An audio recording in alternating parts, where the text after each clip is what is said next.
experiences you carry today. Welcome to Sacred Rest. I'm so glad you've joined me tonight for this gentle journey into peaceful slumber. Before we begin our sleep story, I want to invite you to settle in comfortably. Find that perfect position where your body can fully relax. Perhaps adjust your pillow just so, and allow your blankets to cradle you in warmth. How was your day today? Was it filled with joys or perhaps some challenges? Whatever experiences you carry today, know that now is the time to set them aside.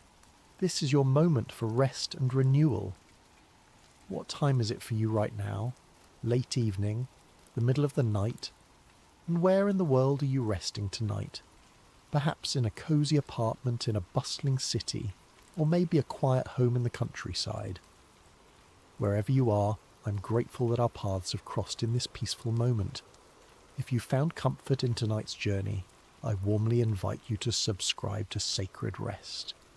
Each night we create a sanctuary of calm together, a gentle refuge from the world's noise. Tonight we'll rest in the words of one of the most beloved psalms, a passage written for weary hearts, quiet minds, and those who long for peace. The 23rd Psalm has comforted countless souls throughout the centuries, and tonight we'll let its ancient wisdom guide us into restful sleep. Take a deep breath with me now. Inhale slowly and exhale completely. Again, breathe in peace and breathe out tension. One more time, breathe in divine rest and exhale all your cares. Let us begin our journey beside still waters. Verse 1. The Lord is my shepherd, I shall not want. Imagine yourself standing at the edge of a vast rolling meadow. The early morning light bathes everything in a soft golden glow. The air is perfectly still, with just the faintest whisper of a breeze caressing your face. Before you stretches an endless carpet of vibrant green grass, so lush and inviting that you can almost feel its softness beneath your feet without even taking a step. Small wildflowers dot the landscape with gentle purples, whites and yellows, not in overwhelming abundance, but in perfect, balanced harmony. In the distance you notice a figure, the shepherd. There is something immediately comforting about this presence. Even from afar you sense profound care, a watchful attention that encompasses you completely. The shepherd moves unhurriedly among a small flock of sheep who graze peacefully, utterly at ease. With each breath you take, feel the certainty growing within you. You are not alone. You are watched over. You are cared for. The Lord is my shepherd. Feel the personal nature of these words. Not just a shepherd, but my shepherd. This relationship is intimate, attentive, and constant. The shepherd knows your name, knows your needs, knows the unique contours of your heart. I shall not want. These words settle over you like a warm blanket. Everything you truly need is provided. There is enough. You are enough. In this moment, all is well. The tension in your shoulders begins to release. Your breathing slows naturally. Your mind grows quieter as you gaze across the meadow, feeling the first gentle waves of true rest washing over you. Let yourself be here fully, in this place of sufficiency and care. There is nothing to strive for, nothing to chase, nothing to fix. The shepherd is present, and that presence changes everything. Verse 2. He makes me lie down in green pastures. He leads me beside still waters. As you continue to gaze across the meadow, you feel a gentle invitation to move forward, to enter fully into this landscape of peace. Your feet begin to carry you forward, almost of their own accord. With each step, you feel the soft grass beneath your feet, cool, yielding, supporting. The morning dew still clings to each blade of grass, catching the sunlight and transforming the ordinary into the extraordinary. Thousands of tiny prisms reflecting light in all directions. As you walk, your passing leaves momentary impressions in the grass and dew, Small testimonies that you are here, that you matter, that your presence changes things in small but meaningful ways. The air feels cleaner here, easier to breathe. Each inhalation fills your lungs completely. Each exhalation releases something you didn't even realize you were carrying. After walking for a time, it could be minutes or hours, time seems different here. You begin to hear it, the gentle rhythmic sound of water, not crashing waves or rushing rapids, but the subtle musical sound of water that is at rest, water that is at peace with itself. The shepherd has gone ahead of you and now stands waiting at the edge of a crystal clear pool. The surface is still, almost mirror-like, reflecting the blues of the sky and the greens of the surrounding trees with perfect clarity. Only occasionally does a gentle ripple move across its surface, as if the water itself is breathing slowly, contentedly. He makes me lie down. Notice these words. Not forces, not commands, but makes me lie down. Like a parent who knows when their child needs rest before the child does. There is tender authority here, loving insistence. The shepherd knows that true rest isn't always automatic for us. Sometimes we need to be guided into it, led to surrender to it. Find a perfect spot near the water's edge. The grass here seems even softer, as if specially prepared for you. Allow yourself to lower down, to release the weight of your body fully into the earth that supports you. Lie back and look up at the vast blue sky above, wisps of white clouds moving with imperceptible slowness across its expanse. He leads me beside still waters. Still waters run deep, they say. There is profound quiet here, but it's not emptiness. It's fullness, completeness.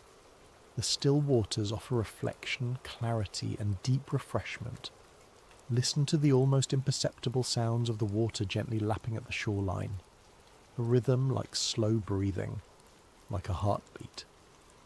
Perhaps your own breathing begins to synchronize with this ancient rhythm. Inhale peace, exhale tension. Inhale trust, exhale worry. Feel the warmth of the sun on your face, the support of the earth beneath you, the watchful presence of the shepherd nearby. You're completely safe, completely held, completely at peace.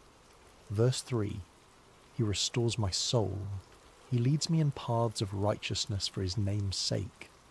As you rest beside the still waters, something remarkable begins to happen within you. It's subtle at first, like the first light of dawn or the first notes of a distant song. There's a sense of something being repaired, renewed, restored. He restores my soul. Restoration is different from replacement. The shepherd doesn't discard what is worn or broken. Instead, with infinite patience and skill, he mends, strengthens, and beautifies. All the frayed edges of your being, the worries that have worn thin your peace, the hurts that have torn your confidence, the fears that have unravelled your trust, all these are being gathered up by gentle, knowing hands. Imagine this restoration happening now with each breath you take, the scattered pieces of yourself being gathered, the depleted places being refilled, the dimmed lights being rekindled. Your soul, that deepest, truest part of you, being remembered to wholeness. After a time of this peaceful restoration, you become aware that the shepherd is standing nearby, ready to continue the journey. With no urgency but clear purpose, he gestures toward a path that winds away from the still waters, through a grove of ancient trees. Feeling refreshed in a way that seems to reach beyond physical rest, you rise and follow. The path beneath your feet is not wide or imposing, but it is clear, a gentle track worn by the faithful passing of many feet over many years. Those who have walked this way before have left not just their footprints, but something of their faith, their hope, their trust in the shepherd's leading. He leads me in paths of righteousness. As you walk this path, you notice it doesn't always take the easiest route. Sometimes it curves around obstacles rather than removing them. Sometimes it climbs gentle rises that require more effort, but reveal more beautiful vistas. Always, it seems to follow a wisdom beyond what is immediately apparent. The word righteousness floats through your mind, not as a harsh standard of perfection, but as a word that simply means the right way, or the good path. This is a path aligned with goodness, with wholeness, with the way things are meant to be. For his name's sake. These words remind you that the shepherd guides with purpose, with integrity. The path reflects something essential about who the shepherd is: faithful, good, trustworthy. In following, you participate in a story larger than your own, a goodness that ripples outward beyond what you can see. The dappled sunlight filters through the leaves above, creating patterns of light and shadow that dance across the path as a gentle breeze moves through the branches. The air is filled with the scent of earth and growing things. Birds call to one another from tree to tree, not in frantic chatter, but in peaceful conversation. With each step on this path, you feel more aligned, more centred, more at home in yourself and in the world. The restoration that began by the still waters continues as you walk, as if the very act of following where you are led brings its own kind of healing. Verse 4. Even though I walk through the valley of the shadow of death, I will fear no evil, for you are with me. Your rod and your staff, they comfort me. The path now begins to descend gradually, and the bright openness of the meadow gives way to a different landscape. The trees grow closer together, their canopy thicker, allowing less light to penetrate. It is not darkness exactly, but a deep blue-tinted dimness, the kind that makes colours softer and sounds more muted. You have entered a valley. Even though I walk through the valley of the shadow of death, these ancient words name a universal experience, those times when light seems distant, when the path ahead is unclear, when what was once certain now feels tenuous. This valley could represent anything in your life that brings sadness, uncertainty or fear, illness, loss, anxiety, transition, grief. But notice, it is the valley of the shadow of death. A shadow may darken, but it cannot ultimately harm. A shadow has no substance of its own. It is merely evidence that light exists, that something stands between you and that light for a time, and most importantly, this valley is something you walk through, not something where you will remain. The path narrows here, requiring more attention to each step. The ground is uneven in places, scattered with small stones. Yet even in this challenging terrain you notice something remarkable. The shepherd's presence has changed. While before the shepherd led the way, now he walks directly beside you, closer than before. For you are with me. Feel the profound shift in these words. No longer speaking about the shepherd in the third person, he leads, but speaking directly to him. You are with me. In the deepest valley, the relationship becomes most intimate, the presence most palpable. In the shepherd's hand is a rod, a symbol of protection and authority. With the other hand, he carries a staff with a curved end, perfect for guiding, for rescuing, for drawing near what might stray. These are not weapons of aggression, but tools of care. Your rod and your staff, they comfort me. There is comfort in knowing you are protected, guided, kept close. The valley may be real, its challenges genuine, but you do not face them alone or unequipped.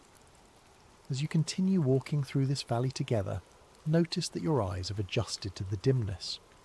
What first appeared as shapeless shadows now reveal themselves as ancient trees, their massive trunks testifying to all they have weathered and survived. The forest floor beneath your feet is soft with decades of fallen leaves, creating a natural cushion for your steps. Even here, especially here, there is beauty to be found. Small flowers that thrive in low light, the intricate patterns of moss growing on stone, the occasional shaft of sunlight breaking through, illuminating dust motes that dance like tiny stars in the beam. And always, always, the steady presence of the shepherd beside you, matching his pace to yours. unhurried, unworried, utterly present. With each step through this valley, your fear diminishes, not because the valley changes, but because your awareness of his presence grows. Verse 5, You prepare a table before me in the presence of my enemies. You anoint my head with oil. My cup overflows. The path begins to ascend again, gently but steadily. The trees thin out, allowing more light to filter through. After walking for a time, you and the shepherd emerge from the valley into a wide circular clearing surrounded by ancient olive trees. The light here is golden and warm, suggesting late afternoon approaching evening. In the centre of this clearing stands something unexpected and wonderful. A table. Not a rough outdoor table, but one that would be at home in a palace, beautifully crafted of polished wood, covered with a fine linen cloth that gleams white in the golden light. You prepare a table before me. The shepherd moves ahead and gestures for you to approach to take a seat. As you draw nearer, you see that the table is set for a feast. There are plates of bread still warm from the oven, bowls of olives and roasted vegetables, platters of fruit so ripe they glisten, and goblets of deep red wine catching the light like liquid rubies. And this feast has been prepared specifically for you, each element chosen with intimate knowledge of what delights you, what nourishes you, what you need most in this moment. In the presence of my enemies. The clearing is not entirely enclosed. There are gaps between the protective circle of trees, and through these openings you can glimpse shadowy forms moving at the edges of your vision. These represent whatever has opposed you, whatever has tried to convince you that you are unloved, unsafe, or without resources. Fear, doubt, regret, worry, pain. Yet here is the miracle. Their presence cannot touch this moment. They cannot approach the table. They cannot prevent the feast. They can only watch as you are honoured, nourished and delighted beyond measure. Taking your place at the table, you feel the shepherd's hands come to rest gently on your head. From a small alabaster jar, he pours fragrant oil that runs down warm and soothing. You anoint my head with oil. In ancient times, oil was poured on the heads of honoured guests, of those being healed, and of those being set apart for special purpose. To be anointed is to be distinguished, to be marked for blessing and protection. Feel this oil of gladness seeping into your very thoughts, soothing away tension, bringing clarity and peace. Before you on the table stands a simple clay cup. As you watch, the shepherd fills it with clear, sparkling water that catches the light like diamonds. But he doesn't stop when the cup is full. He keeps pouring until the water spills over the rim, running across the table in rivulets of abundance. My cup overflows. This is not merely enough. This is more than enough. Not scarcity managed, but abundance celebrated. Not just what you need, but what allows you to flourish, to share, to live from a place of rich sufficiency. As the sun begins its slow descent toward the horizon, take time at this table. Taste the bread that satisfies. Drink deeply from the cup that never empties. Feel the warm breeze against your skin, carrying the scent of olive trees and wild herbs. Know yourself seen, provided for, and celebrated in this moment. Verse 6. Surely goodness and mercy shall follow me all the days of my life, and I will dwell in the house of the Lord forever. As the feast comes to its natural conclusion, a profound contentment settles over you. The shepherd rises and extends a hand, inviting you to continue the journey as the day's light begins to soften toward evening.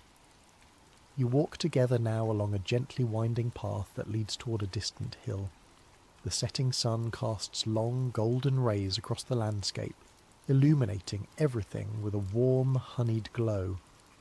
Each blade of grass, each leaf, each stone along the path seems outlined in light, revealing beauty that was always present but not always visible. As you walk, something catches your attention, a sound behind you like gentle footsteps. Turning slightly, you glimpse two figures following at a respectful distance. They move with grace and purpose, neither hurrying nor lagging behind. Surely goodness and mercy shall follow me. These are your companions on the journey, not just occasionally, not just when you remember to call for them, but continuously, faithfully, all the days of my life. Goodness, the active force that brings blessing, that aligns circumstances toward your flourishing, that sees and calls forth the best in you and in others. Mercy, the protective presence that catches you when you stumble, that covers your mistakes with grace, that ensures you're never defined by your worst moments or your greatest weaknesses. These are not abstract concepts, but living realities, as real as the path beneath your feet and the shepherd beside you. They accompany you not because you have earned them or achieved them, but simply because they are given, because they are part of what it means to be shepherded by this particular shepherd. As the path crests the hill, you see it in the near distance, a house aglow with warm light pouring from every window. Not an imposing mansion or a cold palace, but a home, the kind that speaks of safety, of belonging, of returning to where you are most fully known and loved. And I will dwell in the house of the Lord forever. This is your destination, not just for tonight, but for all time. The journey leads not to a temporary shelter, but to a permanent belonging, not to a brief respite, but to an eternal home. As you and the shepherd approach, the great wooden door swings open of its own accord, releasing a flood of golden light and the sound of gentle music from within. Standing on the threshold, you can feel the warmth emanating from inside, can sense the welcome that awaits. The word dwell echoes in your mind. Not visit, not stay temporarily, but dwell. To live fully, to be at home, to belong without question or condition, and not just for a season, but forever. Now, as our story draws to its peaceful conclusion, I invite you to return in your mind to that lush green meadow where our journey began. Find again that perfect spot where the grass is softest, where you can lie back and gaze up at the vast canvas of stars now appearing in the darkening sky above. Let go of today. Whatever happened, whatever was said or unsaid, done or undone, release it now. It is finished, complete, and can be set aside. Let go of tomorrow. Whatever awaits you, whatever requires your attention or energy, it will still be there when morning comes. For now, it can wait outside this moment of perfect peace. Be here now, in this sanctuary of rest you've created. Feel the shepherd's peaceful presence nearby, watchful, caring, never slumbering. Let's breathe together slowly, intentionally. Inhale calm, exhale fear, inhale rest, exhale worry, inhale peace, exhale tension, inhale trust, exhale control. With each breath you sink deeper into restful surrender. Your body grows heavier, more relaxed. Your mind grows quieter, the thoughts slowing like leaves gently floating down to land on still water. The words of the psalm flow through you one final time, not as something outside yourself, but as truth taking root within you. The Lord is my shepherd, I shall not want. He makes me lie down in green pastures. He leads me beside still waters. He restores my soul. He leads me in paths of righteousness for his name's sake. Even though I walk through the valley of the shadow of death, I will fear no evil, for you are with me. Your rod and your staff, they comfort me. You prepare a table before me in the presence of my enemies.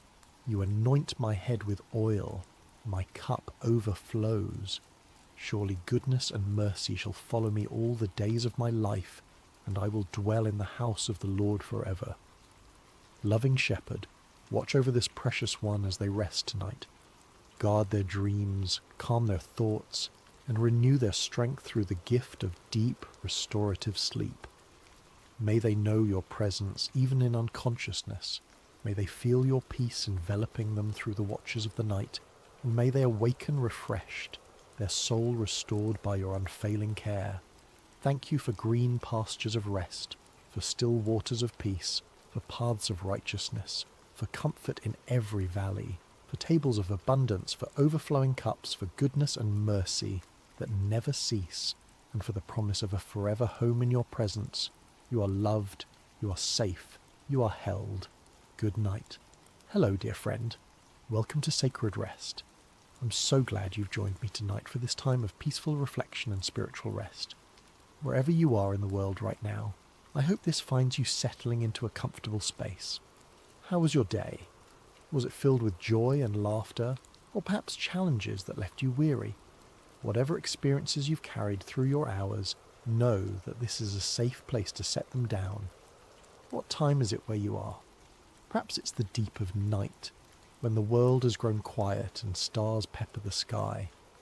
Maybe it's early evening, and you're seeking a moment of calm before sleep. Or perhaps you're listening in the gentle light of dawn. Wherever you're from in our vast, beautiful world, whether you're nestled in a busy city or somewhere quiet and remote, I welcome you to this sacred time. If you found comfort in these meditations, I'd be deeply grateful if you would subscribe to Sacred Rest. Your subscription helps this ministry continue providing peaceful, scripture-based sleep meditations to those who need them most. When we gather together in this digital sanctuary, we create a community of believers finding rest in God's presence. Now I invite you to settle more deeply into your bed or chair. Feel the weight of your body being supported. Notice where you might be holding tension, perhaps in your shoulders, your jaw, or your hands, and gently release it with each breath. Breathe in God's peace and exhale any lingering worries. Tonight, we'll journey across the Sea of Galilee with Jesus and his disciples. We'll witness how even the fiercest storms must bow to his gentle command. In your own life, whatever storms you face, anxiety, uncertainty, fear, or overwhelm, this story reminds us of a profound truth. The one who calms the seas can calm our hearts as well. Let's begin with a prayer. Loving Father, as we prepare for rest, we invite your peace to wash over us. Still our racing thoughts and calm our beating hearts. As we journey through this story of your Son's power over the storm, help us to trust you with the storms in our own lives. May this time be a sanctuary of rest and renewal. In Jesus' name, Amen. The day had been long, wonderfully full but exhausting. Jesus had been teaching since morning, sharing parables about seeds and lamps and the mysterious growth of God's kingdom. Crowds had pressed in around him, their faces eager and questioning, their needs endless. As the golden light of late afternoon stretched across the hillside surrounding the Sea of Galilee, Jesus looked out at the water, its surface catching the amber glow of the setting sun. "Let us go across to the other side," he said simply to his disciples. The men nodded, familiar with their rabbi's ways by now. When the crowds grew too large, when the demands became too constant, Jesus would often seek the quiet of the water or the solitude of the hills. They understood his need for moments of peace. The disciples began preparing a fishing boat, one they had used many times before. It wasn't large, but it was sturdy enough for the journey across the lake. Several of them were fishermen after all. Peter, Andrew, James, and John knew these waters intimately. They had spent countless nights on this very sea, reading its moods, respecting its power, harvesting its bounty. As the last remnants of the crowd dispersed, moving back toward the villages dotting the shoreline, the disciples helped Jesus into the boat. They couldn't help but notice the weariness in his movements, the heaviness in his shoulders. He had given so much of himself that day, healing the sick, answering questions, teaching with stories that somehow made the mysteries of heaven feel tangible and close. There were other boats setting out with them, smaller vessels carrying more followers who weren't ready to end their time with the teacher. The little flotilla pushed away from shore, wooden hulls creaking gently as they slipped into deeper water. Oars dipped rhythmically, creating small whirlpools that glinted copper in the fading light. In the stern of the boat, Jesus found a cushion, a simple thing made of cloth and stuffed with wool. Without ceremony, he laid his head upon it. The gentle rocking motion of the boat, the soft splashing of water against the hull, and the quiet murmuring of his friends' voices created a lullaby that his exhausted body could not resist. Within moments, Jesus was asleep, his breathing deep and even. The disciples continued their work, some rowing, others adjusting the small sail to catch what little breeze stirred across the water. They talked quietly among themselves, occasionally glancing back at their sleeping teacher with affection and protectiveness. "He pushed himself too hard again today," Peter whispered to John. "Did you see how many people he healed?" Matthew added. "And yet he had time to explain his parables to us afterward." "I'm still thinking about the mustard seed," Thomas said thoughtfully. "How something so small can become something so significant." As they conversed, the brilliance of sunset gave way to the soft indigo of early evening. Stars began to appear, first one, then dozens, then hundreds, until the heavens above them shimmered with light. The moon, nearly full, cast a silver pathway across the water. Under different circumstances it would have been a perfect night for sailing. But the Sea of Galilee, nestled as it was in a basin surrounded by hills and mountains, was known for its sudden, violent storms. Cool air from the Mediterranean could rush down the mountain passes and collide with the warm air over the lake, creating tempests that arose with frightening speed. And on this night, as Jesus slept, the first signs of change began to appear. It started subtly, a freshening of the breeze that made the sail suddenly grow taut. The disciples, who were fishermen, exchanged knowing glances. They had felt this shift before. "Perhaps we should wake him," Andrew suggested, looking back at Jesus. "No," Peter replied. "Let him rest. We can handle a bit of wind." But the breeze continued to strengthen, becoming a wind, and then a gale. The surface of the water, which had been as smooth as polished glass, began to roughen. Small wavelets appeared, growing quickly into swells. The boat, which had been gliding peacefully, now began to pitch and roll. The other boats that had been following them were already turning back toward the shore they had left, their occupants clearly visible in the moonlight, faces turned upward at the darkening sky. But Jesus' boat was now nearly in the middle of the lake, equally distant from both shores. Turning back would be as dangerous as continuing forward. Within minutes the wind was howling through the rigging. The sail had to be quickly furled before it could tear or, worse, overturn the vessel. The disciples moved with the practiced efficiency of men who had faced such conditions before, but even they could not hide their growing concern. The sky, which had been clear and star-filled just moments before, was now obscured by fast-moving clouds that seemed to boil out of nowhere. The moon disappeared behind them, plunging the lake into shadowy darkness, broken only by the white foam of wave caps. Now the boat was being tossed violently. Waves crashed over the bow, sending frigid water cascading into the hull. Several of the men scrambled to bail with whatever containers they could find, while others struggled with the oars, trying to keep the vessel from being broadside to the swells. "This is getting dangerous," James shouted over the roar of the wind. "I've never seen it come up so quickly," his brother John replied, his face glistening with spray. The storm continued to intensify. Lightning now split the darkness, illuminating the scene in stark, terrifying detail. Waves as tall as a man's height, disciples with fear etched across their faces, and still somehow Jesus remained asleep in the stern. Water was coming in faster than they could bail it out. The boat was riding lower in the water, each wave bringing them closer to the point where they would be swamped entirely.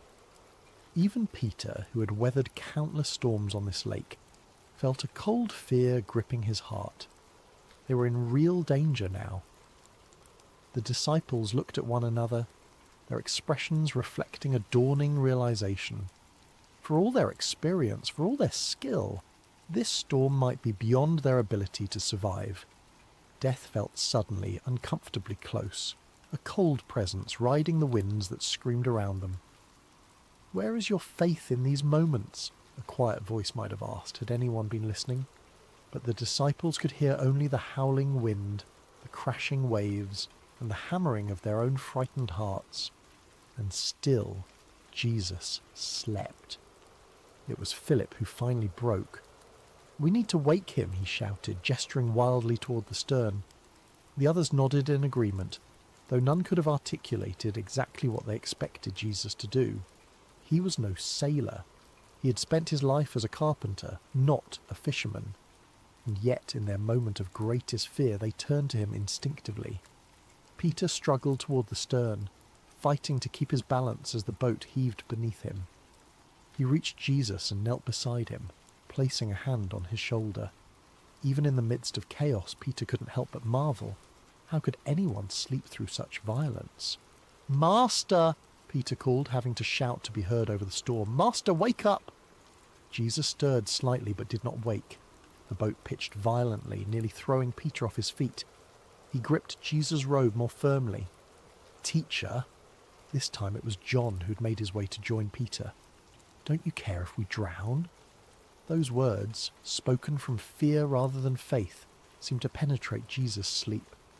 His eyes opened, taking in the scene around him with calm clarity.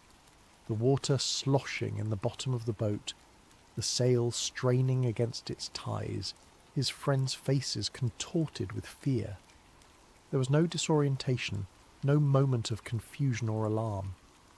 Jesus simply sat up, his movements unhurried even as the boat threatened to capsize beneath him. Water streamed from his hair and beard. His robe was soaked through. Yet he showed no sign of the terror that had overcome his disciples. What happened next would be burned into the memory of every man present. A moment they would recount countless times in the years to come, a demonstration of power so profound that it would forever alter their understanding of the one they followed. Jesus stood up. In a boat being violently tossed by waves, when standing was nearly impossible, Jesus rose to his feet with perfect balance, as though the deck beneath him were solid ground. He looked out at the churning waters, at the dark sky split by lightning, at the wind that howled like a living thing. And then he spoke.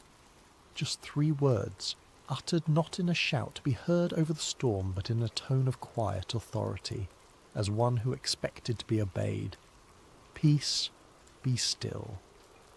The Greek words, siopa pephimoso, carried a weight beyond their literal meaning. Silence, be muzzled, as though addressing not unthinking elements, but a creature that could hear and must obey. What happened next defied all natural law, all human experience. The wind ceased, not gradually, not with diminishing gusts that slowly faded away. It simply stopped, as completely as if a door had been closed against it. One moment it howled with deadly force, the next it was gone, and the waves, which should have continued to roll and crash even after the wind died, also subsided immediately. The surface of the lake, which moments before had been a chaotic, foam-streaked nightmare, became as smooth as polished marble. So complete was the transformation that the stars, once again visible in the cleared sky, reflected perfectly in the water's surface, as though the disciples floated in the midst of infinite space. The silence that followed was profound, almost shocking in its completeness. The only sounds were the gentle lapping of small wavelets against the hull and the ragged breathing of the disciples. For a long moment no one spoke. They stared at Jesus, then at the suddenly calm water, then back at Jesus. Their minds struggled to process what they had just witnessed. This was beyond their categories, beyond their understanding of what was possible. It was Jesus who finally broke the silence, his voice gentle yet penetrating in the stillness. He looked at each of his disciples in turn, his gaze both loving and challenging. "Why are you so afraid?" he asked. "Do you still have no faith?" The questions hung in the air, not accusatory but probing, inviting self-examination. Faith. Such a small word for such a profound concept. They had believed in him enough to follow him, to leave their livelihoods behind. They had seen him heal the sick, cast out demons, challenge the religious authorities. They had committed their lives to his cause.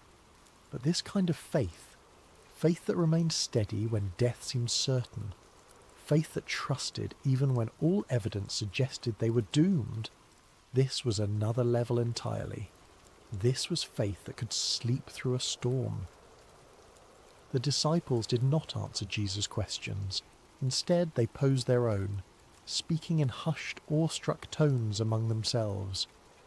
"Who is this?" they whispered. "Even the wind and the waves obey him." It was the question that would echo through their hearts for days, weeks, years to come. Who is this man we have chosen to follow? If the forces of nature bend to his will, what might that mean? The implications were staggering, too vast to fully comprehend in that moment of stunned amazement. The boat continued to drift peacefully on the now placid surface of the lake. Above them, the night sky had cleared entirely, revealing a canopy of stars so brilliant they seemed close enough to touch. The moon cast its silver light once more, creating a path of a shimmering brightness that stretched toward the eastern shore. Jesus did not press them for answers to his questions. He simply sat back down in the stern, his expression serene. Perhaps he understood that the seed had been planted, a seed of deeper understanding that would take time to germinate and grow. The disciples returned to their positions, taking up oars once more to continue the journey to the other side. But they rowed differently now, their movements careful and reverent, as though the very air around them had become sacred space. Occasionally they would glance at Jesus, then at one another, communicating without words their shared astonishment. As they approached the eastern shore, the first light of dawn began to paint the sky with gentle hues of pink and gold. A new day was beginning, and for the disciples it would be a day coloured by the extraordinary revelation of the night. They had embarked on this journey as followers of a remarkable teacher. They would disembark with the dawning realization that they were in the presence of someone far greater than they had imagined. The boat's hull scraped gently against the shore. One by one, the disciples stepped out, their feet sinking into the wet sand. Jesus was the last to disembark, moving with the same quiet grace that characterized all his actions. As his foot touched the shore, he paused for a moment, gazing back across the now peaceful waters. Perhaps he was thinking of the lesson his friends had just learned, or perhaps of the greater storms, the deeper challenges that still awaited them all. For this night's tempest, however terrifying, was but a small preview of the forces that would one day rage against him and those who loved him. But those were concerns for another day. For now, Jesus simply turned toward the rising sun and began walking inland, knowing his disciples would follow, and they did, their footsteps in the sand forming a pattern behind his, a visual representation of the faith journey they had embarked upon, still uncertain, but now enriched by a deeper glimpse of the one they followed, the one who could speak to storms and be obeyed. As we rest in the stillness of this moment, let's reflect on what we've just witnessed through the eyes of the disciples. Feel the residual awe that must have lingered in their hearts as they processed what had happened on that lake. The one they thought they knew had revealed himself to be far more powerful, far more majestic than they had imagined. Perhaps you find yourself in a storm right now, not one of wind and waves, but a storm nonetheless. It might be anxiety that crashes over you like relentless waves. It might be uncertainty about the future, rising like dark clouds on the horizon. It might be grief or loneliness or fear, emotions that howl through your heart like a gale-force wind. Take a moment to name your storm silently. What is causing turbulence in your life right now? What makes your heart race with worry or your mind churn with doubt? Pause. Now imagine Jesus in your boat. Yes, right there with you in the midst of your personal tempest. This is not wishful thinking or mere metaphor. It is the profound reality of the Christian faith. Emmanuel, God with us, not God observing from a safe distance. Not God waiting for us on the shore after we've weathered the storm alone, but God present in the very midst of our chaos. And here is something remarkable to consider. In the story we've just heard, Jesus didn't calm the storm immediately. First, he slept through it. There's a profound lesson here that's easy to miss. Sometimes the greatest demonstration of faith is not receiving an immediate solution to our problem, but finding peace in the midst of it. Peace so profound it can rest, even when everything around it is in chaos. Jesus sleeping in the storm wasn't indifference. It was a demonstration of absolute trust in the Father. It was a lip sermon more powerful than any words he could have spoken. You can rest even when the storms rage, because you know who holds you. Take a deep breath and sit with that thought for a moment. Pause. Now consider the words Jesus spoke to the disciples. Why are you so afraid? Do you still have no faith? These weren't words of condemnation, but an invitation to growth. Jesus was gently showing them the gap between what they professed to believe about him and how they behaved when circumstances became frightening. He was calling them to a faith that remained steady even when situations suggest there's reason to panic. What might Jesus be inviting you to trust him with right now? Where in your life might he be saying, "Peace, be still"? Pause. There's another beautiful detail in this story that's worth lingering over. Jesus said to the disciples, "Let us go over to the other side." Not let us go into the middle of the lake and drown. He had already declared the destination before the journey began. Despite the storm that arose, his intention remained unchanged. They were going to reach the other side. In your own life, what other side has Jesus promised you? What word has he spoken over your situation that the current storm seems to contradict? Hold fast to his promise. The storm, no matter how violent, cannot prevent the fulfillment of his declared purpose. When Jesus commands something, whether it's peace, be still, to a raging sea, or let us go to the other side to his disciples, it will come to pass. His word does not return void. It accomplishes what he intends. There's a particular comfort in knowing that the same voice that commanded the elements has spoken over your life. The same authority that subdued the storm is engaged with your circumstances. The same love that prompted Jesus to stand and act on behalf of his frightened friends is extended to you as you navigate your own waters.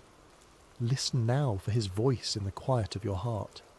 Perhaps he's not removing your storm immediately. Perhaps, like the disciples, you're being invited to know him more deeply through the experience of watching him work in unexpected ways. But know this, he is in your boat, and because of that, you will reach the shore. Let the gentle rocking of the now calm waters lull you toward rest. Feel the tension leave your body as you entrust yourself to the one who commands the wind and waves. Whatever storms tomorrow may bring, tonight you rest in the presence of the storm calmer, the peace speaker, the Lord of wind and wave. Let these words wash over you like gentle waves. Peace, be still. You are safe in his hands. Let go of your worries. Let him hold them now. Peace, be still. Rest in this truth. If the winds and waves obey him, so can your anxious heart. You don't have to control the storm. You just have to rest with the one who can. As we come to the close of our time together, I want to offer a blessing over you as you prepare for sleep. May you rest tonight in the perfect peace that comes from knowing the master of the storm is watching over you. May you sleep deeply, secure in the knowledge that the same God who calmed the Sea of Galilee is present in your room, attentive to your breathing, mindful of your needs. May your dreams be serene, unthreatened by the storms of waking life. May the gentle rocking of God's love lull you into profound rest, the kind of rest that renews not just the body but the soul.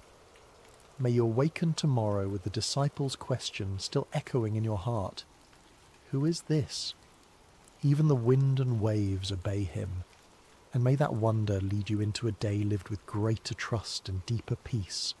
Let us pray.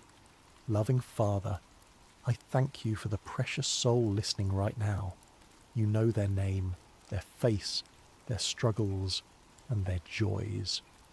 You know the storms they've weathered, and the ones that may still lie ahead. I ask that you would spread your mantle of peace over them tonight.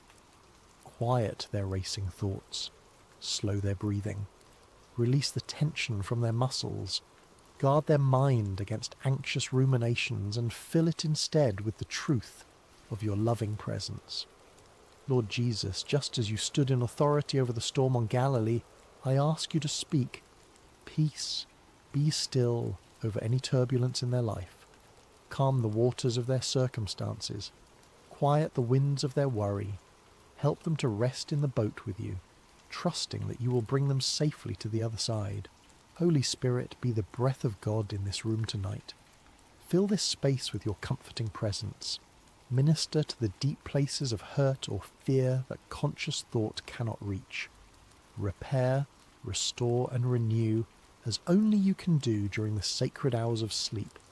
We rest tonight in the perfect love that casts out fear, in the mighty name of Jesus who calms all storms. Amen. Remember, dear friend, Jesus is in your boat.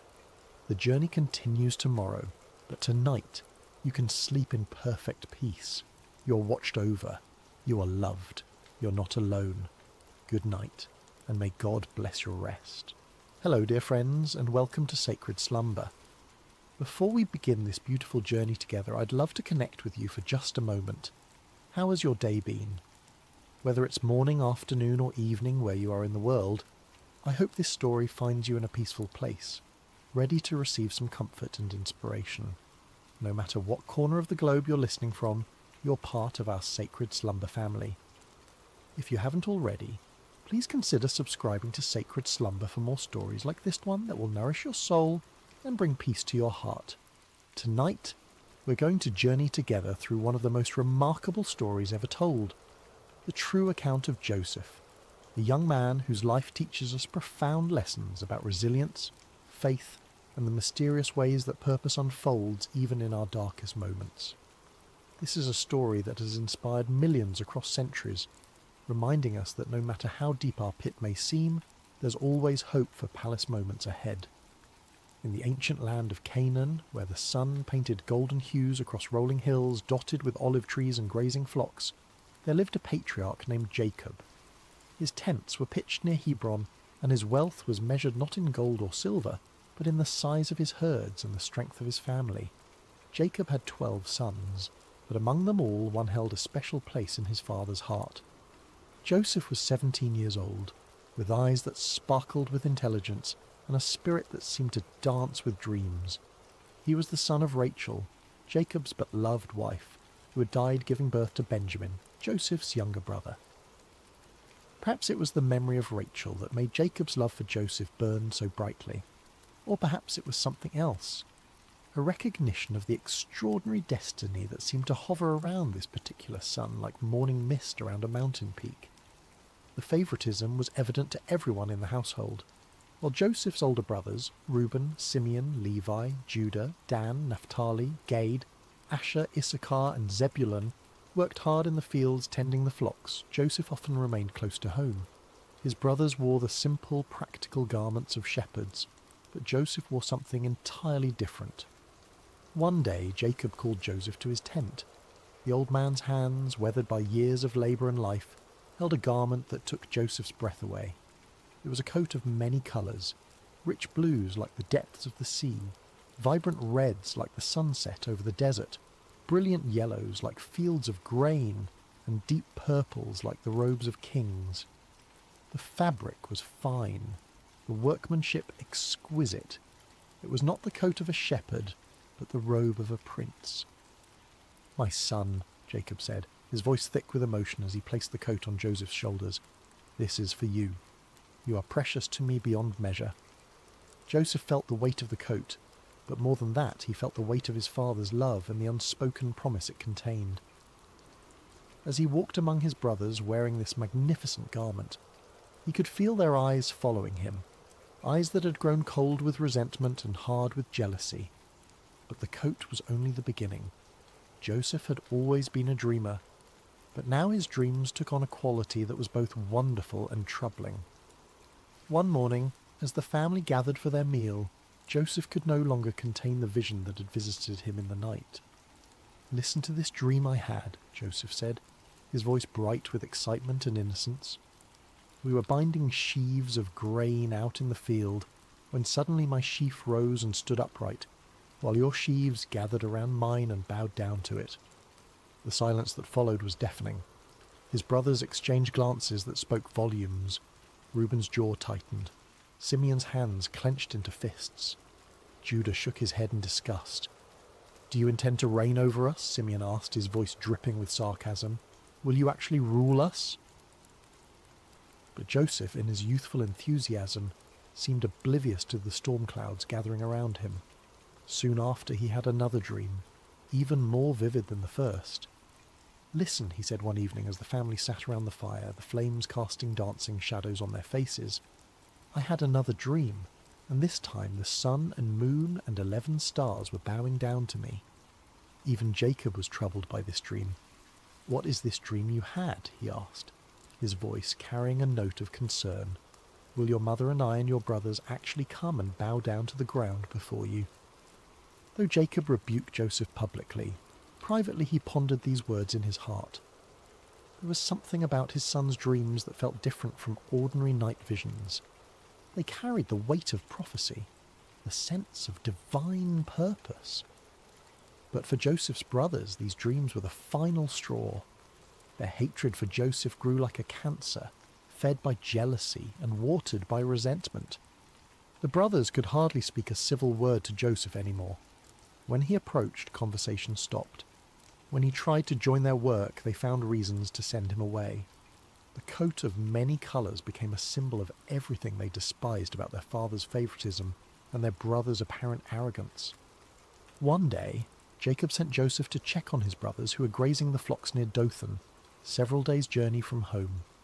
As Joseph set out, wearing his beautiful coat and carrying provisions for his brothers, he had no idea that he was walking toward a destiny that would change not only his life, but the course of history itself. The brothers saw him coming from a long distance, the colours of his coat visible even across the rolling hills. As that familiar figure approached, the resentment that had been building for years finally reached its boiling point. "Here comes that dreamer," one of them said with venom. "Let's kill him," another suggested. "We can throw him into one of these cisterns and say that a ferocious animal devoured him. Then we'll see what comes of his dreams." For a moment, murder hung in the air like a storm cloud ready to burst.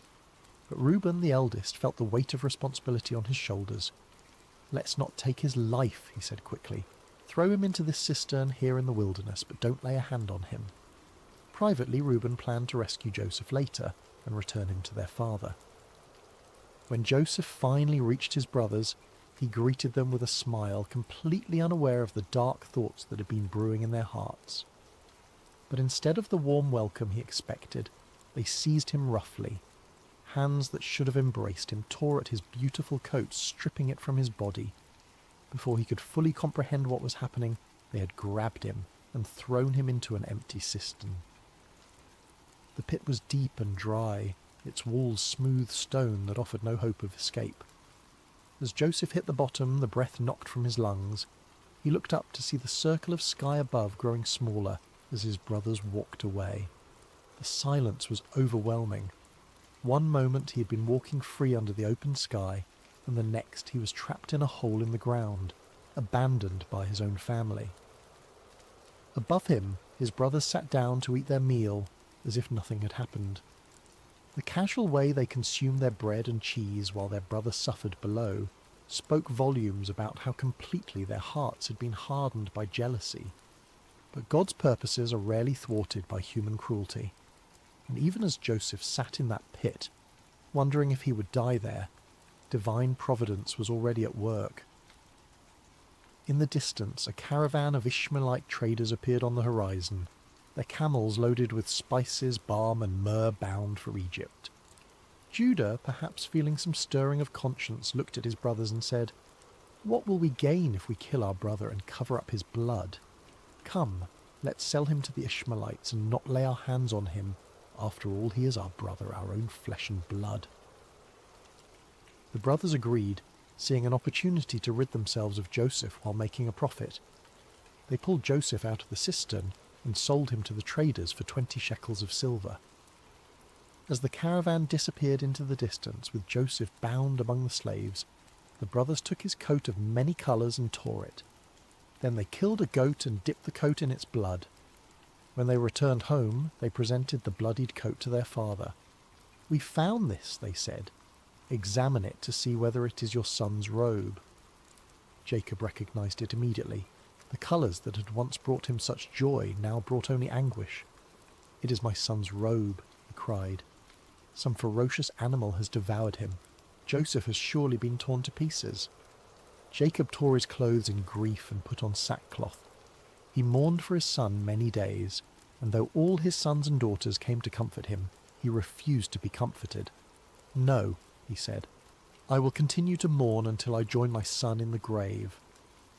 Meanwhile, the caravan carrying Joseph continued its journey toward Egypt, each step taking him further from everything he had ever known and loved. As the young man looked back at the fading hills of his homeland, he could not have imagined that this betrayal, this moment that felt like the end of everything, was actually the beginning of a story that would demonstrate the power of God to bring beauty from ashes and purpose from pain. The journey to Egypt was long and grueling. Joseph, who had never known anything but comfort and privilege, now found himself chained among slaves, his feet bloody from walking across rough terrain, his throat parched from the desert sun. The traders were not cruel, but neither were they kind. He was simply merchandise to them, a commodity to be delivered in good condition to fetch the best price. As the caravan crested the final hill before entering Egypt, Joseph's eyes widened at the sight before him. Egypt was unlike anything he had ever seen. The Nile River stretched like a blue ribbon through the landscape, its banks lined with lush green vegetation that stood in stark contrast to the golden desert beyond. Pyramids rose majestically in the distance, monuments to the power and sophistication of this ancient civilization. The cities teemed with activity, merchants hawking their wares, craftsmen plying their trades, and everywhere the bustle of a society that had mastered the art of turning the desert into a garden. In the slave market of Memphis, Joseph stood with the others as potential buyers examined them like livestock. His youth and obvious intelligence caught the eye of several bidders, but it was Potiphar, an officer of Pharaoh and captain of the guard, who ultimately purchased him. Potiphar was a man of considerable wealth and influence, with a household that required numerous servants to maintain its operations. Joseph's new life began in Potiphar's house, where he was assigned to work among the other servants. Everything about his circumstances had changed. He who had once worn a coat of many colours now dressed in the simple linen of a slave. He who had once been served was now serving others. He who had once been the favoured son was now property, with no rights and no freedom. But something remarkable happened in Potiphar's house. Instead of becoming bitter or despondent, Joseph chose to serve with excellence. When he was given a task, he completed it better than anyone expected. When he was assigned to care for something, he treated it as if it were his own. His attitude was not that of a man who had been wronged, but of someone who understood that his character was more important than his circumstances. It didn't take long for Potiphar to notice this exceptional young man. While other servants did only what was required of them, Joseph anticipated needs before they were expressed. He learned the Egyptian language with remarkable speed, mastered the customs of the household, and demonstrated an administrative ability that was far beyond his years. Most importantly, there was something about Joseph's presence that seemed to bring blessing wherever he went. Potiphar began to entrust Joseph with greater responsibilities. First, he made him his personal attendant. Then he put him in charge of his household affairs. Before long, Joseph was managing all of Potiphar's possessions, his property, his servants, his business dealings. The Egyptian captain of the guard had never seen anything like it. Everything that Joseph touched seemed to prosper. Years passed, and Joseph grew from a teenager into a handsome young man. The hardships he had endured had not broken him, but had instead forged him into someone of remarkable character and capability. Potiphar trusted him completely, to the point where he concerned himself with nothing except the food he ate. Everything else was in Joseph's capable hands. But success and favour can sometimes bring their own dangers, and Joseph was about to face a test that would prove even more challenging than the pit his brothers had thrown him into. Potiphar's wife had noticed the young Hebrew slave who had risen to such prominence in her household. Joseph was not only capable and trustworthy, but he had grown into a man of striking appearance. Day after day she watched him as he went about his duties with quiet dignity and remarkable competence. Soon, watching was not enough. "Come to bed with me," she said to Joseph one day when they found themselves alone. Joseph was stunned by her proposition. The wife of his master, a woman of rank and privilege, was propositioning a slave. But Joseph's response revealed the depth of his character and the strength of his convictions. "No," he said firmly but respectfully. "With me in charge, my master does not concern himself with anything in the house. Everything he owns he has entrusted to my care. No one is greater in this house than I am. My master has withheld nothing from me except you, because you are his wife. How then could I do such a wicked thing and sin against God?"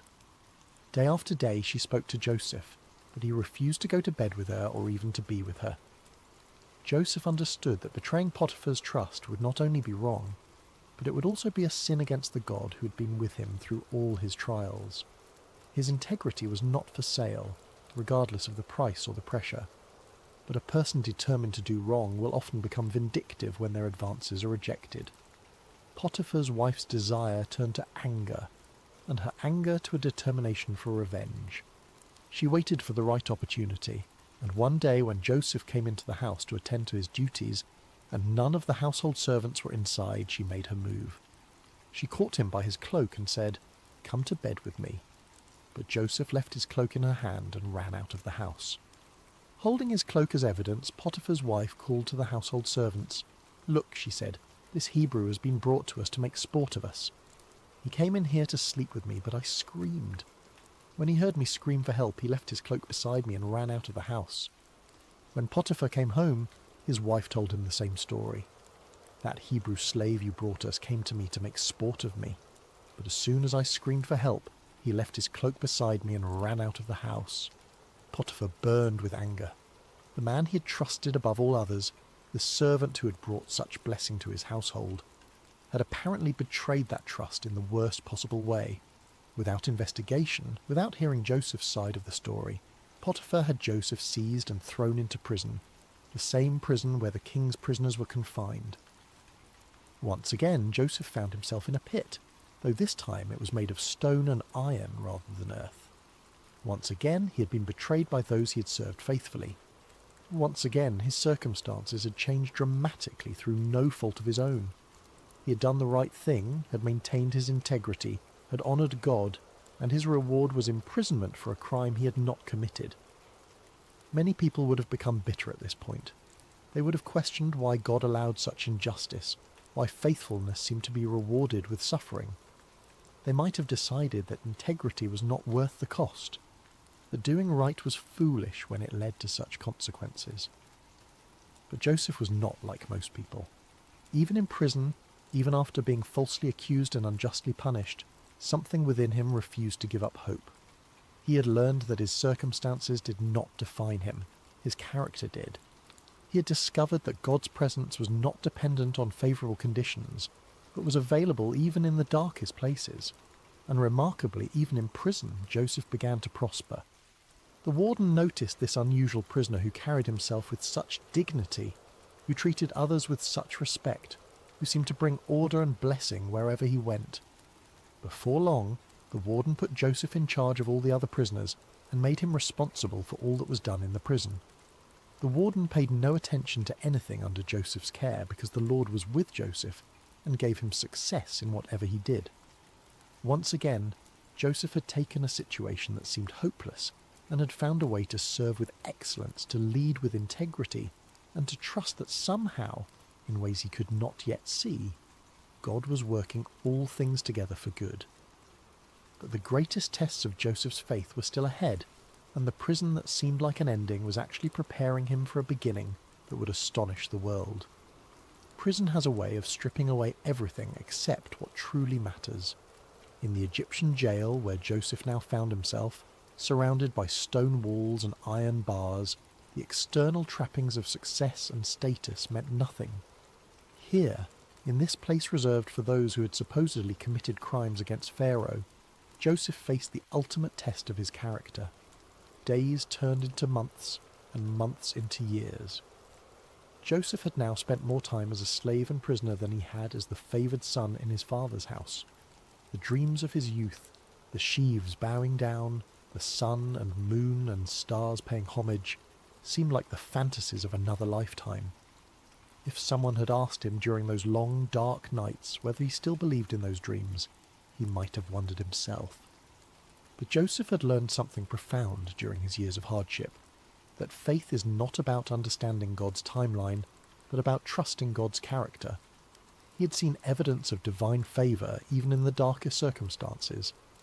When he was in Potiphar's house, God had blessed his work. Now, even in prison, he could see the same pattern. Blessing flowing through him to benefit others. Success following him, even in the most unlikely places. The other prisoners noticed something different about Joseph. While many of them spent their time in despair, anger, or plotting revenge, Joseph maintained a remarkable sense of peace. He listened to their stories with compassion, helped resolve disputes with wisdom, and carried himself with a dignity that prison walls could not diminish. The warden had made him the unofficial leader among the prisoners, and everyone, guards and inmates alike, respected him. One morning Joseph noticed that two of his fellow prisoners seemed particularly troubled. They were not ordinary criminals, but former members of Pharaoh's household, the chief cupbearer and the chief baker. Both had been imprisoned for offences against their royal master, and both carried themselves with the dignity of men, accustomed to positions of privilege and responsibility. "Why do you look so sad today?" Joseph asked them. The cupbearer answered, "We both had dreams, but there is no one to interpret them." In the ancient world, dreams were considered messages from the gods, and their interpretation was a specialized skill typically reserved for trained priests and wise men. To have a significant dream and no way to understand its meaning was a source of genuine distress. Joseph's response revealed both his humility and his faith. "Do not interpretations belong to God? Tell me your dreams." The chief cupbearer went first. "In my dream," he said, "I saw a vine in front of me, and on the vine were 3 branches. As soon as it budded, it blossomed, and its clusters ripened into grapes. Pharaoh's cup was in my hand, and I took the grapes, squeezed them into Pharaoh's cup, and put the cup in his hand." Joseph listened carefully, and as the cupbearer spoke, understanding came to him with a clarity that felt like sunrise after a long night. "This is what it means," Joseph said. "The 3 branches are 3 days. Within 3 days Pharaoh will lift up your head and restore you to your position, and you will put Pharaoh's cup in his hand, just as you used to do when you were his cupbearer." The cupbearer's face lit up with hope. Joseph continued, "But when all goes well with you, remember me and show me kindness. Mention me to Pharaoh and get me out of this prison. I was forcibly carried off from the land of the Hebrews, and even here I have done nothing to deserve being put in a dungeon." When the chief baker saw that Joseph had given a favourable interpretation to the cupbearer's dream, he eagerly shared his own vision. "I too had a dream," he said. "On my head were 3 baskets of bread. In the top basket were all kinds of baked goods for Pharaoh, but the birds were eating them out of the basket on my head." Joseph's expression grew grave as he received understanding of this dream as well. The interpretation was not pleasant, but Joseph knew he had to speak the truth. "This is what it means," he said gently. "The 3 baskets are 3 days. Within 3 days Pharaoh will lift off your head and impale your body on a pole, and the birds will eat away your flesh." 3 days later it was Pharaoh's birthday, and he gave a feast for all his officials. He lifted up the heads of the chief cupbearer and the chief baker in the presence of his officials. He restored the chief cupbearer to his position, so that he once again put the cup into Pharaoh's hand. But he impaled the chief baker, just as Joseph had said to them in his interpretation. The accuracy of Joseph's interpretation should have marked him as a man of extraordinary ability, someone worthy of attention and favour. The chief cupbearer had been restored to his position of influence, with direct access to the most powerful man in Egypt. Surely he would remember the prisoner who had correctly interpreted his dream and had specifically asked to be remembered. But the chief cupbearer forgot about Joseph. This forgetting was perhaps one of the most difficult trials Joseph had yet faced. It was not the active betrayal of his brothers or the false accusation of Potiphar's wife, but the passive neglect of someone who simply failed to keep his word. Day after day, Joseph waited, hoping that this would be the day when guards would come to release him, when word would arrive that Pharaoh wanted to see him. But the days passed in silence. Months turned into a year, and then another year. 2 full years passed, and still the cupbearer, busy with his restored duties and privileges, did not remember the Hebrew slave who had correctly interpreted his dream. It was as if Joseph had been forgotten not just by one man, but by the entire world.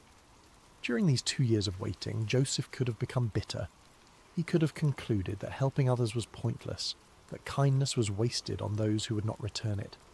He could have decided that his gift for interpreting dreams was worthless if it could not even secure his own freedom. Many people would have given up hope entirely. But Joseph continued to trust, continued to serve, continued to maintain his character even when it seemed to bring no reward. He understood something that many people never learn, that our calling is to be faithful, not to control outcomes. His job was to use his gifts with integrity and kindness. God's job was to handle the timing and the results. In the darkness of those 2 forgotten years, Joseph's faith was refined like gold in a furnace. The dreams of his youth were still alive within him, but they had been purified of any pride or presumption. He was learning that God's promises are always fulfilled, but rarely on our timeline or in the way we expect. And unbeknownst to Joseph, his time of preparation was nearly complete. All the lessons he had learned, about integrity under pressure, about leadership in difficult circumstances, about maintaining faith when it seemed unrewarded, were about to be put to their ultimate test. The pit had prepared him for the palace, but first he would need to prove that he was ready for both the privilege and the responsibility that awaited him. The stage was being set for one of the most dramatic turnarounds in human history, and the forgotten prisoner was about to become the second most powerful man in the greatest empire on earth. Pharaoh stood on the balcony of his palace, looking out over the magnificent kingdom that stretched as far as the eye could see. The Nile flowed majestically past the royal residence, its waters reflecting the first light of dawn. Egypt was at the height of its power and prosperity, with abundant harvests, thriving trade, and monuments that would stand for millennia as testaments to its greatness. But on this particular morning, Pharaoh was deeply troubled. For 2 nights in a row he had been visited by dreams so vivid and disturbing that they left him unable to rest. These were not ordinary dreams. They carried the weight of divine communication, the sense that the gods were trying to tell him something of vital importance. But what? The first dream had been strange and unsettling. Pharaoh had dreamed he was standing by the Nile when 7 cows, fat and sleek, came up out of the river and began grazing among the reeds. Then 7 other cows came up out of the river after them, but these were ugly and gaunt, more wasted and emaciated than any cattle Pharaoh had ever seen in all of Egypt. The ugly, gaunt cows ate up the 7 fat, sleek cows, but even after eating them they looked just as ugly and gaunt as before. The second dream was equally mysterious. This time Pharaoh saw 7 heads of grain growing on a single stalk, healthy and good.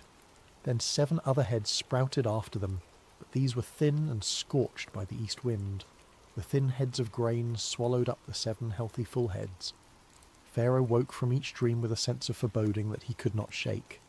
These dreams meant something, but what? He immediately called for all the magicians and wise men of Egypt, men who were trained in the ancient arts of dream interpretation and divine communication. They came quickly at their king's summons, eager to demonstrate their wisdom and earn royal favour. But as Pharaoh recounted his dreams to them, something unprecedented happened. These men, who had built their reputations on their ability to interpret dreams, and divine the will of the gods were completely baffled. They offered various theories and possibilities, but none of them carried the ring of truth. Pharaoh could sense their uncertainty, their fumbling attempts to provide answers they simply did not have. It was in this moment of royal frustration and growing anxiety that the chief cupbearer suddenly remembered something, or rather someone, he had forgotten for 2 long years. "Today I'm reminded of my shortcomings," the cupbearer said, approaching Pharaoh with obvious embarrassment. "Pharaoh was once angry with his servants, and he imprisoned me and the chief baker in the house of the captain of the guard. Each of us had a dream the same night, and each dream had a meaning of its own. Now a young Hebrew was there with us, a servant of the captain of the guard. We told him our dreams, and he interpreted them for us, giving each man the interpretation of his dream, and things turned out exactly as he interpreted them to us. I was restored to my position, and the other man was impaled." Pharaoh's eyes sharpened with interest. A Hebrew slave who could interpret dreams with perfect accuracy, when his own wise men were stumped. "Send for him immediately," Pharaoh commanded. Guards rushed to the prison and found Joseph. "Pharaoh wants to see you," they announced. "Quickly, make yourself presentable." Joseph could hardly believe what he was hearing. After more than a decade in Egypt, first as a slave, then as a prisoner, he was suddenly being summoned to appear before the most powerful man on earth. He shaved, changed his clothes, and tried to prepare himself mentally for whatever was about to happen. As Joseph was led into the royal presence, he could not help but be awed by the magnificence that surrounded him. The palace was a testament to Egypt's wealth and sophistication, with soaring columns, intricate carvings, and precious metals gleaming everywhere. Pharaoh himself sat on a throne that seemed to embody the power and mystery of the gods, dressed in robes that spoke of unimaginable authority. "I had a dream," Pharaoh said without preamble, "and no one can interpret it. But I have heard it said of you that when you hear a dream you can interpret it." Joseph's response revealed the humility and faith that had sustained him through all his trials.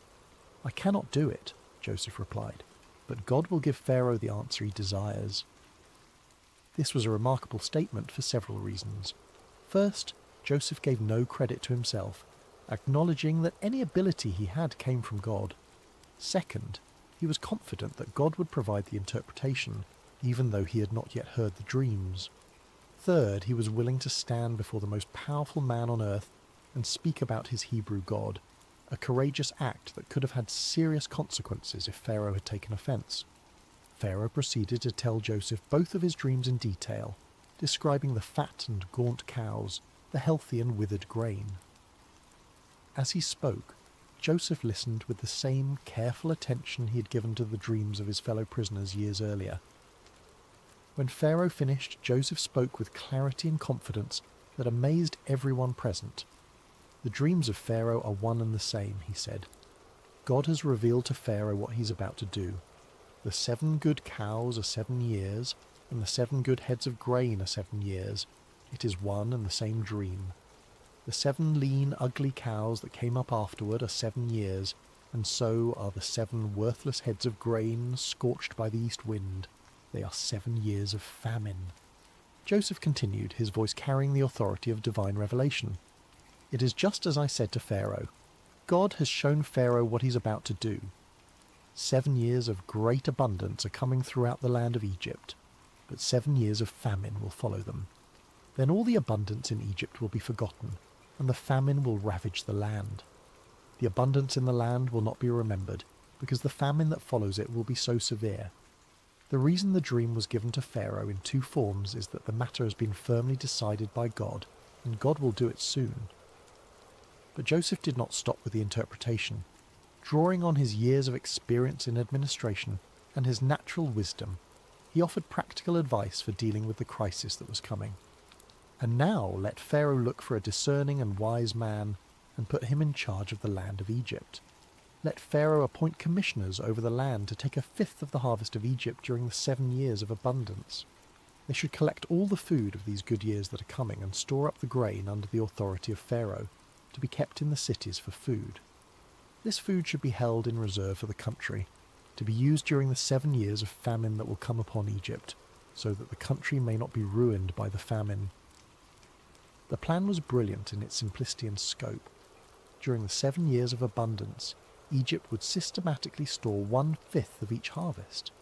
This would require massive organisational skills, enormous storage facilities, and careful distribution networks. It would be one of the most ambitious administrative undertakings in human history. Pharaoh and his officials were amazed not only by the interpretation, which had the unmistakable ring of truth, but also by the comprehensive plan Joseph had outlined. Here was a man who could not only understand divine communication, but could also translate that understanding into practical action.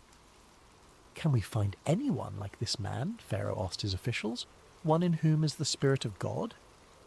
Then Pharaoh said to Joseph, "Since God has made all this known to you, there is no one so discerning and wise as you. You shall be in charge of my palace, and all my people are to submit to your orders. Only with respect to the throne will I be greater than you." And so, in a single day, Joseph went from being a forgotten prisoner to being the second most powerful man in Egypt. Pharaoh took his signet ring from his finger and put it on Joseph's finger.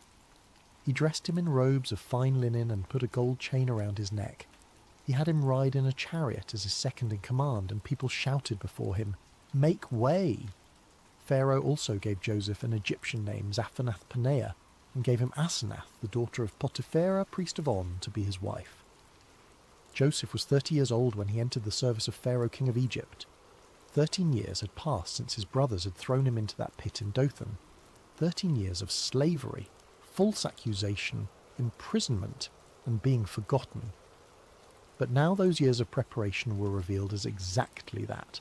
Preparation for a responsibility that would affect not just Egypt, but the entire known world. As Joseph began his new role, organising the massive project of storing grain for the coming famine, he could not help but remember the dreams of his youth. The sheaves bowing down, the sun and moon and stars paying homage.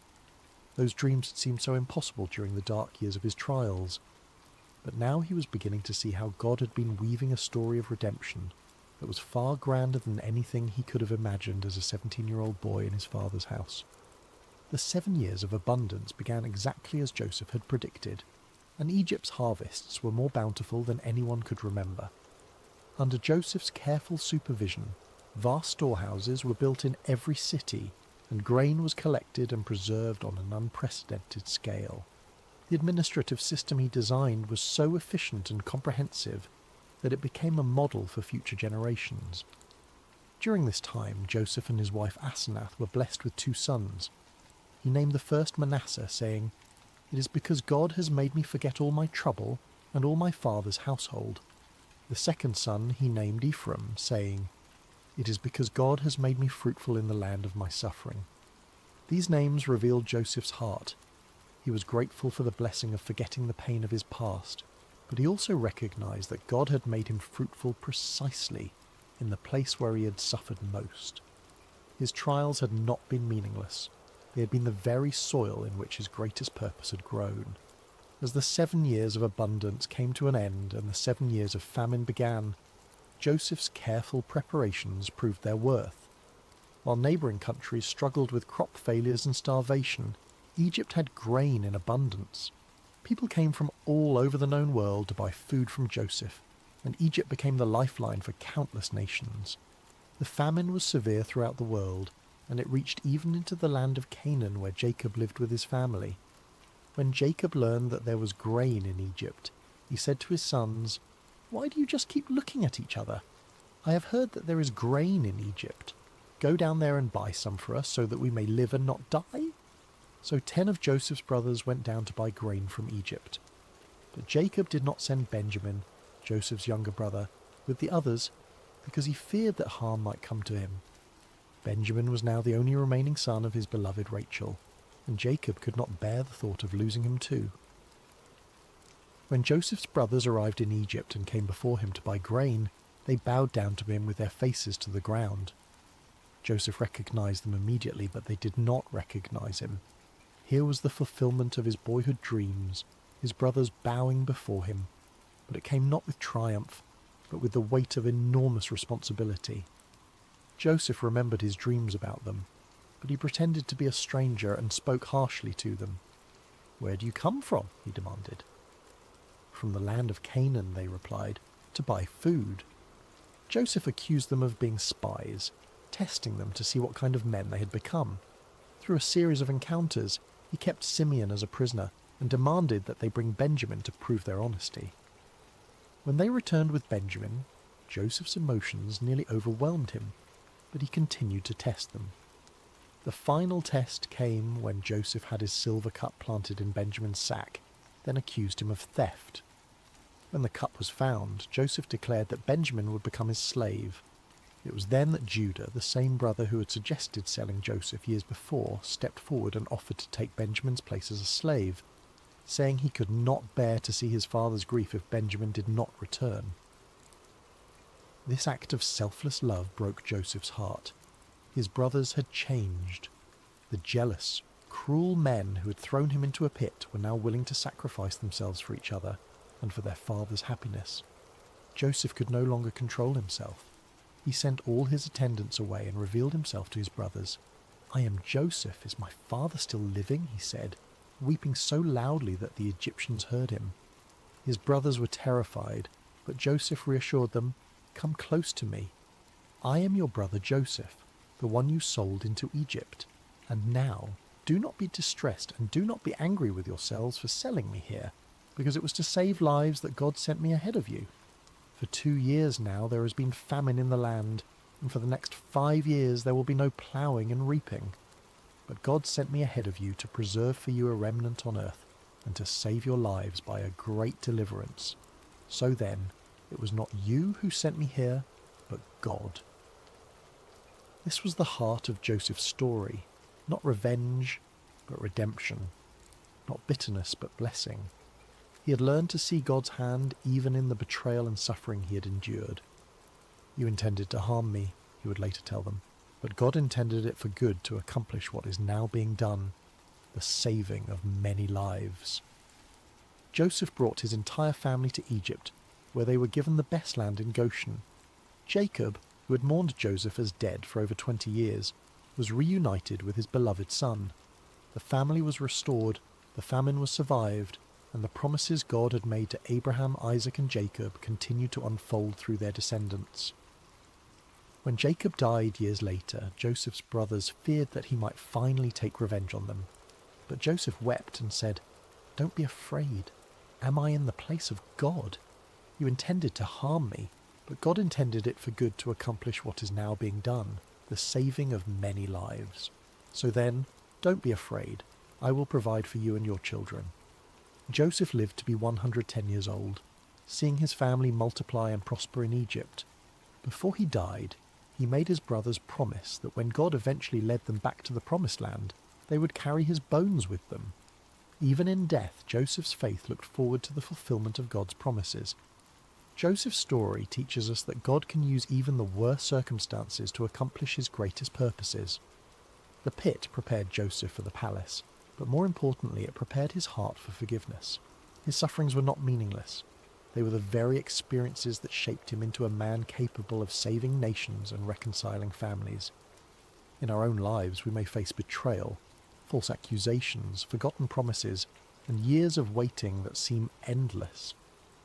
But Joseph's story reminds us that God is always working, even when we cannot see his hand. Our calling is not to understand his timeline, but to trust his character and remain faithful in whatever circumstances we find ourselves. The dreams God gives us may take decades to fulfill, and they may come to pass in ways we never expected. But his promises are sure, his purposes are good, and his love never fails. From the pit to the palace, from slavery to salvation, from betrayal to blessing. This is the pattern of redemption that runs through Joseph's story, and through our own lives when we place our trust in the God who makes all things work together for good. Rest well tonight, dear friends of sacred slumber, knowing that your story too is being written by a loving God who specializes in turning mourning into dancing, ashes into beauty, and the deepest valleys into the highest mountains of purpose and joy. Sweet dreams, And may you find peace in knowing that no matter what pit you may find yourself in today, God is already preparing your palace for tomorrow.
Hello dear friends, and welcome to Sacred Slumber.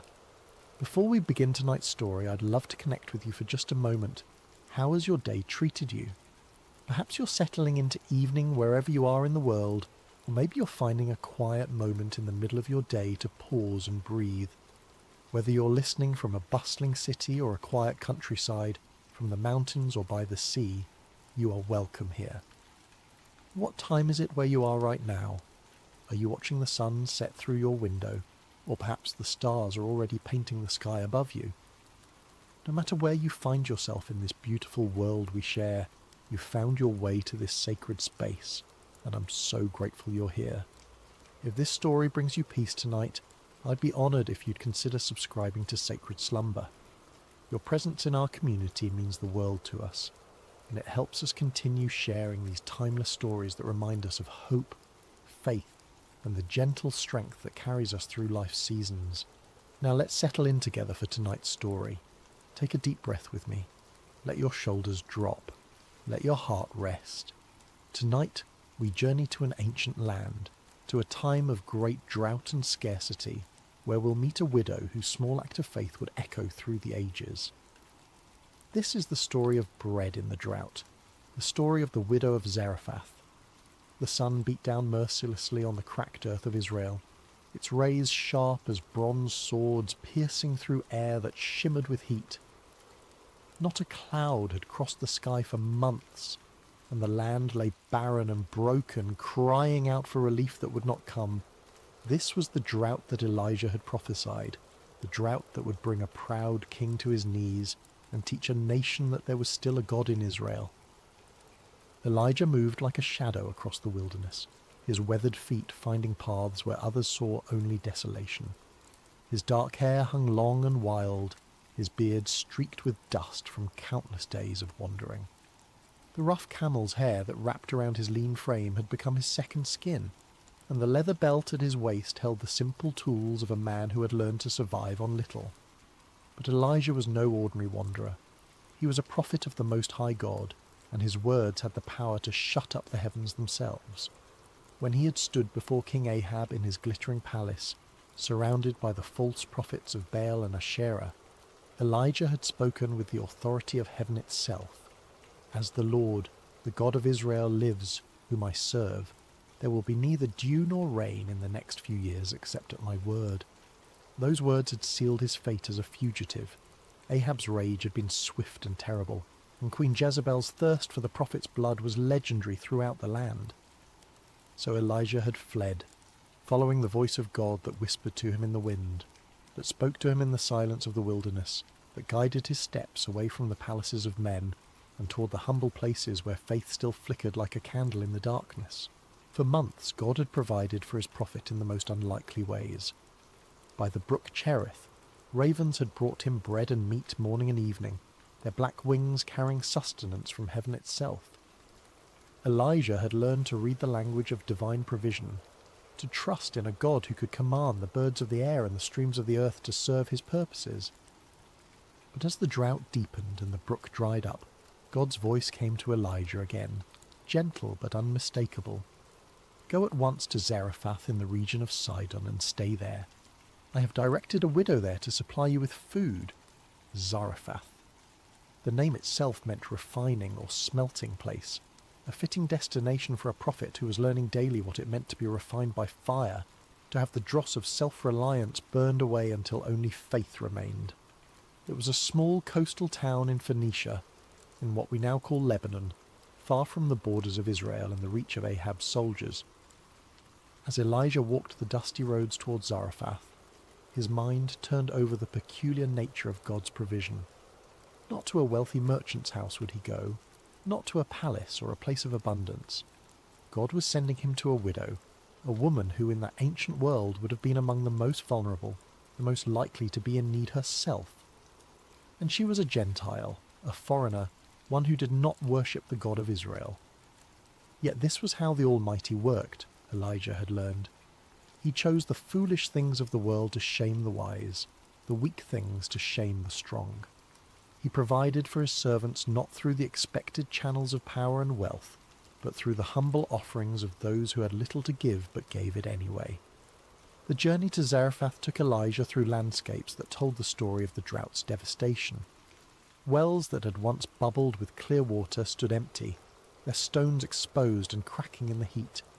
Fields that should have been green with growing grain stretched out like brown parchment. The soil so hard it rang under his footsteps like pottery. Trees that had weathered centuries of seasons now stood leafless and dying, their branches reaching toward a pitiless sky like the arms of supplicants begging for mercy. In the villages he passed through, Elijah saw the human cost of the judgment he had pronounced. Children with hollow eyes clung to their mothers' skirts, their small faces etched with the premature wisdom that comes from knowing hunger. Men sat in the shade of buildings, their hands idle because there was no work to be done in fields that would not grow. Women walked great distances with empty water jars, returning with barely enough to wet their families' lips. Yet Elijah did not waver in his conviction that he had spoken truly the word of the Lord. This drought would serve its purpose in drawing the hearts of the people back to the God they had abandoned for the seductive promises of Baal, the god of storms and fertility who had proven powerless to bring rain when it was most needed. Sometimes the mercy of God looked like judgment, and the healing had to begin with the pain of truth. As he crested the final hill before Zarephath, Elijah could smell the salt of the Mediterranean Sea, could hear the distant cry of gulls wheeling over waters that mocked the thirsty land with their abundance. The town spread before him, small and unpretentious, its whitewashed buildings clustered around a modest marketplace. Smoke rose from only a few chimneys, and even here, far from Israel, the drought had left its mark in the form of empty gardens and worried faces. Elijah paused at the crest of the hill, looking down at the place where God had promised him provision. Somewhere in that humble town was a widow who would supply him with food, though she herself was surely struggling to survive. The prophet's heart stirred with curiosity and a deep sense of anticipation. What manner of woman would God choose for such a task? What kind of faith would he find in this foreign place? The sun was beginning its descent toward the western horizon as Elijah made his way down the hill and through the narrow streets of Zarephath. The town was quiet in the afternoon heat, most of its people taking shelter in the cool shadows of their homes. A few merchants sat listlessly beside their stalls, their wares meagre and their customers few. Children played half-heartedly in the dust, their games subdued by the oppressive weight of want that hung over everything like a heavy blanket. Elijah walked with purpose toward the town gate, the place where travellers traditionally stopped to rest and where the business of daily life was conducted. It was there, God had whispered to his spirit, that he would find the woman who would provide for him. As he approached the gate, his eyes searched the few people moving about in the late afternoon shadows, looking for a sign, a divine indication of which among them was the widow God had prepared. And then he saw her. She was gathering sticks near the city gate, her movements slow and deliberate, like someone conserving every ounce of strength for an essential task. Elijah knew immediately that this was the woman God had sent him to find, not through any dramatic sign or heavenly voice, but through the quiet certainty that settled in his spirit like dew on morning grass. The widow of Zarephath was neither young nor old, but somewhere in that indefinite middle season of life where hope and despair wage their daily battle in a woman's heart. Her dark hair was partially covered by a simple headscarf, and her clothes, though clean and carefully mended, spoke of years of making do with little. Her hands, as she bent to gather the dry branches scattered near the gate, were the hands of one who had worked hard for everything she had ever possessed. There was something in her posture, in the careful way she selected each stick and added it to her small bundle, that spoke of finality. These were not the movements of someone gathering fuel for many meals to come, but of someone preparing for a last act, a final ceremony before surrendering to whatever fate awaited. Elijah approached her slowly, not wanting to startle her. In her concentration on her task, she had not yet noticed the travel-worn prophet making his way toward her. When she finally looked up, her eyes registered first surprise, then the wary caution of a woman who had learned to be careful around strangers. "Peace be with you," Elijah said gently, his voice carrying the warmth of one who understood what it meant to be far from home and dependent on the kindness of others. The widow straightened, still holding her bundle of sticks against her chest like a shield. "And with you, traveller," she replied, her voice soft but tinged with the wariness of one who had little left to lose and could therefore afford few mistakes. Elijah gestured toward the well that stood near the gate, its depths long since dry, but its stone rim still serving as a place for travellers to rest. "Could you bring me a little water in a jar so I may have a drink?" The request was simple enough, the kind of hospitality that travellers routinely requested and that kind hearts routinely provided. But as the widow looked toward the well, Elijah saw something flicker across her face, a shadow of pain that told him water too had become precious in this place. Still she nodded. "I will see what I can do," she said, and began to turn away to fulfill his request. But Elijah's voice stopped her. "And bring me, please, a piece of bread." The words hung in the air between them like a bridge that could either be crossed or burned. The widow turned back to face him, and now Elijah could see the full weight of her circumstances written in the lines around her eyes, in the slight tremor of her hands as she clutched her bundle of sticks more tightly. "As surely as the Lord your God lives," she said, her voice barely above a whisper, "I don't have any bread, only a handful of flour in a jar and a little olive oil in a jug. I am gathering a few sticks to take home and make a meal for myself and my son, that we may eat it and die." The words struck Elijah's heart like physical blows. Here was not abundance hiding behind false modesty, not plenty disguised as poverty. Here was the raw truth of scarcity, spoken with the quiet dignity of one who had already made peace with her fate. This woman was preparing her last meal, gathering these few sticks to kindle a final fire that would cook the final handful of flour into one last piece of bread for herself and her child. In her simple statement, Elijah heard echoes of every widow's story, every mother's nightmare. She had watched her resources dwindle day by day, week by week, had portioned out ever smaller meals until there was nothing left to portion. Now she had reached the end of her rope, the bottom of her jar, the last of her oil. She'd perhaps spent sleepless nights calculating and recalculating, hoping against hope that somehow her meagre supplies would stretch just one more day, one more meal. And here was a stranger, a foreign prophet, asking her to share even this last morsel.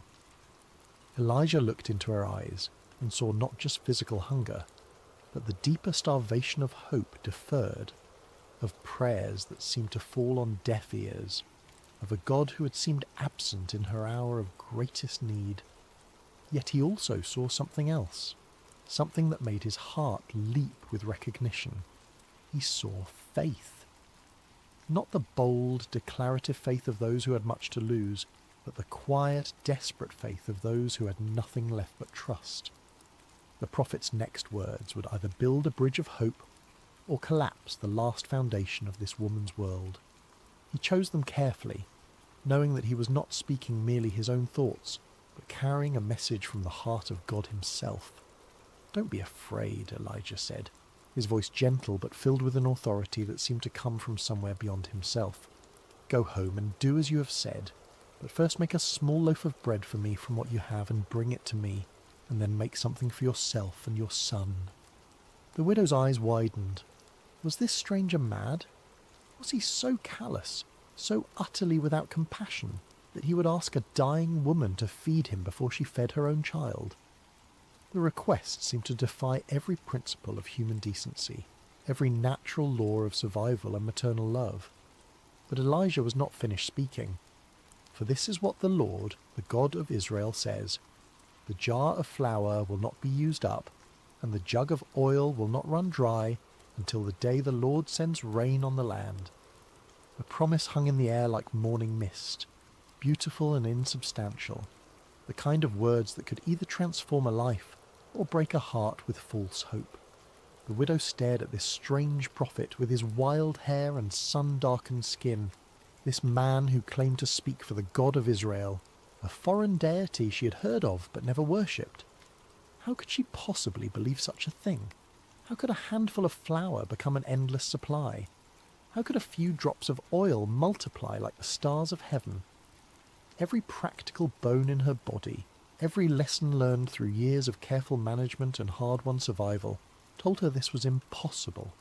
Yet something in Elijah's eyes, something in the quiet confidence with which he spoke these impossible words, awakened an echo in her heart. Perhaps it was the memory of childhood stories her grandmother had told, tales of gods and miracles from the ancient days. Perhaps it was the sheer desperation of a mother who would try anything, believe anything, if it meant one more day of life for her son. Or perhaps it was something deeper, something that recognized in this weathered prophet's promise the voice of the same divine love that had sustained her through every previous trial, that had somehow always provided just enough, just when she needed it most, until now. The widow looked down at her bundle of sticks, then back at Elijah. She thought of her son waiting at home, trusting her to return with enough fuel to cook their final meal. She thought of the empty jar that had once held pounds of flour, now scraped clean except for that last precious handful. She thought of the oil jug that had once gurgled with golden liquid, now holding barely enough to moisten the flour into dough. And then she thought of something else, the strange peace that had settled over her heart as Elijah spoke his impossible promise. It was not the peace of understanding, for she understood nothing of what he proposed. It was not the peace of certainty, for everything in her circumstances screamed that his words were foolishness. It was the peace of surrender, the peace that comes when one has exhausted all human possibilities and stands at the edge of mystery, ready to step into the unknown. "I will do as you have said," she whispered, her voice carrying the weight of a decision that would echo through all eternity. The walk back to her small home felt both eternal and instantaneous to the widow. Each step carried her further from the safety of reasonable despair and closer to the dangerous territory of hope. The bundle of sticks in her arms seemed to grow heavier with each pace, not because of their weight, but because of what they represented, the fuel for a miracle she dared not quite believe in, yet could not quite dismiss. Her house stood at the end of a narrow alley, its walls built of the same white stone as most of the buildings in Zarephath, its roof flat and practical. It was small but carefully maintained, the kind of home that spoke of pride surviving in the face of poverty. A few clay pots stood near the doorway, empty now except for the dust that had settled in them during the long months of drought. As she approached her door, the widow could hear movement inside, the soft sounds of her son moving about in the dim interior. He was perhaps 10 years old, still young enough to trust completely in his mother's ability to provide, yet old enough to understand the gravity of their situation. He had not complained when the meals grew smaller and less frequent, had not questioned why she sometimes gave him her portion while claiming she wasn't hungry. Now she would have to explain to him that she was going to give away their last food to a stranger. The door opened with a soft creak of wood that had swollen and shrunk through many seasons. Inside, the house was cool and shadowy, a welcome relief from the blazing heat of the afternoon sun. Her son looked up from where he sat near the window, his young face brightening at her return. "Did you find enough wood, Mother?" he asked, his voice carrying the careful optimism of a child who'd learned not to expect too much, but could not quite stop hoping. The widow set down her bundle of sticks and looked around the familiar space of her home. Everything was clean and in its place, though there was precious little to arrange. A few cooking vessels, some worn but serviceable garments, a small table, sleeping mats that she rolled up each morning and spread each evening. The jar of flour sat in the corner where she always kept it, and beside it the small jug of oil. The son followed her gaze to the corner where their last provisions waited. He had watched those containers grow emptier day by day, had seen his mother peer into them each morning with expressions that grew more worried as the contents diminished. He knew, with the intuitive wisdom that children possess, that today would be their last day of having anything to eat. "Mother," he said again, sensing something different in her manner, something that hadn't been there when she left to gather the wood. The widow moved to the corner and lifted the flour jar, feeling the pitiful weight of what remained inside. Then she picked up the oil jug, tilting it slightly to gauge how little was left. The sound of the oil moving in the nearly empty vessel was like a whisper, like the last breath of hope dying away. But then she remembered Elijah's words, remembered the strange certainty in his voice when he spoke of jars that would not empty, and jugs that would not run dry. She remembered the peace that had settled over her heart when she agreed to his impossible request. "My son," she said gently, kneeling beside him so they were at eye level, "something wonderful and strange has happened today. A prophet of the God of Israel has come to our town, and he has asked me to share our food with him." The boy's eyes widened. "Our food? But Mother, we only have enough for—" "For one meal, yes," she finished for him. "I know. But this prophet, his name is Elijah, has promised me something that seems impossible. He says that if I feed him first, then our jar of flour will not be used up, and our jug of oil will not run dry until the day the Lord sends rain on the land." The child stared at his mother, processing this information with the serious concentration of one who had learned that adult decisions often determined whether children lived or died. "Do you believe him, Mother?" It was such a simple question, but it cut to the heart of everything. Did she believe? Could she stake their lives on the promise of a foreign prophet? Could she risk her son's survival on words that defied every law of nature she had ever observed? The widow was quiet for a long moment, looking into her son's trusting eyes. Then she smiled, and it was the first real smile that had crossed her face in months. "I don't know if I believe him with my mind, my son, but my heart tells me that we have nothing left to lose, and perhaps everything to gain. Sometimes faith means stepping forward when you cannot see the path." She stood and moved toward the corner where their supplies waited. "Help me build a fire, and we will make bread for the prophet first, as he asked. And then we will see what the God of Israel will do for a widow and her son in Zarephath." The boy nodded solemnly, and began arranging the sticks his mother had gathered while she prepared to perform what might be either an act of supreme faith or supreme foolishness. The distinction, she realized, might not matter as much as she had thought.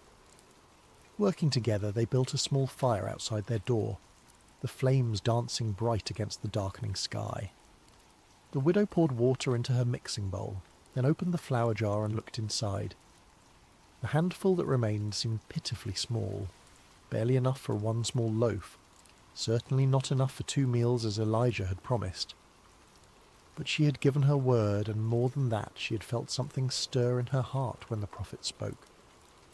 Perhaps it was only desperation disguised as faith, but it was all she had to offer. Carefully, reverently, she poured half of the remaining flour into her bowl. Then she tilted the oil jug and let a few precious drops fall into the mixture. The oil gleamed golden in the firelight, and she found herself thinking of ancient stories, half-remembered tales of gods who provided for their people in miraculous ways. As she mixed the flour and oil with water, kneading the small portion of dough with practiced hands, the widow felt a strange sense of ceremony settling over the simple task. This was no ordinary bread-making. This was an act of faith performed in the face of impossible circumstances, a leap into the unknown guided only by the promise of a prophet and the whisper of hope in her own heart. The dough came together under her hands, soft and elastic despite the small amount of oil. She shaped it into a small round loaf and placed it on the flat stone they used for baking, setting it carefully over the coals. The bread began to bake, filling the evening air with the ancient comforting aroma of grain transformed by fire. As they waited for the bread to cook, the widow and her son sat quietly by the fire. The boy leaned against his mother's side, and she wrapped her arm around him, holding him close. Whatever happened next, whatever the morning would bring, they had this moment of peace together. When the bread was finished, golden and warm from the stones, the widow wrapped it carefully in a clean cloth and stood. "I will take this to the prophet now," she told her son. "While I am gone, keep the fire burning. When I return, we'll make our own bread and see if the promise holds true." The walk back to the city gate seemed shorter this time, though the weight of what she carried felt immeasurable. This small loaf represented everything she had left in the world, the last of her resources, the final hedge against starvation. She was literally carrying her life in her hands, offering it to a stranger based on nothing more than his word. Elijah was waiting where she had left him, sitting quietly in the gathering dusk. When he saw her approaching with the wrapped bread, his face lit up with a smile that transformed his austere features. It was not the smile of one who had expected to be obeyed, but of one who was genuinely moved by the sacrifice he was witnessing. "Thank you," he said simply as she placed the bread in his hands. "What you have done requires more courage than facing down armies or calling fire from heaven. You have chosen to trust when you had every reason to doubt." The widow watched as he unwrapped the bread, still warm and fragrant from the fire. "I pray your God honours your promise, prophet. My son and I have nothing left but this hope you have given us." Elijah broke the bread and ate it slowly, savouring each bite not just for its nourishment but for what it represented. "He will honour it," the prophet said with quiet certainty. "Go home now and prepare your own meal. The jar of flour will not be empty." As the widow walked home through the darkening streets of Zarephath, she felt as though she were walking through a dream. Had she really just given away their last food to a stranger? Had she really staked everything on the promise of a foreign god?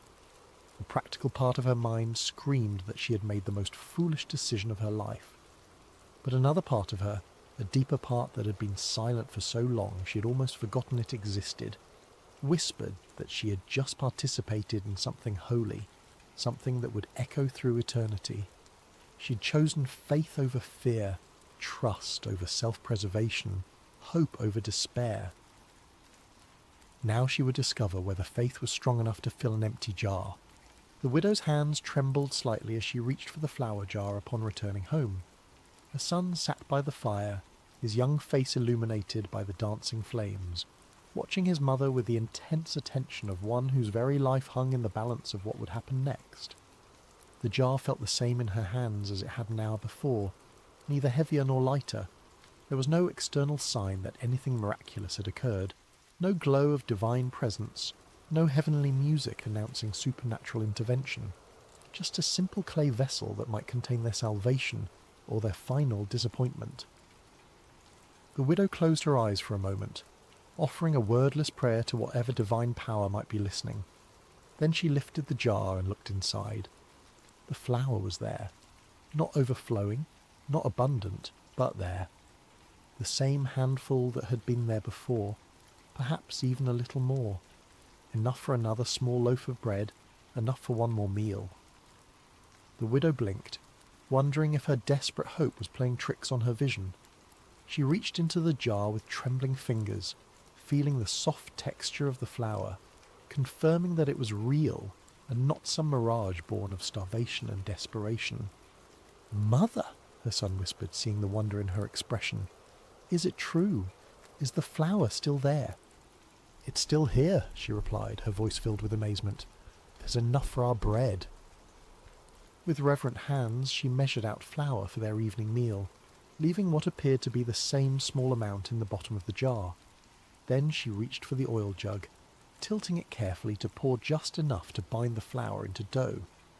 The oil flowed golden and pure, and when she set the jug aside it still contained what seemed to be the same small amount it had held before.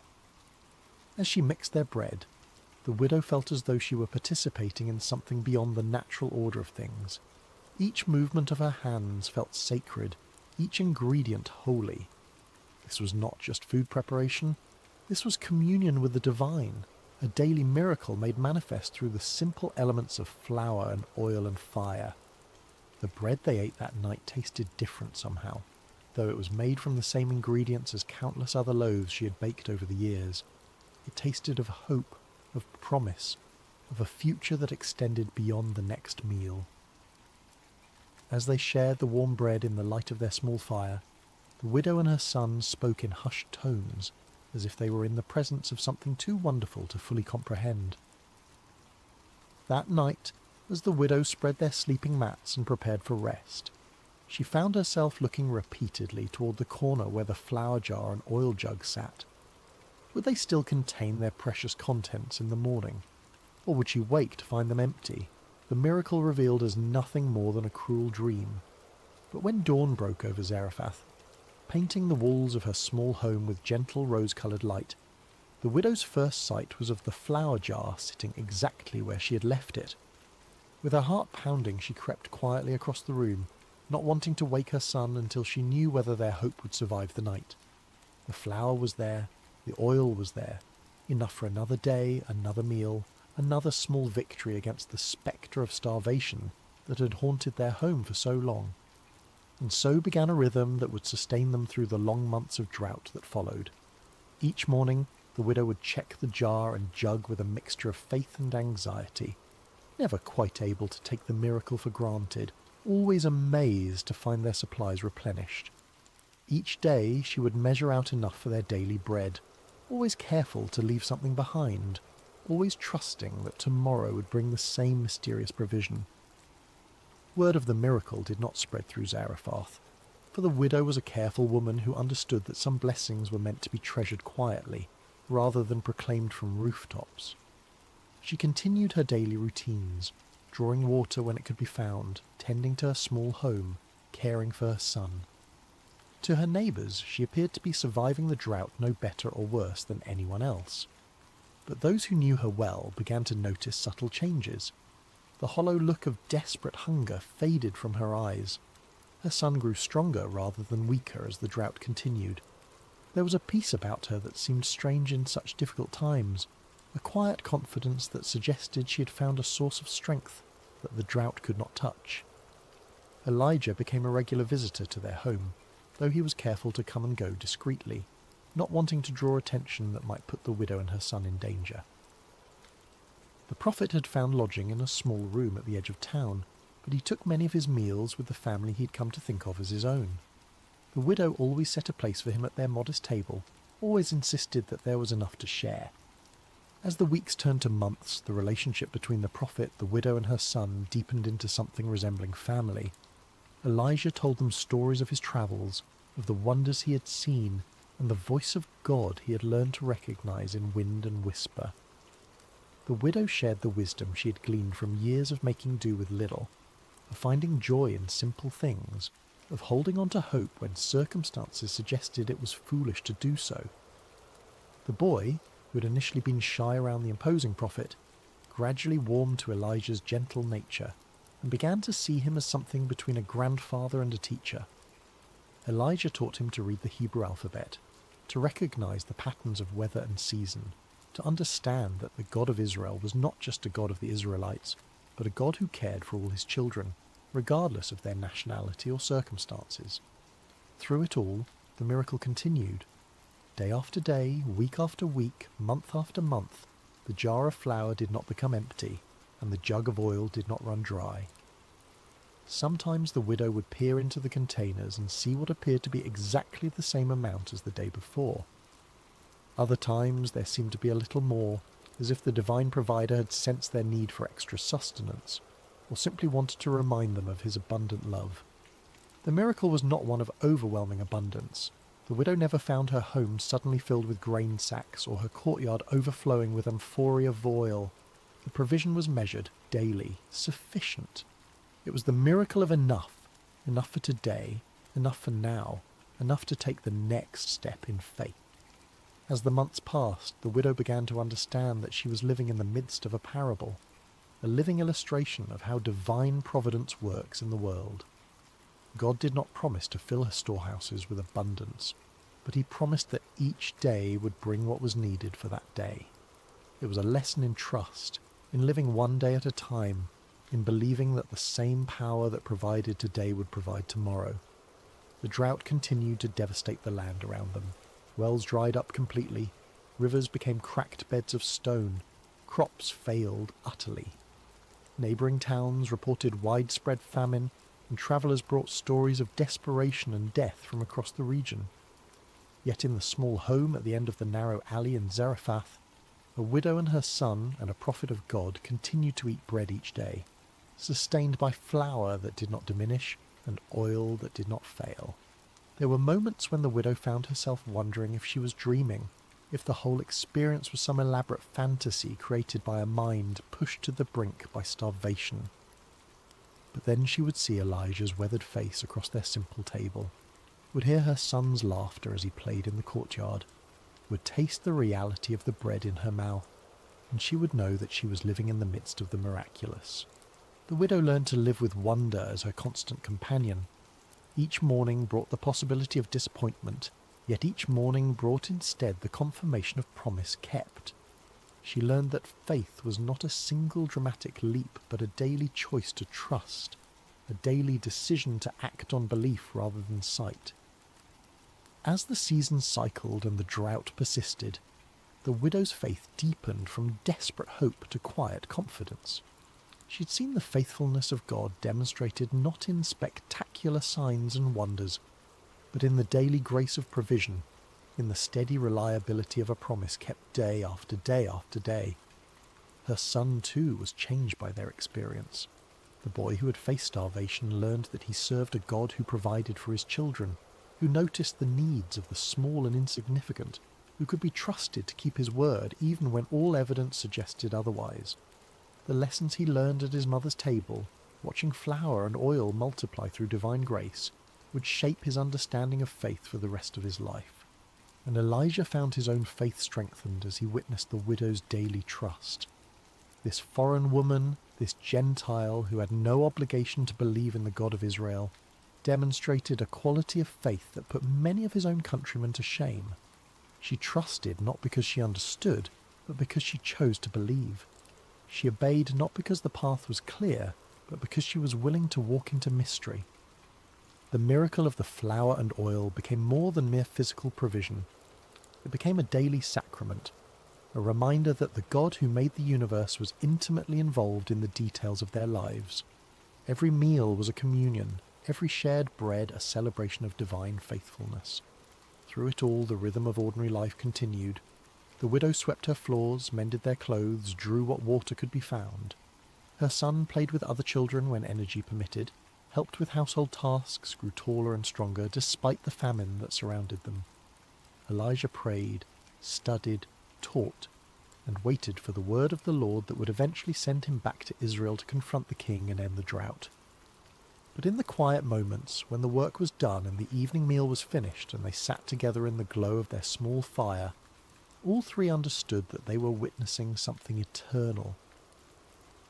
They were living proof that God's love extends beyond the boundaries of nation and tribe, that his provision flows to all who trust him, and that faith the size of a mustard seed can move mountains of impossibility. The widow would often reflect on that first day when Elijah had asked for her last handful of flour. She had stood at the crossroads between fear and faith, between holding tight to what little she had and releasing it into the hands of an unknown God. Her choice to trust, to give when she had nothing left to give, had opened the door to a miracle that sustained not just her body, but her soul. As the months passed, other miracles followed.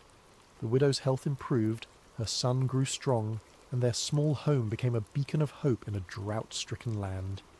Neighbours began to notice that this family seemed to weather the crisis better than most, though they never suspected the divine intervention that made it possible. Elijah taught them that true wealth was not measured in the size of one's storehouses, but in the faithfulness of one's provider. The widow learned that obedience to God's word, even when it seemed to contradict human wisdom, always led to blessing. Her son discovered that the God of Israel was also his God, that divine love knew no boundaries of race or nationality. Years later, when the drought finally ended, and rain fell once again on the parched earth, the widow would remember these days as the most precious of her life, not because they were easy, but because they were holy. In her poverty she had discovered riches. In her weakness she had found strength. In her emptiness she had encountered the fullness of God's love. The jar of flour never ran empty until the day the rains came. The jug of oil never ran dry until the crisis passed. And the faith that began with a handful of flour and a desperate prayer grew into a testimony that would echo through generations, reminding all who heard it that God's provision is always sufficient, his timing always perfect, and his love always faithful. In the quiet of your own heart tonight, as you rest in the peace of this ancient story, remember the widow's courage.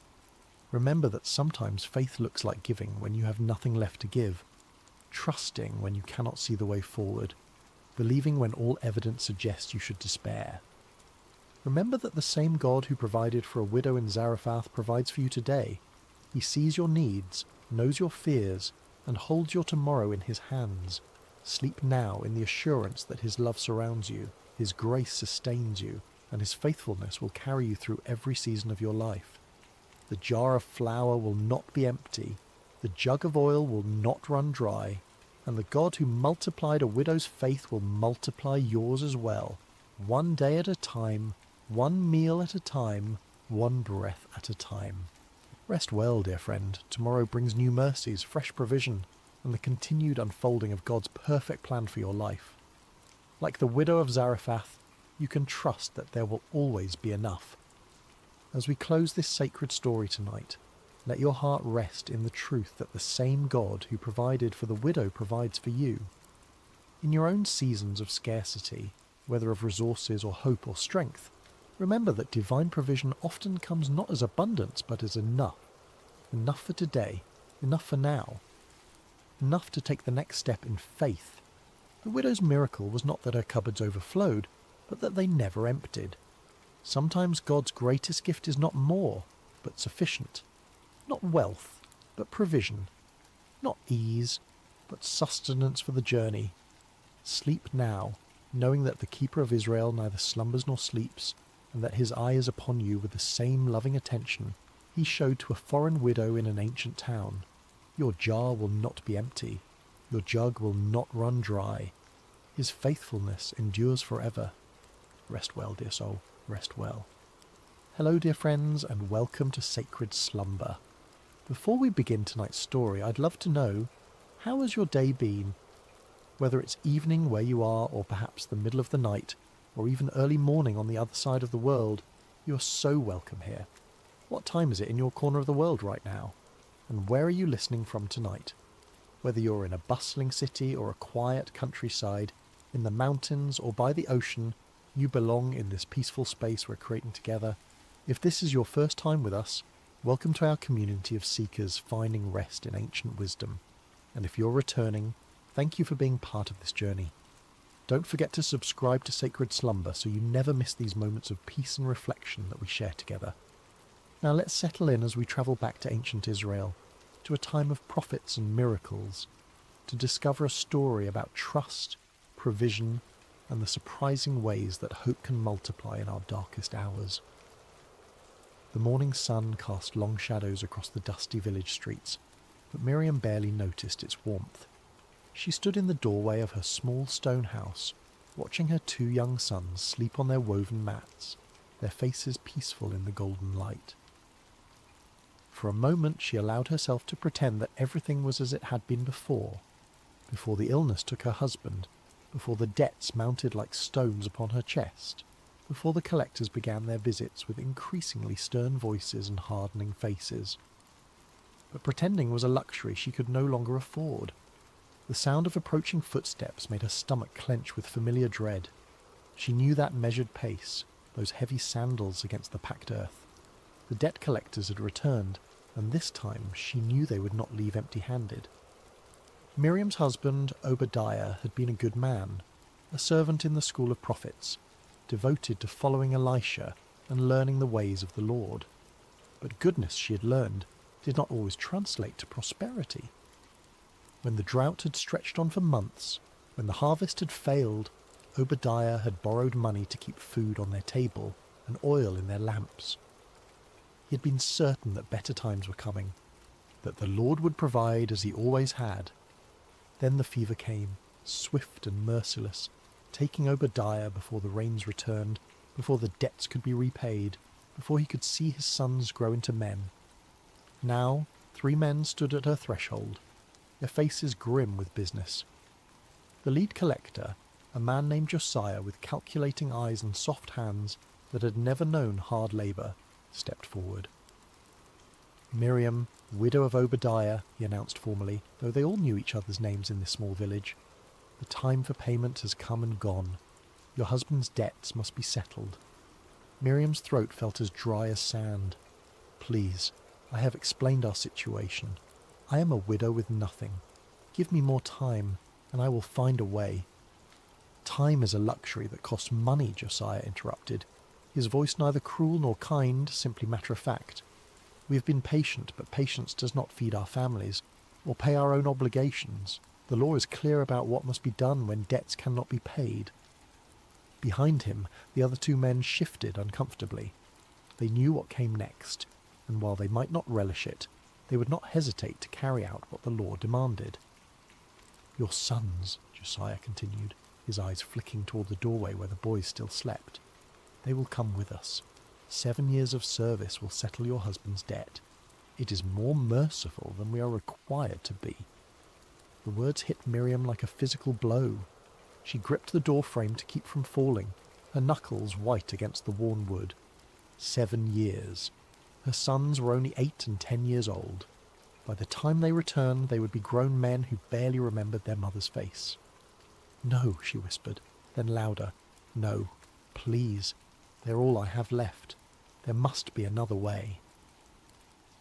But even as she spoke, she knew the futility of her words. She had nothing of value to offer. No jewellery, no livestock, no land.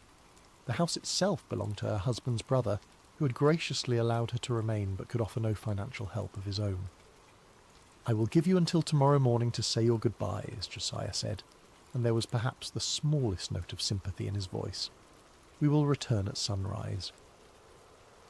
As the men walked away, their sandals raising small clouds of dust that caught the morning light, Miriam sank to her knees in the doorway. A weight of hopelessness pressed down upon her like a stone, threatening to crush what little breath remained in her lungs. Her sons stirred behind her, waking to another day they assumed would be like all the others. Simple, poor perhaps, but together. How could she tell them that their childhood was about to end? How could she explain that the law that was meant to protect would now tear their family apart? But as the sun climbed higher and the reality of her situation settled like dust around her, Miriam remembered something her husband used to say when times were difficult. When we have nowhere else to turn, we can always turn upward.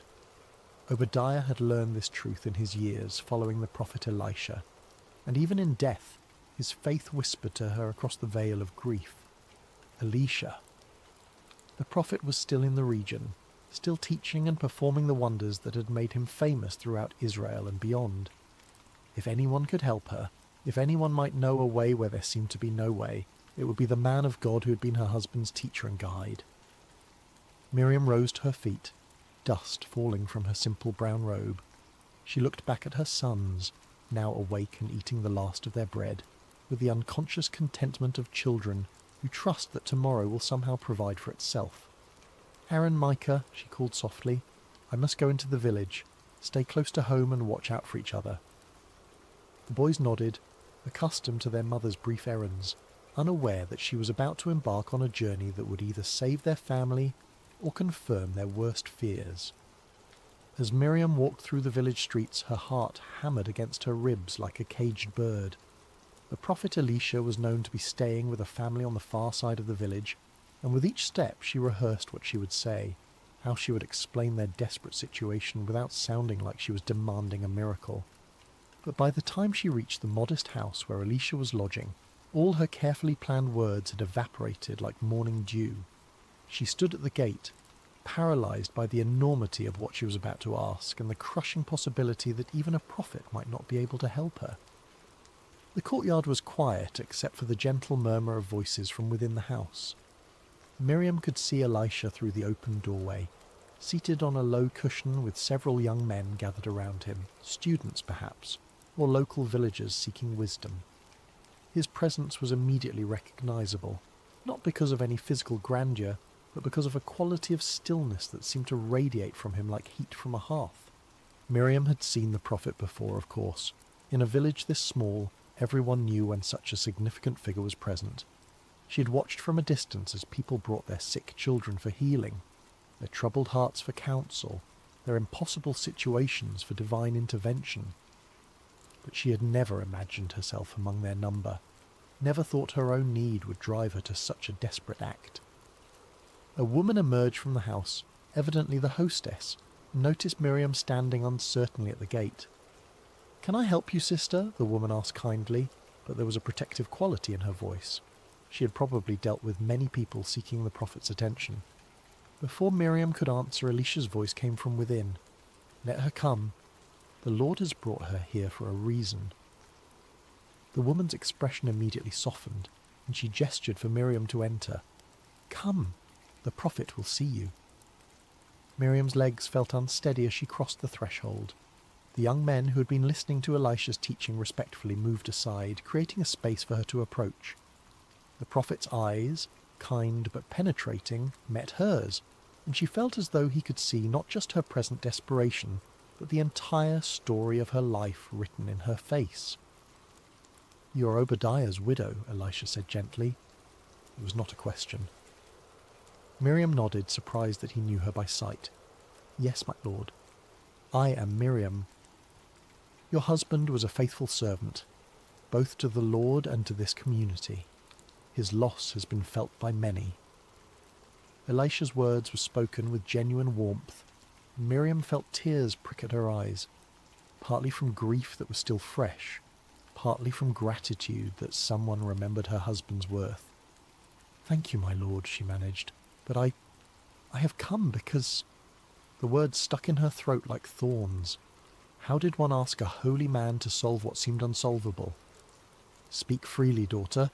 What troubles you?" The kindness in his voice broke through her restraint like water through a cracked dam. The whole story poured out. The debts, the collectors, the threat to take her sons, the sunrise deadline that loomed like an executioner's blade.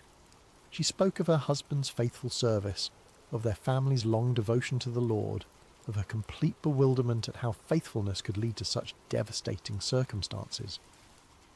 When she finished, the courtyard was silent except for the distant sound of children playing in another street. a sound that reminded Miriam acutely of what she stood to lose. Elisha listened without interruption, his expression grave but not hopeless. When she fell silent, he sat quietly for a moment, as though listening to a voice only he could hear. Finally he spoke. "Tell me, what do you have in your house?" The question caught Miriam off guard. What did she have? The very essence of her problem was that she had nothing. No money, no valuables, no resources with which to pay her debts, or provide for her family. "Nothing, my lord," she said, her voice barely above a whisper. "I have nothing at all." But Elisha's gaze remained steady, patient. "Look again. What do you have in your house?" Miriam searched her memory, walking through their small home in her mind. A few pieces of simple furniture, some clay pots, worn clothing, sleeping mats. Nothing of any value. Certainly nothing that could solve a debt large enough to require 7 years of servitude to repay. Then she remembered. There is a small jar of olive oil," she said hesitantly. "Just a little. Barely enough for a few meals." She almost apologized for mentioning something so insignificant, but the prophet's face had changed. There was something in his expression now. Not quite a smile, but a kind of quiet intensity that made the air in the courtyard feel charged with possibility. "A jar of oil," Elisha repeated thoughtfully. "How much oil?" "Very little, my lord. Perhaps enough to fill a cup, no more." The prophet nodded slowly, as though this small detail was exactly what he had been hoping to hear. He stood up, his movements deliberate and purposeful. "Here is what you must do," he said, his voice carrying the authority of someone who spoke not just his own words, but those of the Almighty. "Go to all your neighbours, not just the ones nearby, but throughout the village. Ask them to lend you their empty jars and vessels. Don't ask for just a few. Collect as many as you can carry." Miriam blinked in confusion. Empty jars? What good would empty vessels do when her problem was that she had nothing to fill them with? "I don't understand, my lord. If I had oil to fill jars, I would not be in this position." "Understanding comes after obedience, not before," Elisha said, but his tone was gentle, not reproving. "Trust in the Lord's provision, even when his ways seem strange to our human reasoning." He continued with his instructions. "When you have gathered the empty vessels, go into your house with your sons. Close the door. This miracle is not for the curious eyes of the neighbours, but for the desperate faith of a mother. Then take your small jar of oil and begin to pour." "Pour into what, my lord?" "Into the empty jars. Pour until they are full." The instruction seemed impossible, even absurd. How could she pour from a nearly empty jar into multiple vessels? The physical laws that governed their world simply didn't work that way. But as Miriam looked into the prophet's eyes, she saw something that gave her pause. Not madness, not delusion, but absolute certainty. This was a man who had seen the impossible become routine, who had learned to expect miracles the way others expected sunrise. "Do you trust me?" Elisha asked simply. Miriam thought of her sons, sleeping peacefully this morning, while she faced the possibility of never tucking them in again. She thought of her husband's faith, unwavering even in illness, even in poverty, even at the end. She thought of the alternative, doing nothing, accepting defeat, watching her children be led away at sunrise. "Yes, my lord, I trust you." "Then go. The Lord will not fail you." As Miriam prepared to leave, one of the young men who had been listening spoke up. "Master, shouldn't we accompany her?" "Help her carry the vessels." But Elisha shook his head. This work must be hers alone. Faith cannot be borrowed or carried by another. It must be exercised by the one who needs the miracle. Walking back through the village streets, Miriam felt as though she were in a dream, or perhaps more accurately, as though she had just awakened from the nightmare of the past few months into a reality where impossible things might be possible. The prophet's instructions echoed in her mind. Collect empty jars, as many as possible, then pour from her nearly empty vessel into them. It made no earthly sense. But then again, neither did most of the stories she had heard about Elisha and his master Elijah before him. Prophets who had called down fire from heaven, raised the dead, and fed multitudes with meagre supplies. Perhaps the very impossibility of the instruction was itself a sign that she was about to witness something beyond the natural order. Her first stop was at the house of her neighbour Sarah, an elderly woman who had been kind to Miriam since Obadiah's death, often sharing vegetables from her garden when she had none to spare. "Sarah," Miriam called softly at the gate, "may I speak with you?" The older woman emerged, wiping flour from her hands on her apron. "Of course, child. You look different somehow. Is everything well?" Miriam almost laughed at the question. Nothing was well, and yet somehow everything felt different than it had this morning. "I need to ask a favour. Do you have any empty jars or vessels that I might borrow?" Sarah's eyebrows rose in surprise. Empty jars? Whatever for? How could Miriam explain without sounding like she had lost her mind? "The prophet Elisha has given me instructions. I need to gather as many empty containers as I can." To her credit, Sarah didn't ask for further explanation. In a community where prophets occasionally walked among them, people had learned that divine instructions often defied human logic. "I have several clay jars that I use for storing grain, but they're empty now since the harvest was so poor. You're welcome to them. Let me help you carry them." As they loaded the vessels into Miriam's arms, Sarah's expression grew concerned. "Miriam, the whole village knows about your situation with the debt collectors. If there's anything else I can do—" "Pray," Miriam said simply. "Pray that the Lord remembers his promises to care for widows and orphans." Her next stop was at the home of Rebecca, a woman with several children who had always been friendly but not particularly close.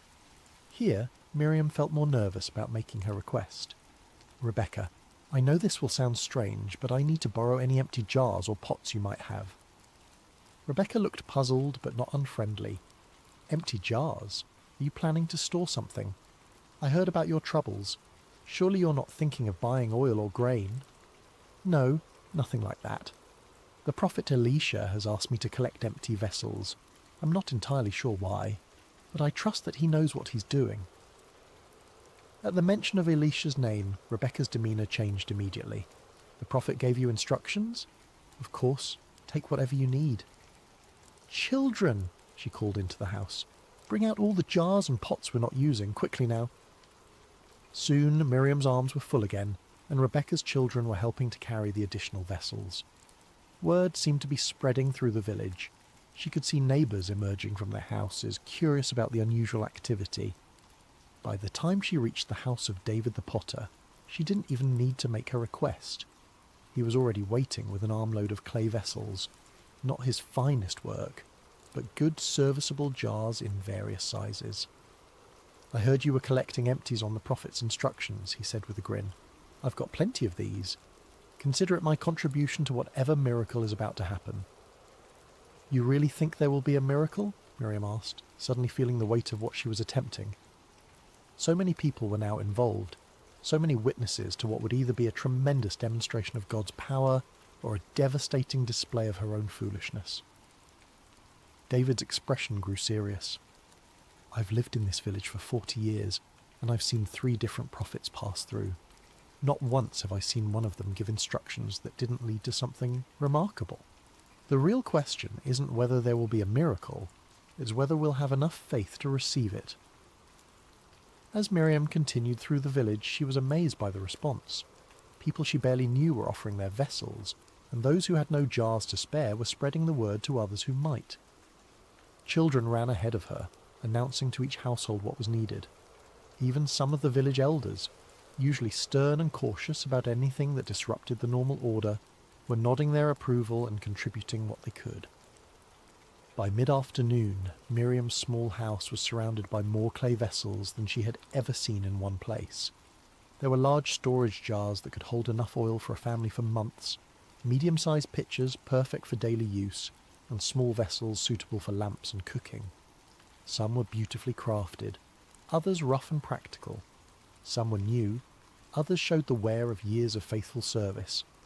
Her sons, Aaron and Micah, had awakened to find their home transformed into something resembling a pottery merchant's stall.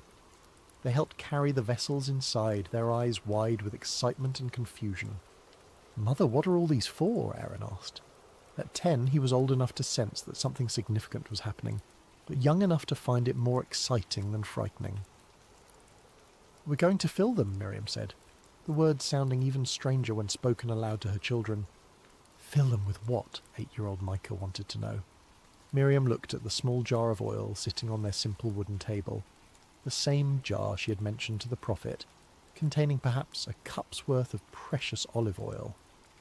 It looked impossibly small, surrounded by all the empty vessels now crowding their one-room home. "With oil," she said, and saw her sons exchange the kind of look children give when they're certain their parent has said something that makes no sense but are too polite to argue. As the sun began to sink toward the horizon, painting the sky in shades of orange and gold, Miriam stood in her doorway one last time before following the prophet's final instruction. The village around her looked the same as it had this morning, but everything had changed. This morning she'd been a desperate woman with no options. Now she stood on the threshold of either a miracle or a disaster. But at least she was no longer passive in the face of her circumstances. She could see a few neighbours lingering in their own doorways, clearly curious about what would happen next. News of the prophet's instructions had spread throughout the village, and while no one was bold enough to ask for details, there was a sense of anticipation in the air, as though the entire community was holding its breath. Tomorrow morning the debt collectors would return, expecting to claim her sons, but tonight belonged to faith, to the impossible, to the hope that a God who had parted seas and raised the dead might still care about one widow's desperate prayer. "Come, boys," she said, stepping back inside their small home. "It's time to close the door." The interior of their small house felt different with the door closed and the outside world shut away. The late afternoon light filtered through the single window, casting long shadows among the collection of empty vessels that now filled nearly every available space. Aaron and Micah stood close to their mother, sensing that they were about to witness something extraordinary, though they couldn't possibly understand what. Miriam picked up the small jar of oil with hands that trembled slightly, not from fear now, but from anticipation. The prophet had been so certain, so confident in his instructions. But looking at the meagre amount of oil in her jar compared to the dozens of empty vessels surrounding them, she felt the weight of impossibility settling over her like a heavy cloak. "Mother," Aaron said quietly, "how can we fill all these jars with so little oil?" It was the question that had been echoing in her own mind, but hearing it from her son's lips made her realize that this moment was about more than just solving their financial crisis. Her children were watching, learning what it meant to trust when trust seemed foolish, to obey when obedience seemed pointless, to hope when hope seemed dead. "I don't know how, my son," she said honestly, "but the prophet told us to pour, so we will pour. Sometimes we must act on faith before we understand the reason." She moved to the largest jar first, a beautiful vessel that David the potter had contributed, large enough to hold oil for several months. As she lifted her small jar and positioned it over the opening, she whispered a prayer. "Lord God of Israel, you who cared for the widow of Zarephath in the days of Elijah, remember your servant and his children." The oil began to flow. At first it seemed natural. The golden liquid poured from her jar into the larger vessel with the normal splash and gurgle of any liquid being transferred. But as seconds passed, then minutes, Miriam realized that something impossible was happening. The oil continued to flow, steady and smooth, and yet when she looked at her own jar, it appeared as full as when she had started. "Mother," Micah whispered, his young voice filled with awe, "it's still coming." The first large jar filled completely, rich golden oil reaching its brim. Miriam looked at her own vessel, still full. Her hands began to shake, not with fear now, but with the overwhelming realization that she was witnessing the divine intervention of the God of Abraham, Isaac, and Jacob. "Bring me another jar," she said, her voice barely steady.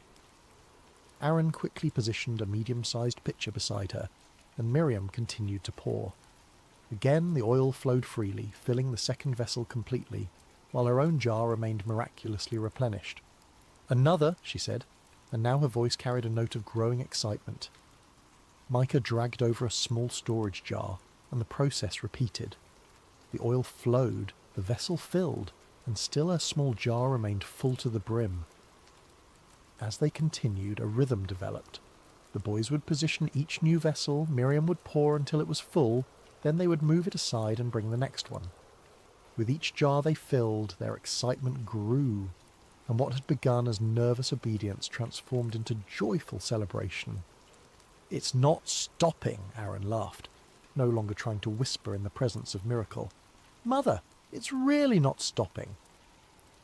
Miriam found herself laughing too, tears of relief and wonder streaming down her face as she poured jar after jar. The oil continued to flow, inexhaustible, impossible, absolutely real. This was the God her husband had served, the God who had parted the Red Sea and provided manna in the wilderness, and he was here in their small house, multiplying oil for a desperate widow and her children. The sun set completely as they worked, and Aaron lit their oil lamp, using oil from one of the newly filled jars. The warm light danced across the growing collection of filled vessels, each one a testament to divine provision, each one a step away from the disaster that had threatened to destroy their family. They filled the large storage jars first, then the medium pitchers, then the smaller vessels for daily use. Oil for cooking, oil for lamps, oil for anointing, oil for trade. More oil than their family could use in a year, more than they could use in several years. "Mother," Micah said during a brief pause, "will we ever run out of empty jars?" Miriam looked around their home. They had filled perhaps half of the vessels they had collected, and still the oil flowed freely from her small jar. "I hope not, my son. I hope we never run out." But even as she spoke, she realized they were approaching the end of their supply of empty containers. Only a handful of vessels remained unfilled, the smallest ones suitable for perfumes and medicines. As she filled the second-to-last jar, a delicate little vessel that Rebecca had contributed, Miriam felt a change. The oil still flowed, but there was something different in its quality, as though it was beginning to recognize that its work was nearly complete. She reached for the final jar, the smallest one in the collection, barely large enough to hold oil for a single lamp. As she positioned her small jar above it and began to pour, the oil flowed out in a steady stream, filling the tiny vessel to its brim. And then, as suddenly as the miracle had begun, it stopped. Miriam tilted her jar, trying to coax out even a few more drops, but it was empty. Completely, naturally, normally empty, as though the laws of physics had suddenly remembered themselves and returned to their usual operation. The silence that followed was profound. For hours their small house had been filled with the sound of flowing oil, excited whispers, and occasional exclamations of wonder.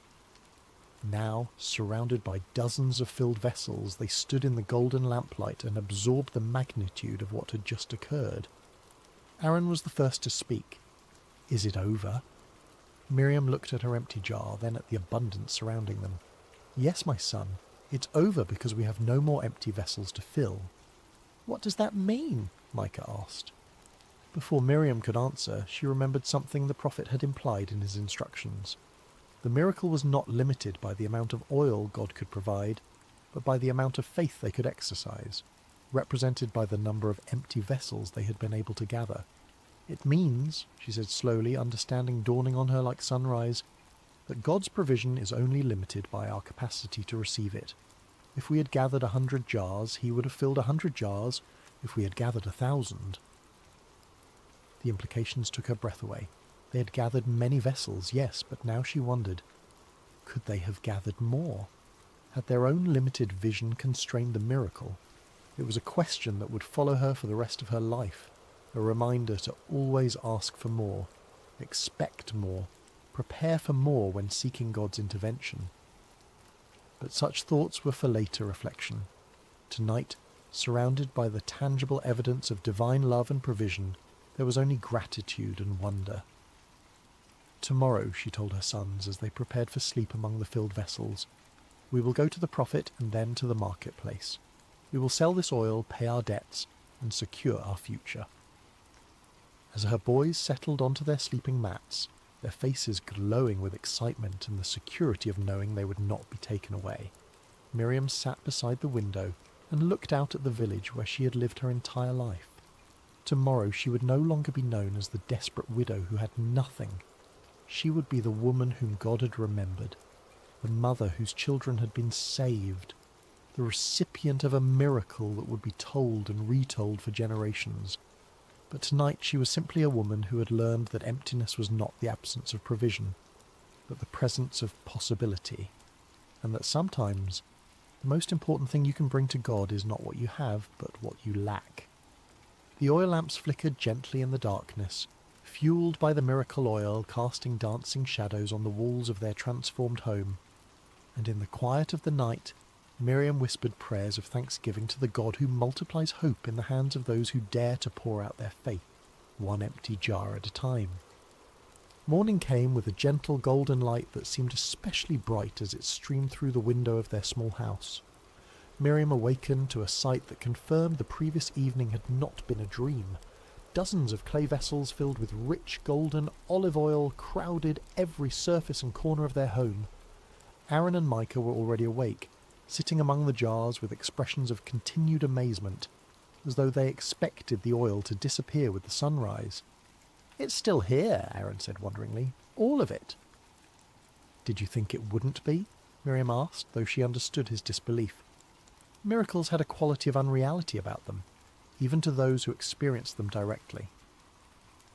"I dreamed about it," Micah said. "I dreamed that we were pouring oil forever and ever, and there were jars as tall as trees, and the oil turned into rivers that flowed through the whole village."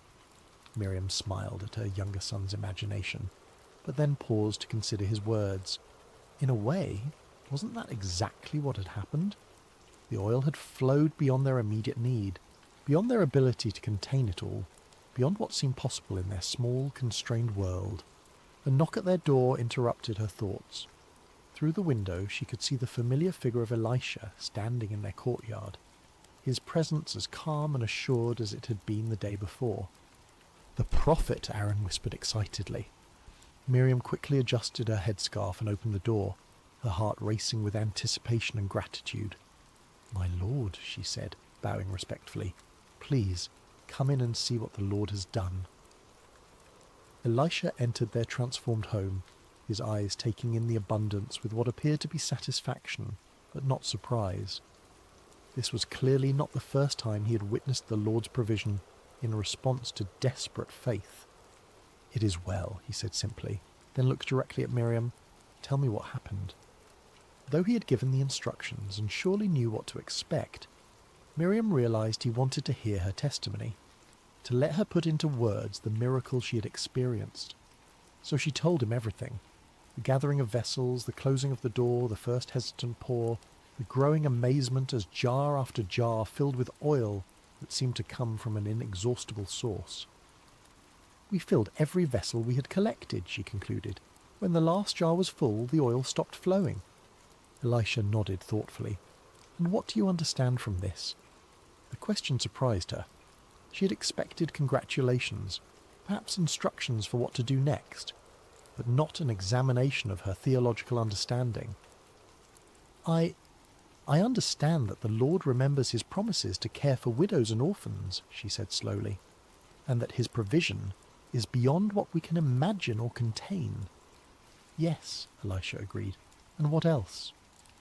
Miriam thought about the experience, about the rhythm of pouring and filling, about the moment when the oil finally stopped. "The miracle was limited only by our preparation," she said, with growing insight. "If we had gathered more vessels—" "The oil would have continued to flow," Elisha confirmed. "God's provision is not constrained by scarcity, but by our capacity to receive abundance. Remember this lesson, and teach it to your sons." He moved toward the door, then turned back with final instructions. "Now go. Sell the oil and pay your debts. You and your sons will live on what remains." "How much should I sell?" Miriam asked, suddenly practical concerns rushing back as she realized she had no experience as a merchant. "Take the oil to the marketplace in portions. Don't flood the market all at once, or you'll drive down the price. Sell slowly, over time, and you'll receive full value. The Lord has given you not just provision for today, but wisdom for managing tomorrow." After the prophet left, Miriam stood in her doorway watching his retreating figure until he disappeared around a corner. Then she turned back to face her transformed reality. The first practical task was obvious. She needed to begin transporting oil to the market. But first there was another matter to address. The sound of approaching footsteps made her look up. 3 familiar figures were walking down her street, the debt collectors, returning as promised at sunrise to claim her sons. But this time Miriam felt no fear, no desperate helplessness. She stood calmly in her doorway, watching their approach with something approaching pity for men who lived in a world too small to contain miracles. "Miriam," Josiah called as they drew near, "are you prepared to surrender the boys?" "I am prepared to pay the debt," she replied evenly. The 3 men stopped walking, clearly taken aback by her confident tone. "Pay the debt?" Josiah repeated sceptically. "Yesterday you claimed to have nothing. What has changed overnight?" "The Lord has provided," Miriam said simply. "I now have the means to settle my husband's obligations in full." She gestured toward her house, where several of the oil jars were visible through the open doorway. Olive oil of the finest quality, more than enough to cover what is owed, with plenty remaining for my family's future needs. The debt collectors exchanged glances, clearly struggling to process this unexpected development. "Where did you get oil?" one of them asked suspiciously. "You cannot simply produce valuable goods from nothing." "With the Lord, nothing is impossible," Miriam replied. "But if you doubt the quality or value, you are welcome to examine it for yourself." Josiah stepped forward and peered into the house, his eyes widening at the sight of dozens of filled vessels. He dipped his finger into the nearest jar and tasted the oil, his expression shifting from skepticism to amazement. "This is premium oil," he admitted reluctantly, "worth far more than your husband's debt." "Then we are agreed," Miriam said. "I will deliver payment to you within 3 days once I have sold sufficient oil in the marketplace." The 3 men departed, shaking their heads in bewilderment, leaving Miriam alone with her sons and their miraculous abundance. Over the following weeks, Miriam carefully sold portions of the oil at the market, following Elisha's wise counsel. The oil was of such exceptional quality that merchants competed to purchase it, and word spread throughout the region about the widow's premium product. True to her word, she paid her husband's debts in full within the promised time, but the oil continued to provide for their family month after month, year after year. She was able to purchase their house from Obadiah's brother, expand their small business, and ensure her sons received proper education. Aaron and Micah grew into strong, faithful men who never forgot the night they witnessed their mother pour from an empty jar and receive abundance beyond measure. They told the story to their own children and grandchildren, how God had multiplied oil in the hands of a desperate widow who dared to trust when trust seemed impossible.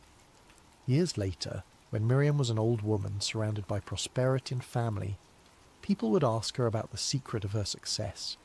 She would always smile and say, "The miracle was not in the oil that multiplied, but in the faith that dared to pour from an empty jar. God is not limited by what we lack. He's only limited by our willingness to bring him our emptiness and trust him to fill it." And in the evenings, when the oil lamps flickered in homes throughout the village, many still burning oil that traced its origins back to that miraculous night, the people would remember that sometimes the greatest abundance comes not when our jars are full, but when we have the courage to pour from what little we have, trusting that the God who created the universe from nothing can certainly create provision from our emptiness. The widow's oil became more than a solution to debt. It became a testament to the truth that faith, like oil, multiplies when poured out in trust, and that the God who notices empty jars is the same God who delights in filling them beyond our wildest dreams. For in the end, Miriam learned the most important lesson of all. We bring our emptiness to God not as a sign of our failure, but as an invitation for his abundance. And when we dare to pour out our faith, even from the smallest jar, we discover that his provision knows no limits except those we place on our own capacity to receive. The story of the widow's oil echoed through generations, a reminder that in the hands of the Almighty, even our deepest need can become our greatest testimony to his faithfulness. Hello, dear friends, and welcome to Sacred Slumber. Before we begin our journey together into this timeless story of faith and courage, I want to take a moment to connect with you, wherever you are in the world tonight. How has your day been? Perhaps you're settling in as the evening draws near, or maybe you're starting your morning with this gentle retelling. Whether it's midnight where you are, or the sun is just beginning to rise, know that you're exactly where you need to be. I'm curious about where this story is finding you tonight. Are you listening from a cozy bedroom in North America? Perhaps watching the stars appear through your window? Or maybe you're in Europe, beginning a peaceful morning with this tale. Perhaps you're in Asia, Africa, Australia, or anywhere else across our beautiful world.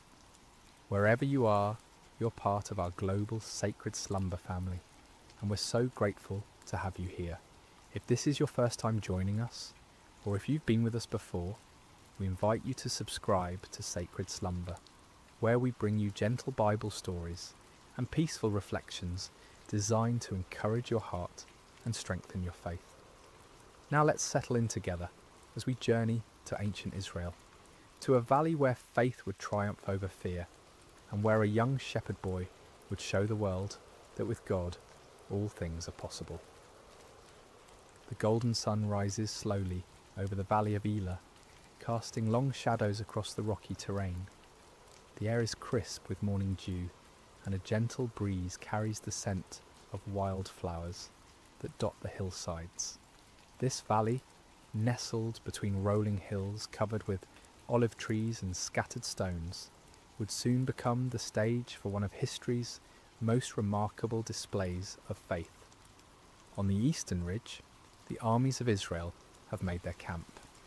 Hundreds of tents stretch across the hillside, their fabric fluttering softly in the morning breeze. Smoke rises from cooking fires where soldiers prepare their simple breakfast of bread and olives. The men move quietly, their faces etched with concern, their eyes constantly drawn to the valley below and the opposite hill. For across the valley, on the western ridge, stands another camp. The Philistines have pitched their tents there, their bronze weapons glinting in the early light. These are seasoned warriors, confident in their strength, their numbers, and their champion who has struck terror into the hearts of Israel's army for 40 long days. Between these two armies lies the valley itself, a stretch of land that seems to hold its breath in anticipation. The grass grows green here, watered by a small brook that winds its way through the centre of the valley, its waters singing softly over smooth stones. It's a peaceful place, this valley, seemingly too beautiful for the conflict that's about to unfold.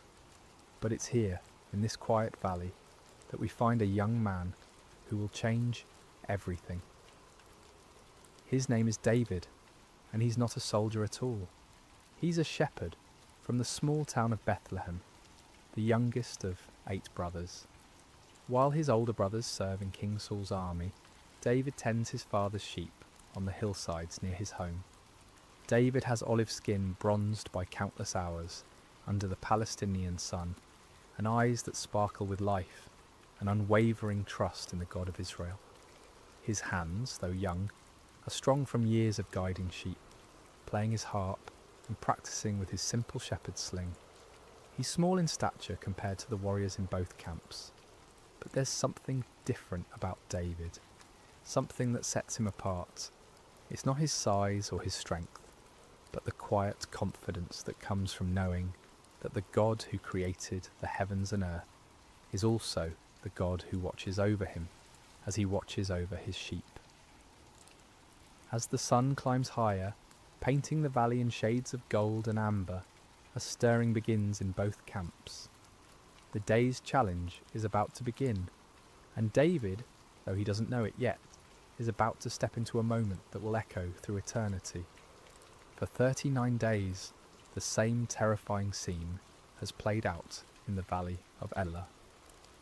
As the morning sun reaches its full strength, a massive figure emerges from the Philistine camp and strides down the hillside toward the valley floor. This is Goliath of Gath, and he is a sight that would make even the bravest heart tremble. Standing nearly 10 feet tall, Goliath is a giant among men. His frame is muscular and imposing, built like a fortress of flesh and bone. His bronze helmet catches the sunlight, and his scale armour gleams like the surface of a deep, dark sea. Each scale of his armour has been carefully crafted, overlapping like fish scales, to create an almost impenetrable defence. The armour alone weighs more than many men could carry, yet Goliath wears it as easily as another man might wear a simple tunic. In his massive hand he carries a spear, whose iron point is as large as a weaver's rod, and whose shaft is thick as a small tree. On his back hangs a bronze sword, and his legs are protected by bronze greaves that shine like mirrors. Walking before him is his armour-bearer, a man who would be considered large in any other company, but appears almost childlike next to his champion. As Goliath reaches the centre of the valley, near the gently flowing brook, he stops and turns to face the Israelite camp on the eastern hill. Then, in a voice that booms across the valley like thunder, he issues his daily challenge. "Why do you come out and line up for battle?" His voice echoes off the hillsides, causing birds to take flight from the olive trees. "Am I not a Philistine, and are you not the servants of Saul? Choose a man and have him come down to me.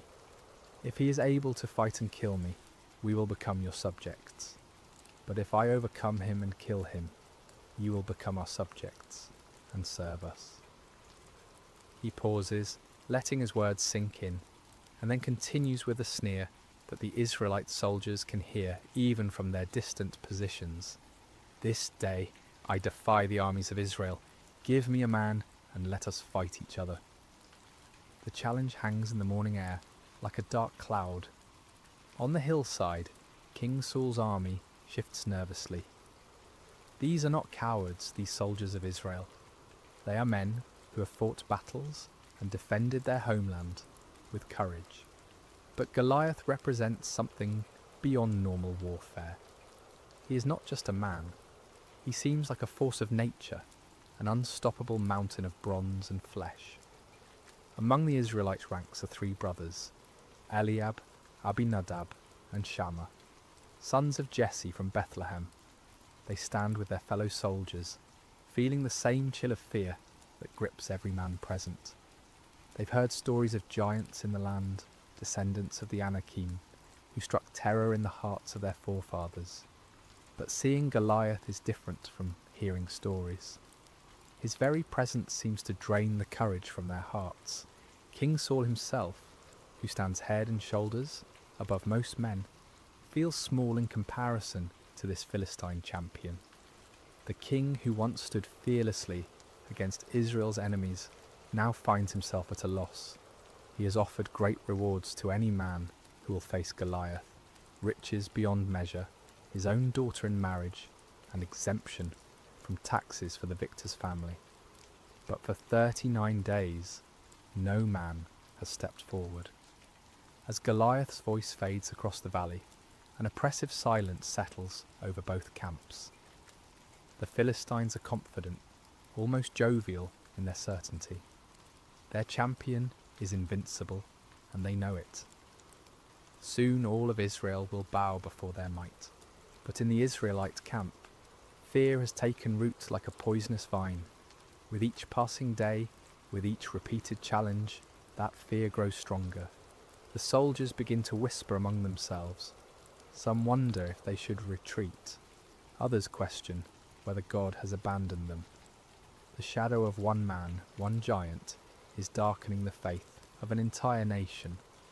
Yet God, who sees all things, who knows the end from the beginning, has already prepared an answer to this seemingly impossible challenge. And that answer is not a mighty warrior or a skilled general.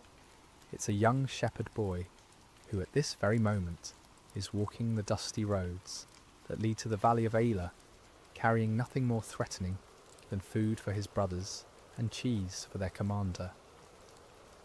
As the day progresses and Goliath returns to his camp with another unchallenged victory, the stage is being set for an encounter that will demonstrate once and for all that the battle belongs not to the strong, but to the Lord. The morning sun is climbing higher when David crests the hill overlooking the valley of Elah. He's been walking since before dawn, carrying a heavy pack filled with roasted grain, and 10 loaves of fresh bread for his brothers, and 10 cuts of cheese for their unit commander. His father Jesse, concerned about his sons serving in King Saul's army, has sent David to check on them and bring them provisions. As David approaches the Israelite camp, he can hear the familiar sounds of an army preparing for battle. The clank of bronze armour, the scraping of swords being sharpened, and the low murmur of soldiers' voices. But there's something else in the air. Something David can sense even before he understands it. There's a tension here, a fear that seems to hang over the camp like morning fog. David makes his way through the camp, asking for directions to find his brothers. The soldiers he passes look weary, their faces drawn with anxiety. Some pace nervously, others sit quietly, staring toward the valley. This is not what David expected to find. Where is the courage of Israel's army? Where is the confidence that should come from serving the God who delivered them from Egypt and gave them this promised land? Finally, David spots his brothers among their unit, and his face brightens with joy. He hurries toward them, his pack bouncing on his shoulders, but as he greets Eliab, Abinadab, and Shammah, he notices that they too carry the same haunted expression as the other soldiers. "Father sent provisions," David says warmly, beginning to unpack the food. "He's been worried about you and wanted to make sure you have enough to eat." But before his brothers can respond fully to his greeting, a sound begins to build from across the valley. It starts as a low rumble and grows into the unmistakable boom of Goliath's voice. David stops unpacking and turns toward the valley, his eyes widening as he sees the massive figure striding down the hillside. Who is this uncircumcised Philistine that he should defy the armies of the living God? David asks, his voice filled not with fear, but with indignation. The words come naturally to him, spoken with the simple faith of someone who knows God personally, intimately, like a shepherd knows his flock. The soldiers around David stare at him in amazement. Some even step back, as if his words might bring Goliath's wrath down upon them. But David isn't speaking recklessly. He's speaking from a heart that has experienced God's faithfulness. In the quiet places, in the fields where he tends sheep, under the stars where he plays his harp and sings psalms to the God who made them. What will be done for the man who kills this Philistine and removes this disgrace from Israel? David continues, his voice carrying a confidence that seems foreign in this camp of frightened warriors. The soldiers explain about King Saul's promised rewards, but David barely seems to hear them. His focus is not on gold or marriage or tax exemption. His concern is for the honour of God and the reputation of God's people. How can this Philistine be allowed to mock the armies of the living God? How can Israel's soldiers allow this blasphemy to continue day after day? Word of David's questions and his bold words quickly spreads through the camp. Some soldiers are amazed by his courage. Others think he's simply too young to understand the danger. But when the news reaches Eliab, David's oldest brother, he responds with anger and embarrassment. "Why have you come down here?" Eliab demands, his face flushed with frustration. "And with whom did you leave those few sheep in the wilderness? I know how conceited you are, and how wicked your heart is. You came down only to watch the battle." Eliab's harsh words reveal the tension that can exist even in families when faith and fear collide. Perhaps Eliab is embarrassed that his youngest brother shows more courage than he and his fellow soldiers have demonstrated. Perhaps he's genuinely concerned for David's safety. But David responds with gentle humility. "Now what have I done?" David asks calmly. "Can't I even speak?" He doesn't argue with his brother or defend himself harshly. Instead, he simply continues asking his questions, seeking to understand why no one has stepped forward to defend God's honour. Eventually, word of David's bold questions reaches King Saul himself. The king, desperate for any glimmer of hope, sends for this young man who speaks so fearlessly about facing the Philistine giant. When David is brought before him, Saul sees nothing impressive about this youth. David is small, young, with the sun-darkened skin of someone who works outdoors. He carries no sword, no armour, nothing that would mark him as a warrior. "Let no one lose heart on account of this Philistine," David says to the king with quiet confidence. "Your servant will go and fight him." King Saul looks at David in disbelief. "You are not able to go out against this Philistine and fight him," he says, his voice heavy with the weight of responsibility and fear. "You are only a young man, and he has been a warrior from his youth." But David's response comes from a wellspring of faith that has been tested and proven in the wilderness places where no one was watching. "Your servant has been keeping his father's sheep," David begins, his voice steady and sure. "When a lion or a bear came and carried off a sheep from the flock, I went after it, struck it, and rescued the sheep from its mouth. When it turned on me, I seized it by its hair, struck it, and killed it. Your servant has killed both the lion and the bear. This uncircumcised Philistine will be like one of them, because he has defied the armies of the living God." David pauses, and in that pause the tent seems to fill with the presence of something greater than human courage. "The Lord who rescued me from the paw of the lion and the paw of the bear will rescue me from the hand of this Philistine." Here is the key to David's confidence. It's not based on his own strength or skill. It's not rooted in pride or youthful foolishness. David's courage comes from his personal experience of God's faithfulness. In the quiet places when no one was watching except God, David learned to trust.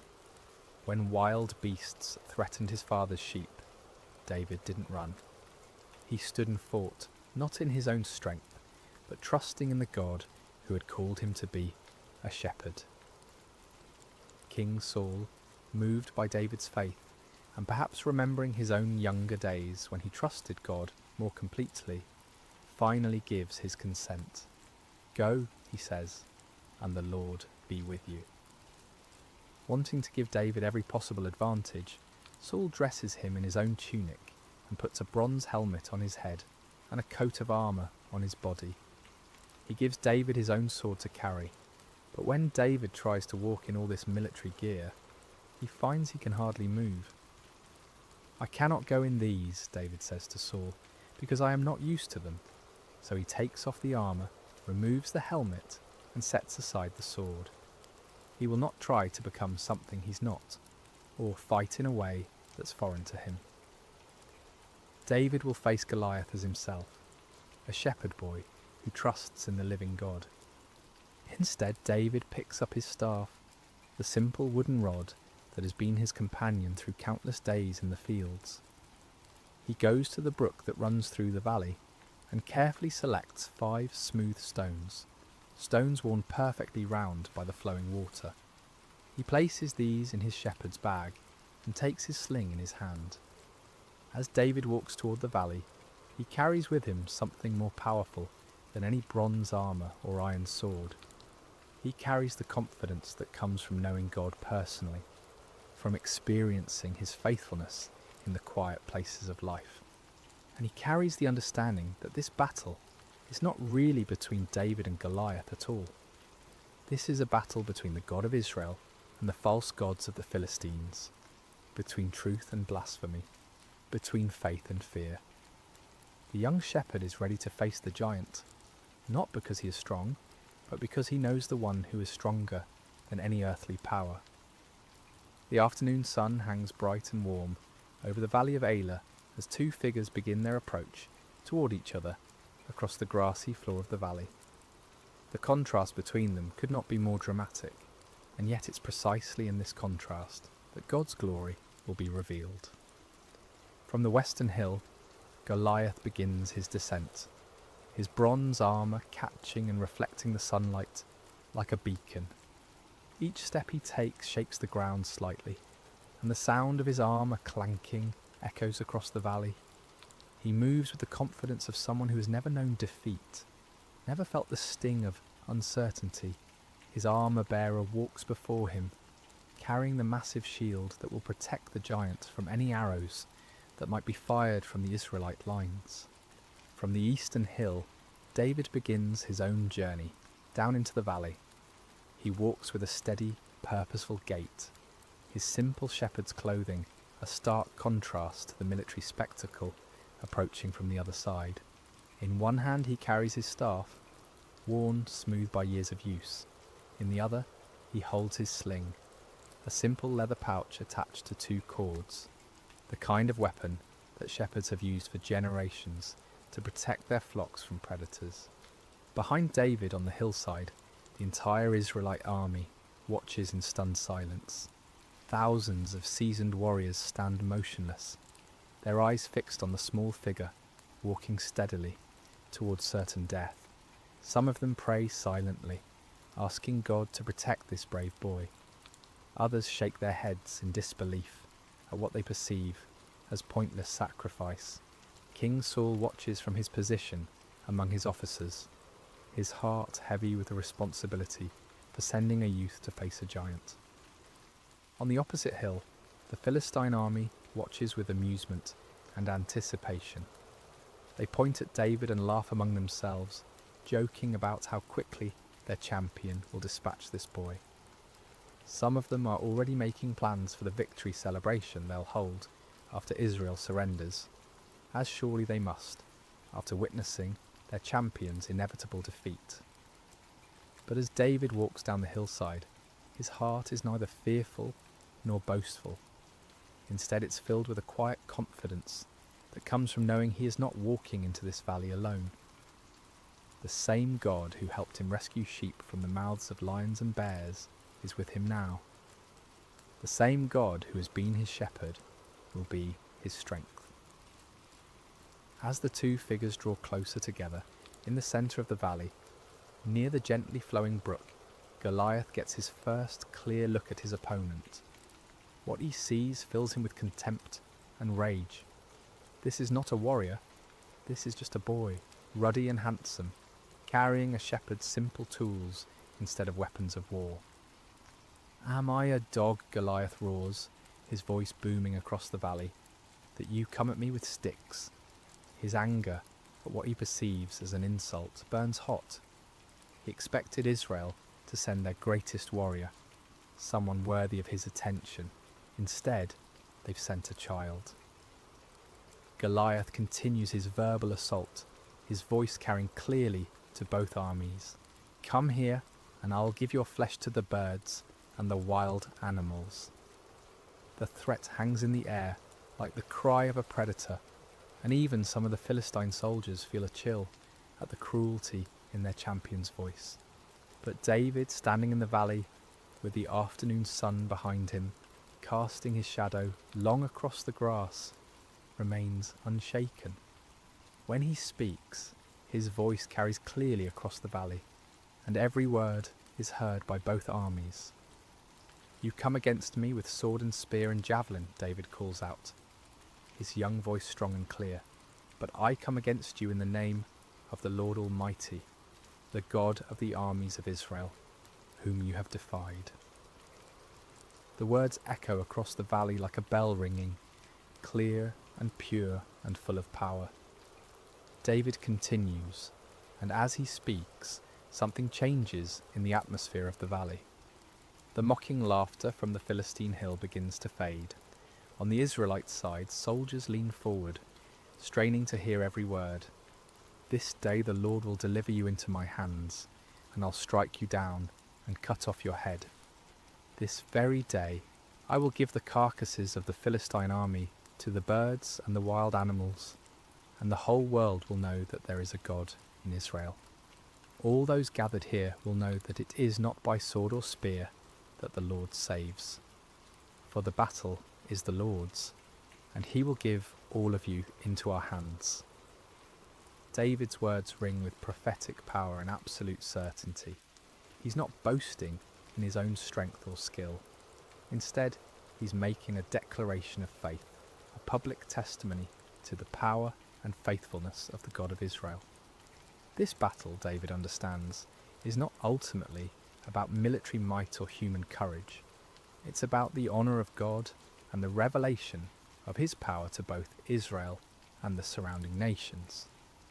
Goliath, enraged by what he sees as blasphemous arrogance from a mere boy, begins moving quickly toward David, his massive frame covering the ground with surprising speed.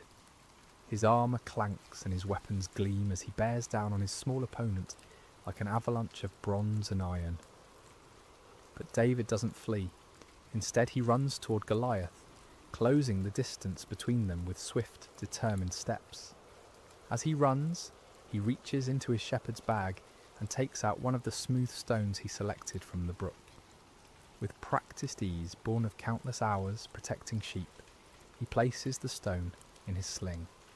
The sling is not a child's toy, though it may appear simple. In the hands of a skilled shepherd, it's a precision weapon capable of tremendous force.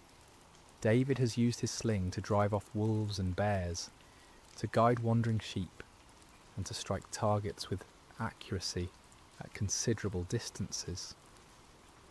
Now as he runs toward Goliath, all those years of practice culminate in this single, crucial moment. With fluid motion, perfected through countless repetitions, David begins to swing the sling around his head, building momentum. The leather pouch whispers through the air as it spins, faster and faster. Goliath, seeing David's movement, may have raised his shield or adjusted his position, but his great size, which has always been his advantage, now works against him. He cannot change direction quickly, cannot dodge with the agility of a smaller man. At the perfect moment, when the geometry of angle and distance and momentum align exactly right, David releases one of the cords. The stone flies from the sling like an arrow, swift and straight and true, guided by skill and powered by faith. The stone strikes Goliath in the centre of his forehead, at the one spot where his bronze helmet doesn't protect him, with tremendous force. The sound of impact echoes across the valley like the crack of thunder. For a moment time seems suspended. The giant warrior, seemingly invincible in his bronze armour, stands motionless. Then, like a great tree falling in the forest, Goliath topples forward and crashes to the ground. The earth trembles under the impact of his massive frame. His weapons clatter beside him, his armour scrapes against the stones, and then there is silence. David runs to where Goliath lies and stands over the fallen giant. Finding no sword of his own, David draws Goliath's own massive sword from its sheath, and with effort befitting his size, uses it to cut off the giant's head, fulfilling his prophecy exactly as he had spoken it. Then David lifts Goliath's head high above his own, and his voice rings out across the valley one more time, "The battle is the Lord's." The silence that follows is profound and complete, broken only by the gentle sound of the brook flowing peacefully through the valley, washing the smooth stones that remain in David's shepherd's bag. The sight of their fallen champion creates an immediate and dramatic transformation in both armies.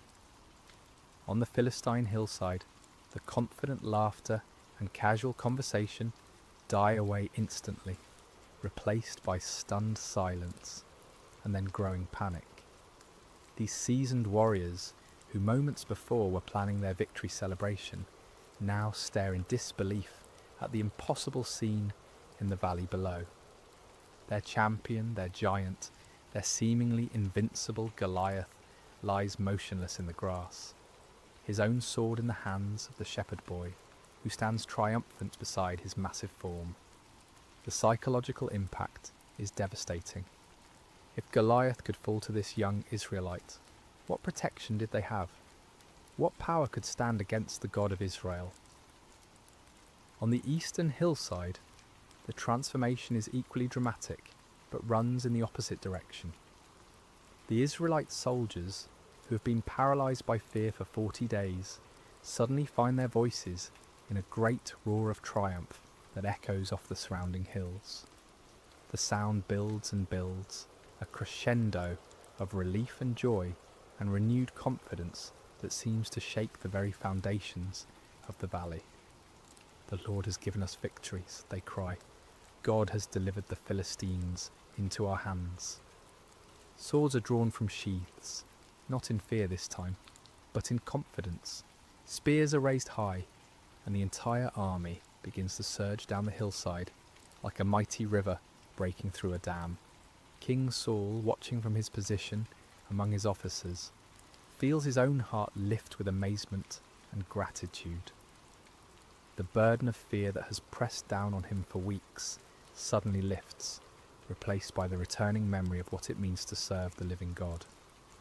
He gives the command that his army is already anticipating. Charge!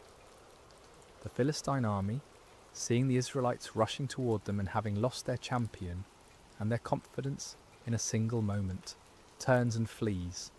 What had been an organised military force becomes a scattered mob running for their lives across the hills and valleys of the countryside. The rout is complete and devastating. But as the armies chase and flee across the landscape, David remains in the valley beside the brook, holding Goliath's head and looking up toward heaven with a heart full of gratitude. He has not forgotten, even in this moment of triumph, that the victory belongs to the Lord. This was never about David's skill with a sling. Though his years of practice were important, this was never about David's courage. Though his faith was essential, this was about God's power to save his people and his determination to show both Israel and the nations around them that he alone is God. David understands something that many of the celebrating soldiers rushing past him have not yet grasped. This victory in the valley of Elah is not an end in itself, but a beginning. It's a demonstration of what becomes possible when someone is willing to trust completely in God's power and step forward in faith, even when the circumstances seem impossible. As David picks up his simple staff and adjusts his shepherd's bag, still containing 4 unused stones, he reflects on the events of the day. This morning he was simply bringing food to his brothers. Now he has become the deliverer of Israel, the slayer of giants, the one through whom God chose to demonstrate his power to the nations. But David's heart remains humble. He knows that he was simply the instrument God chose to use. The smooth stones came from God's creation. The skill to use the sling came from God's provision of years in the wilderness. The courage to step forward came from God's faithfulness in past trials. Even the opportunity to be in the valley today came from God's sovereign orchestration of events. As the sun begins to set over the valley of Elah, painting the sky in shades of orange and purple, David begins the journey back up the hillside. Behind him, the brook continues to flow peacefully, its waters singing the same gentle song they sang this morning, as if nothing extraordinary had happened here at all. But everything has changed. Israel has been delivered from their enemies. The name of the Lord has been glorified before the nations. Fear has been replaced with faith, and despair has given way to hope. Most importantly, everyone who witnessed this day now knows with certainty that there is a God in Israel, and that the battle belongs to the Lord. The young shepherd boy who walked down into the valley, carrying only his simple faith and his trust in God, walks back up the hillside as a champion. But he carries with him the same faith and the same trust, because he understands that these were the real weapons that won the victory. Size and strength and bronze armour are nothing compared to the power of the living God when it flows through a heart that trusts him completely. As David rejoins the celebrating Israelite army, his brothers look at him with new eyes. Eliab, who scolded him harshly this morning, now embraces him with tears of joy and amazement. The soldiers who barely noticed the young shepherd this morning now gather around him with respect and wonder, eager to hear him tell the story of his victory. But David's first words are not about his own actions or his own courage. Instead, he lifts his eyes toward heaven and says simply, "Blessed be the Lord God of Israel, who has delivered his people this day." The victory belongs to the Lord, and David never forgets it. This understanding, this heart of worship and gratitude, even in the moment of triumph, is what will carry David through all the challenges that lie ahead in his remarkable life. For this is not the end of David's story, but the beginning.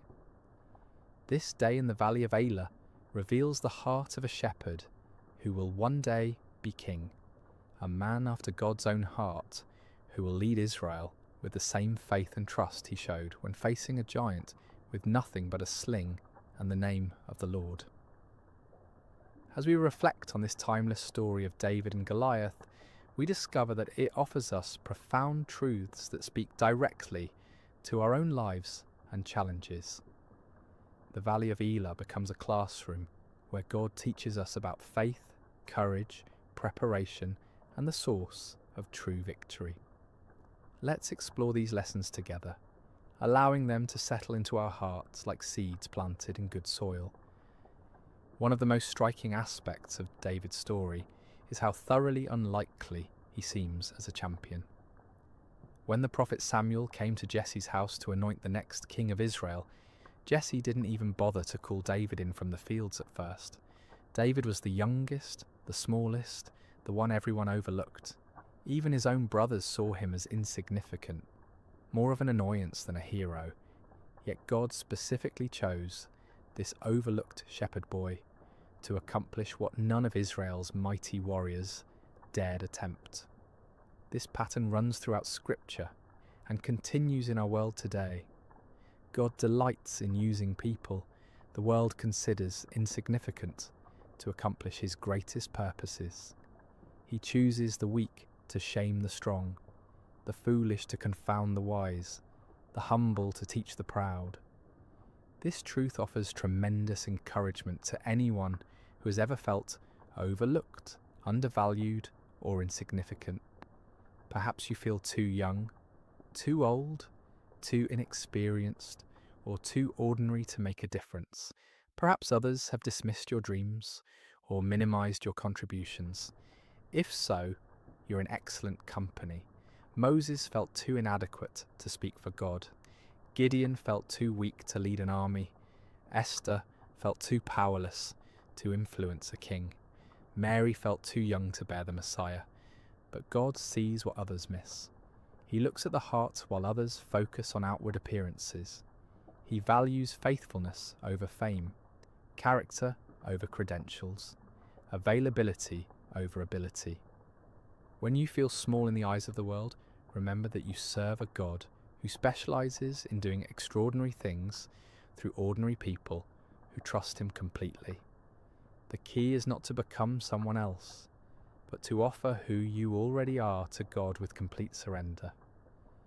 David didn't try to become a traditional warrior. He remained a shepherd who trusted God. Your background, your personality, your unique experiences and perspective are not accidents. They are part of God's preparation for the work he has planned for you. David's courage in facing Goliath didn't appear suddenly on the day of battle. It was forged over years of faithful service in places where no one was watching except God. While tending his father's sheep in the wilderness, David faced lions and bears that threatened the flock. In those lonely, dangerous moments, with no audience to impress and no recognition to gain, David learned to depend completely on God's strength. These wilderness experiences became David's training ground. Each time he trusted God to help him protect the sheep, his faith grew stronger. Each time he saw God's faithfulness in the small things, his confidence in God's power increased.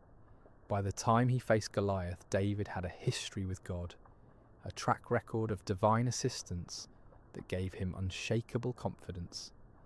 This principle applies directly to our lives. the character we develop in private, the faithfulness we demonstrate when no one is watching, the trust we build through small challenges prepare us for the larger battles we'll face later. God often prepares us through what seem like insignificant experiences, developing in us the spiritual muscles we'll need for greater tasks. Perhaps you're in a season of quiet preparation right now. Maybe you're in a job that feels unimportant, dealing with challenges that seem mundane, or serving in ways that go unnoticed. Don't despise these experiences. See them as God's training ground, places where you can learn to trust Him completely without the pressure of public attention. Every act of faithfulness in small things builds spiritual strength. Every time you choose to trust God rather than worry, you're developing the faith muscles you'll need for larger challenges. Every moment you spend in prayer, study and worship during the ordinary days creates the spiritual foundation that will hold firm when storms come. David's Psalms reflect a man who knew God intimately through countless hours of communion in the wilderness. His worship wasn't reserved for public occasions. It was the natural overflow of a heart that had learned to recognize God's presence in solitary places. This private relationship with God became the source of his public courage. The contrast between David's response to Goliath and that of Israel's army reveals the transformative power of proper perspective. The Israelite soldiers saw Goliath's size and focused on their own inadequacy. They measured themselves against the giant and found themselves wanting. Fear paralyzed them because they were looking at the problem instead of at God. David saw the same giant but responded completely differently. Instead of focusing on Goliath's size, David focused on God's greatness. Instead of measuring himself against the Philistine champion, he remembered God's faithfulness in past challenges. Most importantly, David saw this confrontation not as David versus Goliath, but as the God of Israel versus the false gods of the Philistines. This shift in perspective made all the difference. When we focus on our problems, they appear insurmountable. When we focus on God, our problems find their proper proportion.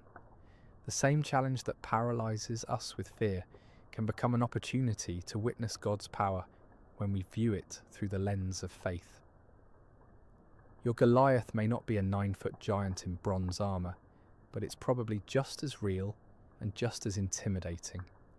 It might be a health diagnosis that fills you with dread, a financial crisis that keeps you awake at night, a broken relationship that seems beyond repair, or a dream that feels impossible to achieve. Whatever giant you're facing, the same God who empowered David is available to you today. The key is learning to see your challenges through God's eyes rather than your own. When you focus on how big your problems are, they grow larger in your mind, and your faith shrinks. But when you focus on how big your God is, your problems find their proper place, and your faith grows stronger. Faith doesn't mean pretending problems don't exist or minimizing real challenges. David didn't pretend Goliath was small. He acknowledged the giant's formidable appearance and weapons. But faith means recognizing that God is greater than any challenge we face, and that his power is available to those who trust him completely. Perhaps the most important lesson from David's story is his understanding that victory belongs to God alone. David never claimed credit for defeating Goliath. He never boasted about his skill with a sling or his courage in facing the giant. Instead, he consistently pointed to God as the source of his victory. This humility wasn't false modesty, it was accurate theology. David understood that without God's strength, he would have been just another casualty in the valley. With God's power, he became an instrument of divine deliverance. The difference was not in David himself, but in David's relationship with God and his willingness to trust completely in divine strength. This principle protects us from both despair and pride. When we face challenges that seem impossible, we can take courage from knowing that we don't have to rely on our own strength. The same God who empowered David is available to empower us. When we experience victory and success, we can maintain humility by remembering that every good gift comes from above. Recognizing that victory belongs to the Lord also frees us from the crushing pressure of trying to achieve success through our own efforts alone. We can work diligently, prepare thoroughly, and act courageously, but we do so knowing that ultimate success depends on God's blessing and power. This perspective brings both peace in the struggle and gratitude in the victory. As we conclude our time together in the valley of Elah, I want you to imagine yourself standing where David stood. The sun is setting behind you, casting long shadows across the grass. In front of you lies whatever giant has been challenging your faith, threatening your peace, or blocking your path forward. Your Goliath might be fear itself, that persistent anxiety that whispers lies about your future and your security. It might be doubt that questions God's goodness when life becomes difficult. Perhaps it's a pattern of sin that seems too strong to break, a relationship that appears too damaged to heal, or a dream that feels too big to pursue. Maybe your giant is loneliness that echoes in empty rooms and quiet evenings, or it could be anger that burns hot and destroys relationships. Perhaps it's despair that covers your days like a dark cloud, making it hard to see hope or purpose. Whatever giant you're facing, remember David's words, "I come against you in the name of the Lord Almighty." You don't have to face your challenges alone. You don't have to rely solely on your own strength, wisdom, or resources. The same God who empowered a shepherd boy to defeat a giant warrior is present with you today. Like David, you may feel small and inadequate when you look at the size of your challenges. That's normal and even healthy, because it drives you to depend on God rather than yourself. But don't let the size of your problems overshadow the greatness of your God. Don't let the voice of your giant drown out the whisper of divine love that calls you forward in faith. Remember that God has been preparing you for this moment through all the quiet experiences of your life. Every time you've chosen trust over worry, every moment you've experienced God's faithfulness in small things, every prayer you've whispered in the darkness has been building the spiritual strength you need for this challenge. Take up your simple faith like David took up his sling. Select the smooth stones of God's promises that have been worn smooth by the flowing waters of his love. Step forward, not in your own strength, but in the name of the Lord who loves you completely and fights on your behalf. And remember, the battle belongs to the Lord. Your job is not to guarantee the outcome, but to trust the one who holds the outcome in his hands. Your calling is not to be strong enough to win, but to be faithful enough to step forward when God calls. As you face your giants, may you have David's courage to step forward, his faith to trust completely, and his wisdom to give God all the glory for whatever victories he grants. May you discover, as David did, that with God all things are possible, and that no giant is too large for the power of divine love. Let us pray together. Heavenly Father, we thank you for the story of David and Goliath, which reminds us that you delight in using ordinary people to accomplish extraordinary things. Help us to see our challenges through your eyes rather than our own fears. Give us David's courage to step forward when you call, his faith to trust in your power rather than our own strength, and his humility to give you glory for every victory. We place our giants before you today, Lord, whatever form they may take in our lives. We acknowledge that we cannot defeat them in our own strength, but we trust in your power to deliver us. Use our weaknesses to display your strength, our fears to showcase your faithfulness, and our victories to bring glory to your name.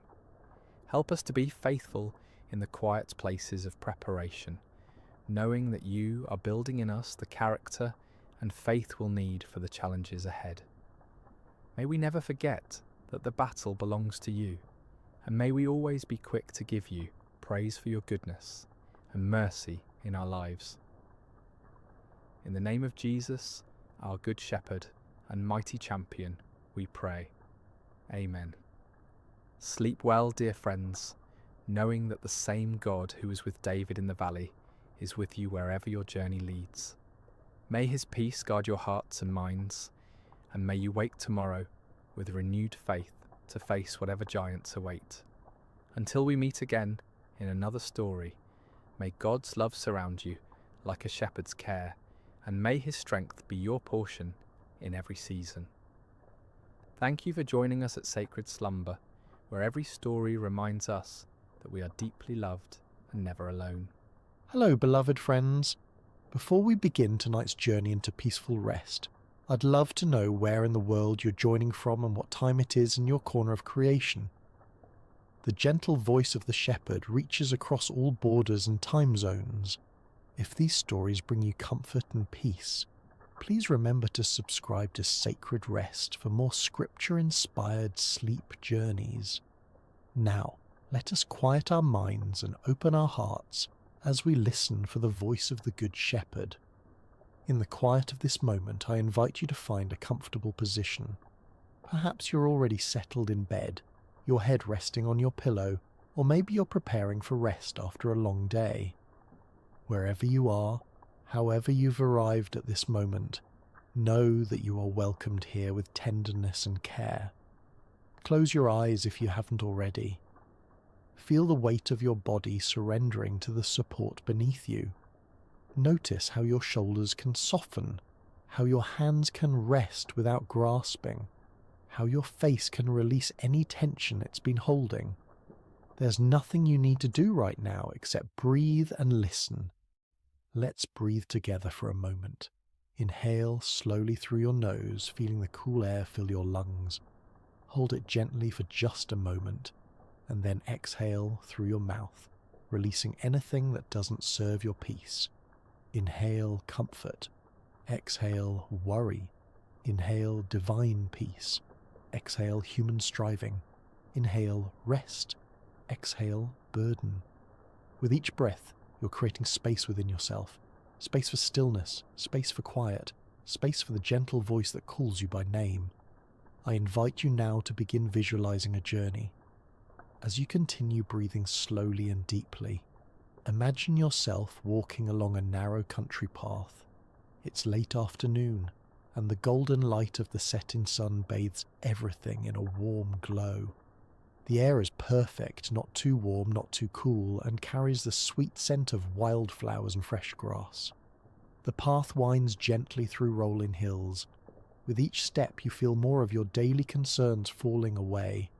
The emails waiting for responses, the conversations that left you wondering, the tasks still uncompleted, all of these can wait outside this peaceful moment. As you walk, you notice the sound of birdsong in the distance, not the busy chattering songs of morning birds, but the gentle settled sounds of evening, soft calls that seem to whisper, "All is well, rest is coming." The path begins to crest a small hill, and as you reach the top you see before you a wide meadow. The grass sways gently in a soft breeze, creating waves of movement like a green sea. Scattered throughout are wildflowers in gentle hues, pale yellows, soft whites, and tender purples. At the far edge of this meadow, you can just make out the stone walls of an ancient sheepfold, a place of gathering, a place of safety, a place of rest. This is where our journey is taking us tonight, to the sheepfold of the Good Shepherd. As you descend the hill toward the meadow, you feel a sense of being both completely free and completely held. The vast open sky above reminds you of boundless possibility, while the path beneath your feet assures you that you're being guided. With each step, your breathing continues to deepen. Your inhales become fuller, your exhales become longer. Your mind begins to quiet like waters settling after a storm. The path now leads you into the meadow itself. The grass reaches up past your ankles, brushing against you with feather-like touches. You can feel the earth beneath your feet, solid, supportive, ancient. As you walk, you begin to notice the sounds of sheep in the distance, not loud or disturbing, but the gentle bleating that speaks of contentment and security.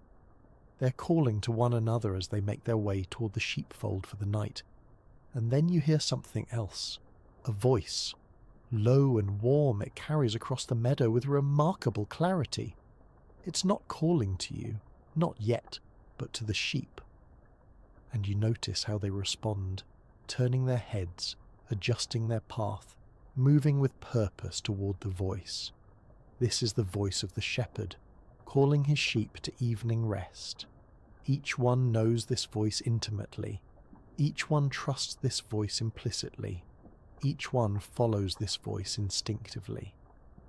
As you continue your walk through the meadow, drawn toward the sheepfold just as the sheep are drawn, you begin to feel a sense of recognition stirring within you. Something about this voice awakens a deep memory, not from yesterday or last year, but from the very foundation of your being. It's as if your soul remembers this voice from before time began. The path begins to widen as you near the sheepfold. The stone walls become clearer now, smooth, weathered stones carefully placed one upon another by hands that understood the importance of creating sanctuary. These walls have stood through countless seasons, through rain and wind and snow and sun, remaining steadfast in their purpose, to protect, to shelter, to create a space of safety. As you draw nearer, you see the entrance to the sheepfold, a simple opening in the wall. There is no gate of wood or metal, for in this place, in this story, the shepherd himself serves as the gate.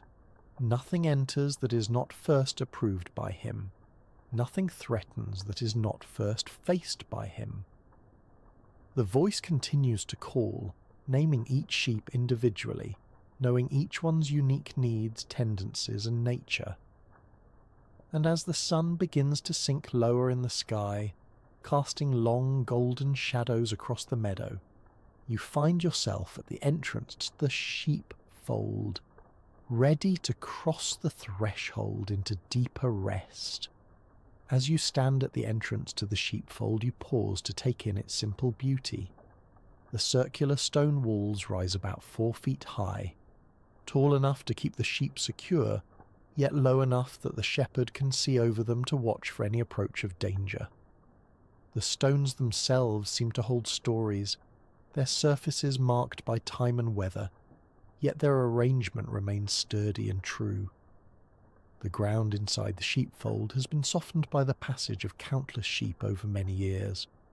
What might once have been rocky earth has become a cushioned, almost velvety surface, perfect for rest. In some areas, particularly along the inside edge of the wall, tufts of soft grass have grown, creating natural pillows for weary heads.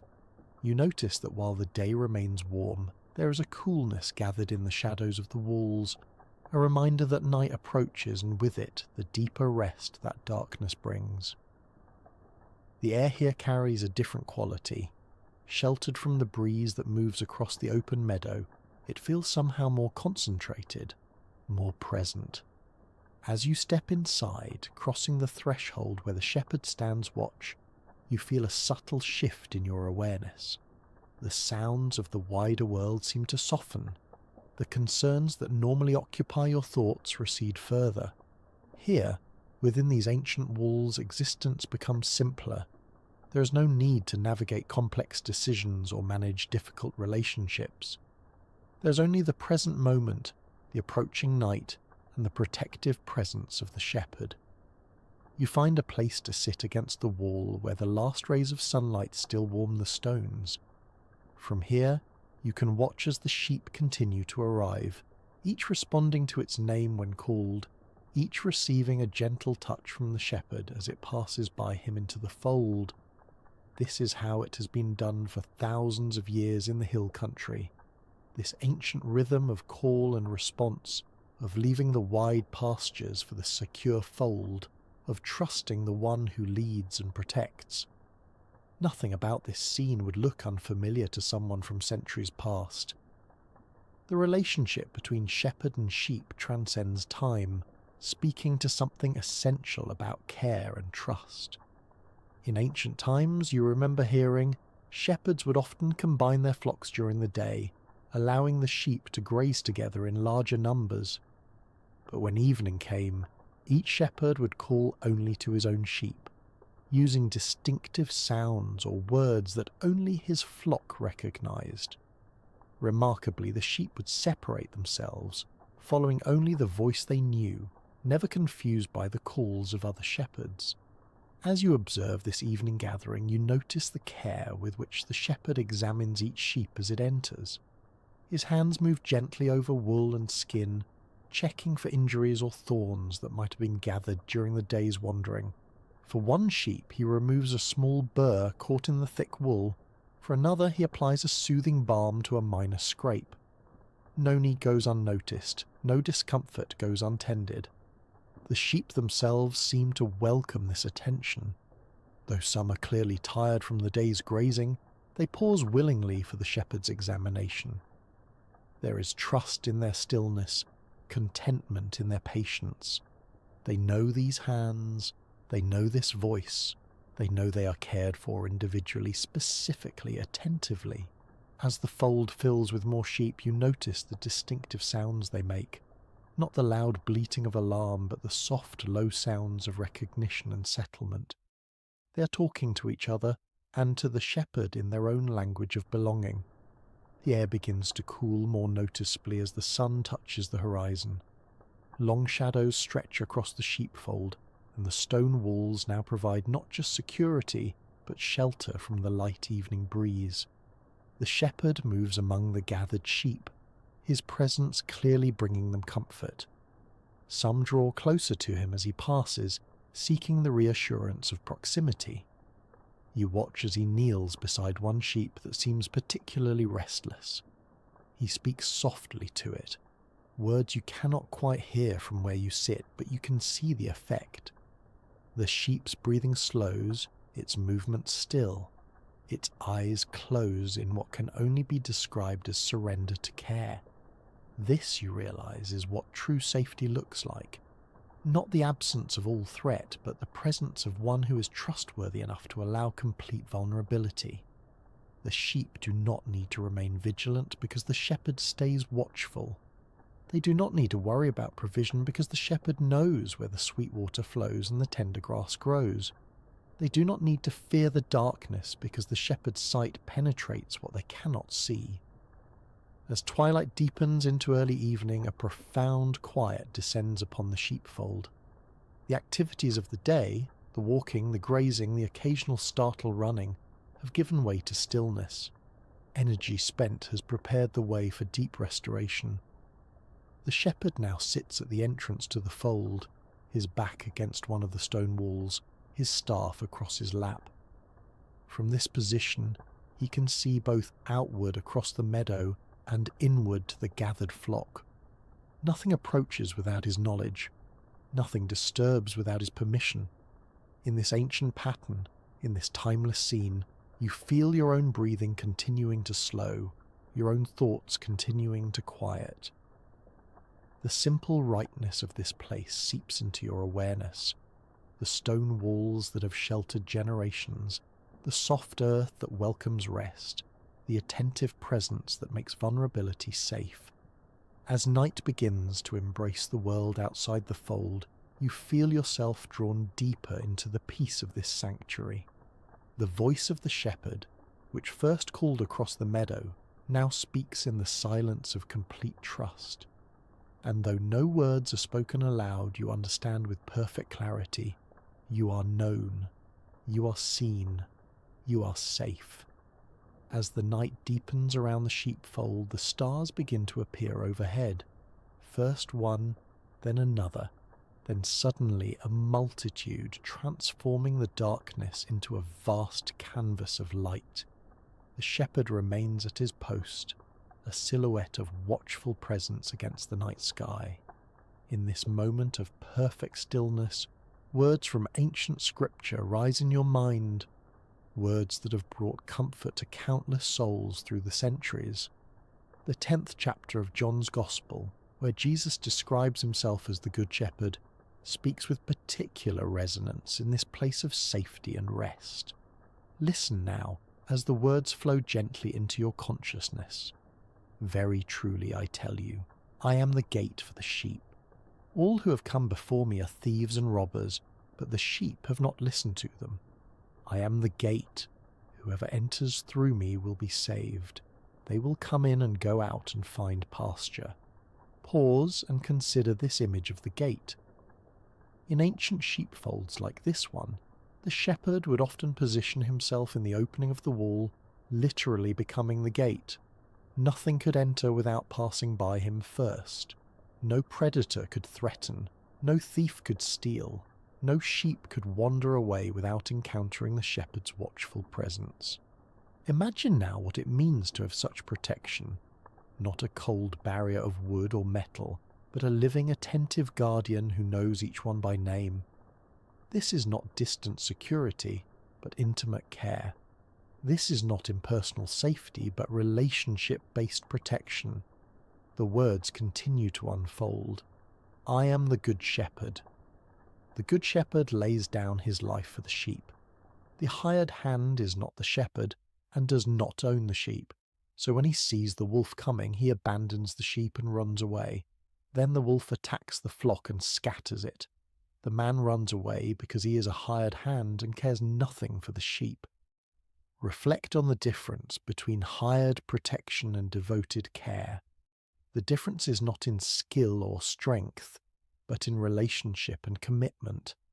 The Good Shepherd's connection to the sheep is not a transaction but a bond. His protection flows not from duty but from love. As you gaze across the sheepfold, you can see this truth embodied in the shepherd's posture, alert but relaxed, vigilant but peaceful. His attention never wavers, yet it carries no tension.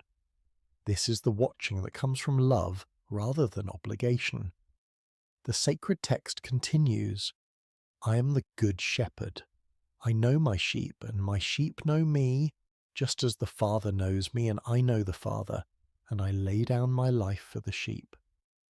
Imagine being known, fully known, and still loved without hesitation.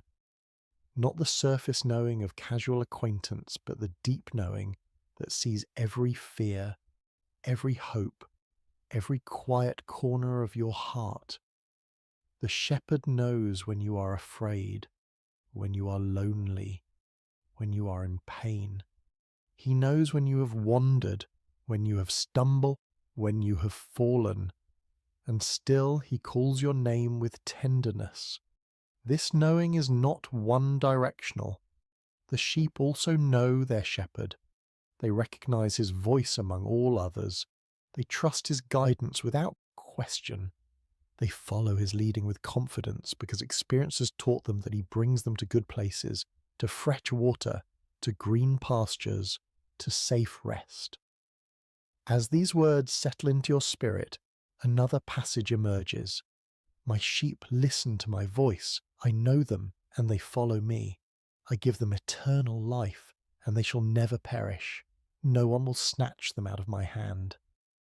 There is a certainty in these words, a promise of security that transcends physical safety. The shepherd's care extends beyond the immediate dangers of wolves and thieves to the deeper threats of meaninglessness and separation. His protection covers not just the body but the soul. His provision satisfies not just physical hunger, but spiritual longing. As you reflect on these words, you notice the sheep in the fold have arranged themselves in a pattern that seems both random and intentional. Some cluster together for warmth, others maintain a small space of separation. Some lie with their heads toward the centre, others face the walls. Each has found the position that brings them comfort, yet all remain within the protective circle of the shepherd's care. Is this not a beautiful picture of community within security? Unity without uniformity? Each sheep is different, in size, in age, in temperament, yet all are equally valued, equally protected, equally known by name. The night has fully embraced the world now. The meadow beyond the sheepfold lies invisible in darkness, but here within the circle of stone walls there is no fear of what cannot be seen. The shepherd's presence transforms the night from a time of vulnerability to a season of rest. One more passage rises in your awareness.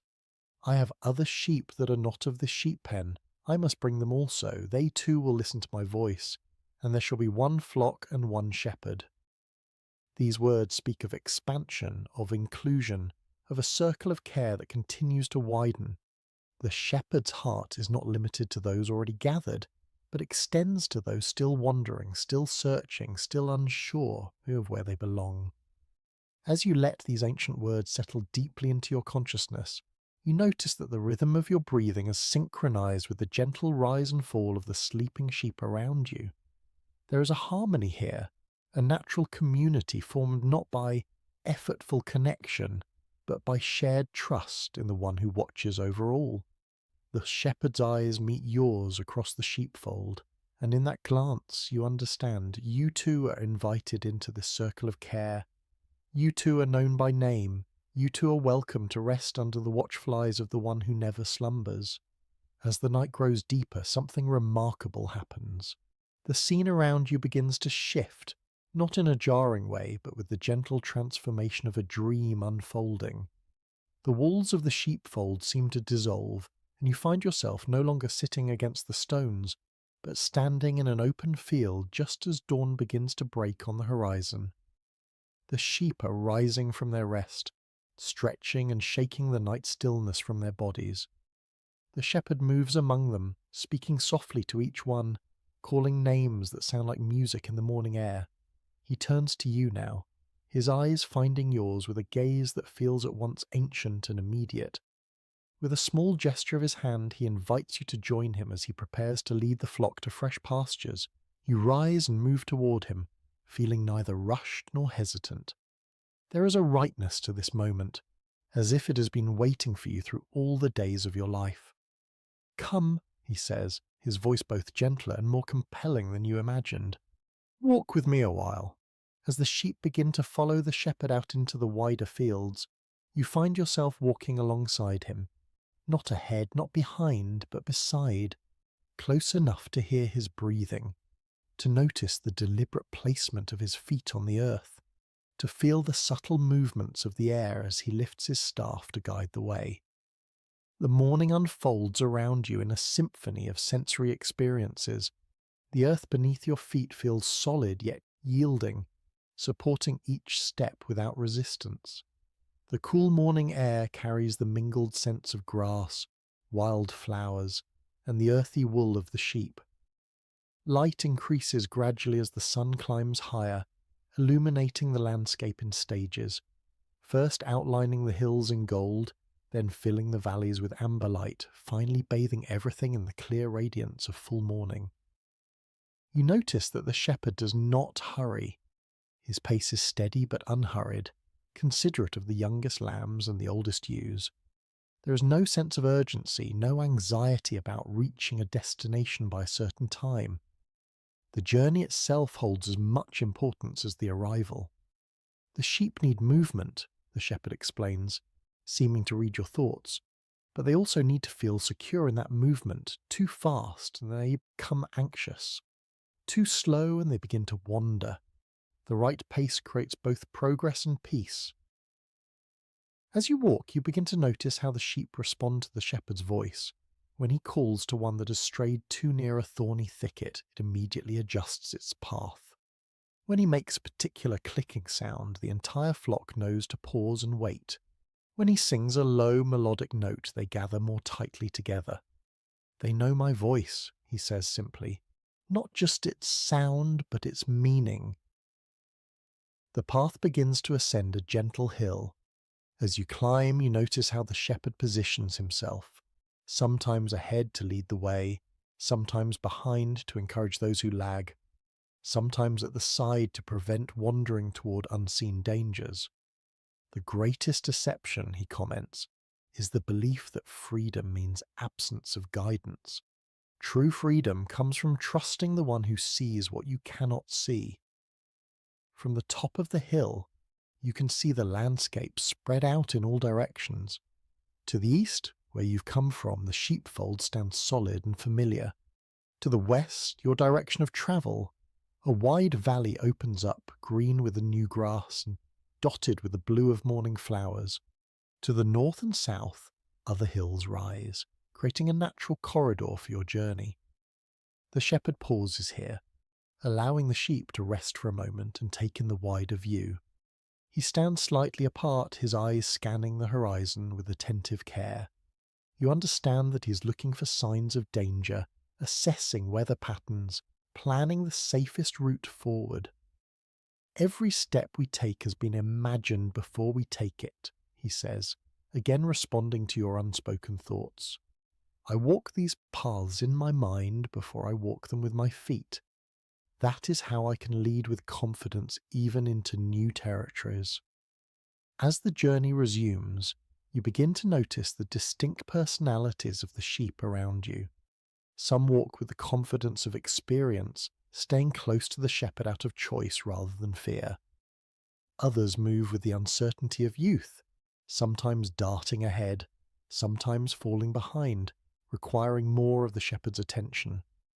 One sheep in particular catches your notice and slightly smaller than the others, with a slight limp that suggests an old injury. This one stays especially close to the shepherd, often walking directly beside him on the opposite side from where you walk. This one knows her need, the shepherd says, his voice warm with affection. She learned through difficulty what some never learn through ease, that proximity to me is better than independence from me. The sun is higher now, warming the air and bringing out the sweet scent of the crushed grass beneath your feet. The path descends into the valley, where a small stream cuts through the field, creating a natural stopping place. The sheep move eagerly toward the water, their thirst evident in their quickened pace. The shepherd guides them to the calmest part of the stream, where the water flows gently and the banks slope gradually. Here the sheep can drink without danger, refreshing themselves in the clear water. You kneel beside the stream yourself, cupping your hands to bring the cool water to your lips. It tastes sweeter than any water you've known before, clean and life-giving. Rest here a while, the shepherd says, settling himself on a smooth rock nearby. The journey continues, but never without restoration along the way. As you sit by the stream, watching the sheep drink and then begin to graze on the lush grass that grows along the banks, you feel a profound sense of being exactly where you are meant to be. There is no striving in this moment, no anxiety about what comes next, no regret about what came before. There is only the present reality of being on the path with the shepherd, moving at his pace, resting at his direction, continuing under his care. The soft sound of the stream, the gentle movements of the grazing sheep, the watchful presence of the shepherd, all combine to create a sense of security so deep that you feel your entire being relaxing into it. This is what it means to be truly led, truly guided, truly known. As the sun reaches its zenith, bathing the valley in golden light, you close your eyes for a moment, allowing the warmth to wash over you. In this perfect stillness, you hear the shepherd's voice once more, not speaking to the sheep now, but to you. The path continues beyond what you can see, but do not be anxious about what lies ahead. I have walked it already. I know every turn, every hill, every valley, and I will never lead you anywhere that I have not prepared for you.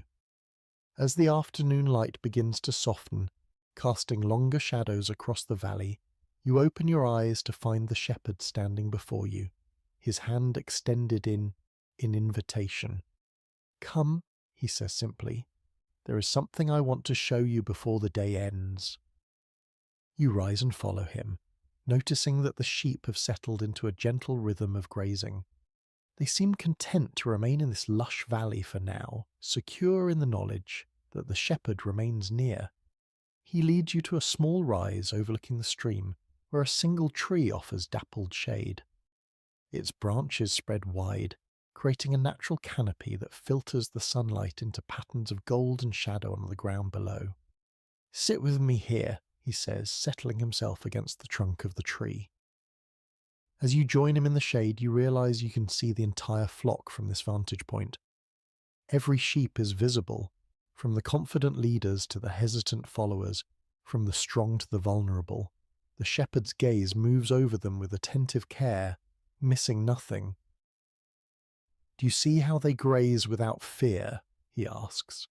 "They do not worry about predators or storms or scarcity. They have learned through experience that I provide what they need. I protect them from what would harm them. I guide them to places of abundance."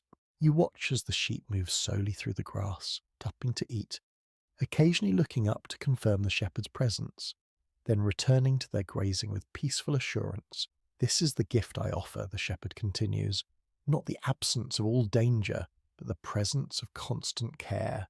Not the elimination of all difficulty, but the assurance of never facing it alone. Particularly small lamb catches your attention. It must be one of the newest born to the flock. It stays close to its mother, occasionally frolicking in short bursts of energy before returning to her side. Its wool is especially white, almost luminous in the afternoon light. The youngest ones," the shepherd observes, following your gaze, "sometimes need to be carried.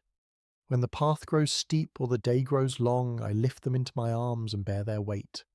They learn trust through being held." You consider this, the image of the strong shepherd carrying the vulnerable lamb, not with impatience at its weakness, but with tenderness for its need. "Do you know," he asks, turning to look directly at you, "that I would leave the 99 to find the one? If a single sheep wanders away, becomes lost, falls into danger, I go after it. Not because it is more valuable than the others, but because each one is irreplaceable to me. Each one is known by name. Each one matters uniquely." The depth of commitment in his voice moves you deeply. This is not the impersonal care of a distant guardian, but the passionate attention of one who loves specifically, individually, completely. "The good shepherd," he continues, "lays down his life for the sheep, not because the sheep have earned such sacrifice, but because the shepherd's love makes them worth any cost." As he speaks these words, the light shifts, taking on the golden quality of late afternoon. The air grows still, as if the world itself is listening to this truth. "Many voices will call to you," the shepherd says softly. "Some offering easier paths, some promising quicker rewards, some threatening what will happen if you don't follow them. But remember, my sheep know my voice. They recognize it among all others because they have spent time listening, because they have experienced its reliability, because they have found that following it always leads to life." He reaches out and places his hand on your shoulder, the weight of it both grounding and reassuring. "You are not alone in the fields of this world," he says. "Even when you cannot see me, I am watching. Even when you cannot hear me clearly, I am speaking. Even when you wander, I am seeking. This is the promise I make to each one who belongs to me. You will never be forgotten, never be abandoned, never be left without guidance." The sun is beginning its descent toward the horizon now, painting the sky in shades of pink and gold. Soon it will be time to lead the sheep back to the safety of the fold for the night. "Trust and rest," the shepherd says, his voice a gentle command. "These are the twins of peace. Trust that I know the way forward. Rest in the knowledge that you are watched over. Together they create a quiet heart even in the midst of a noisy world." As these words settle into your spirit, you notice that your breathing has slowed to match the shepherd's. Deep, unhurried breaths that seem to draw peace directly from the air around you. Your body feels heavy with relaxation, as if every muscle has decided at once to release its tension. The voice of love is always near, the shepherd murmurs, his words becoming almost musical in their rhythm. Calling you by name, inviting you to follow, promising presence through every valley and on every mountain top. The sheep are beginning to gather more closely now, sensing the approaching evening. Their movements become slower, their grazing more intermittent. They are preparing for the journey back to the fold. Step by step, you are led to peace, the shepherd continues, his voice growing softer, not in great leaps or sudden flights, but in the patient unfolding of a path walked in trust. Each day has its portion of guidance, each moment carries its own light. He rises now, stretching his arms wide as if to embrace the entire flock at once. The setting sun behind him creates a halo effect, illuminating his outline with golden light. It is time to return to the fold, he says, extending his hand to help you rise. The day's journey concludes, but the care never ends. Through the night I watch, through the darkness I guard. When morning comes again, we continue the path together.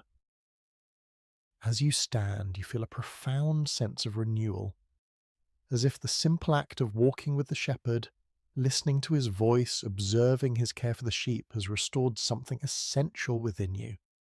The worries that had weighed on your mind seem distant now, replaced by a calm certainty that you are known, you are valued, you are guided.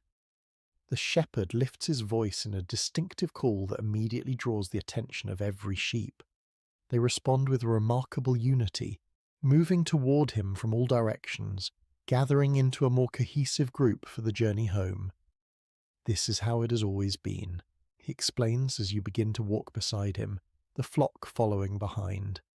The sheep scattered in feeding, gathered in travelling, diverse in their individual needs, united in their common trust, each one unique, yet part of a greater whole. The path back to the sheepfold seems somehow shorter than the journey out, as if the familiarity of returning home compresses distance itself. The evening light casts long shadows ahead of you, leading the way toward rest. You're safe, the shepherd says, his voice now barely above a whisper. You're loved. You're guided. These words repeat like a gentle refrain as you walk, matching the rhythm of your steps, synchronizing with your heartbeat. They are not just sounds, but promises, not just comfort, but truth. They sink deeply into your consciousness, creating a foundation of peace that feels both new and somehow always known. As the sheepfold comes into view, its stone walls glowing with the last light of day, you feel a sense of completion. Not the end of a glory, but the closing of a circle that will open again with the dawn. The shepherd leads the flock through the entrance, counting each one, greeting each by name, ensuring that all who went out have returned safely. When the last sheep has entered the fold, the shepherd takes his place at the gateway, his staff across his knees, his gaze moving between the gathered flock and the darkening landscape beyond.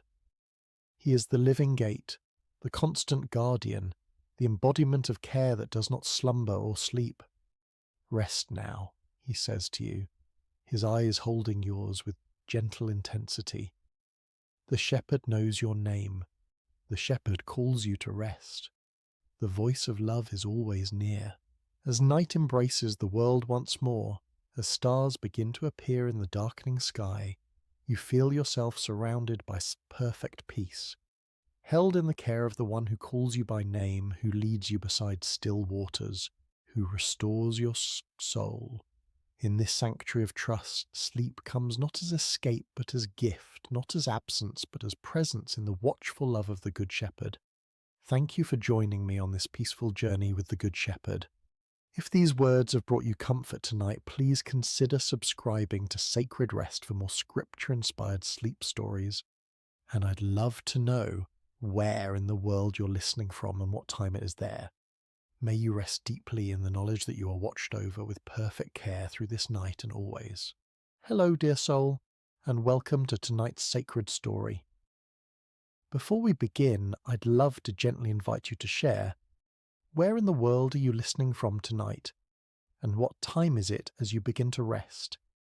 It's always beautiful to see how far this quiet circle of peace and God's word stretches around the world. And if you find peace and comfort tonight in this gentle story, please consider subscribing to Sacred Rest, where you can drift into sleep surrounded by scripture, stillness, and the tender presence of God. Now, take a slow, calming breath and settle in. Tonight, we walk through golden fields of faith as we enter the book of Ruth. In the gentle hills of Judah, beneath a sky that once poured abundance upon the land, the town of Bethlehem, whose name itself means house of bread, had become a place of emptiness.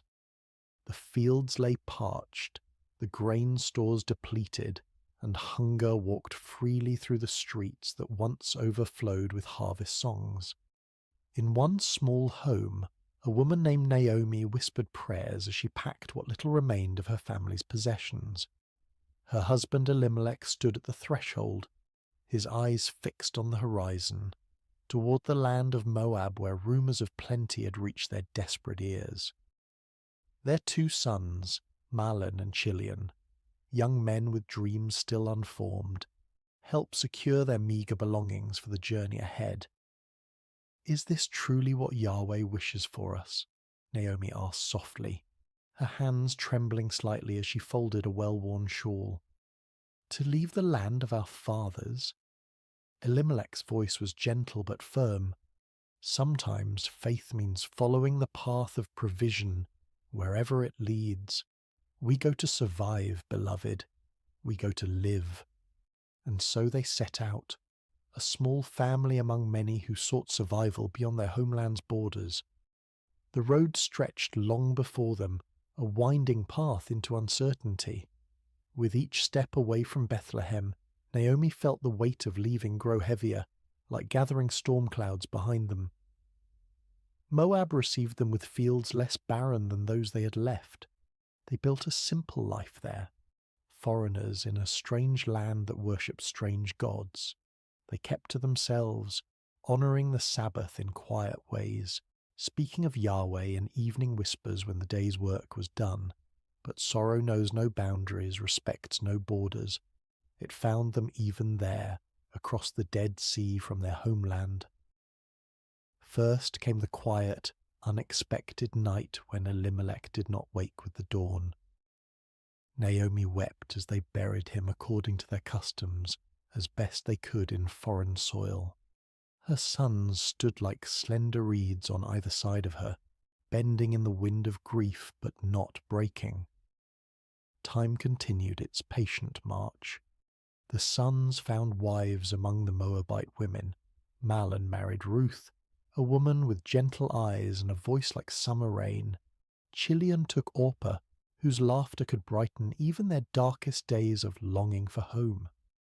For 10 years they lived thus, not in abundance, but in enough, until enough became too little and the shadows returned. First Mahlon grew ill, his strength fading like evening light.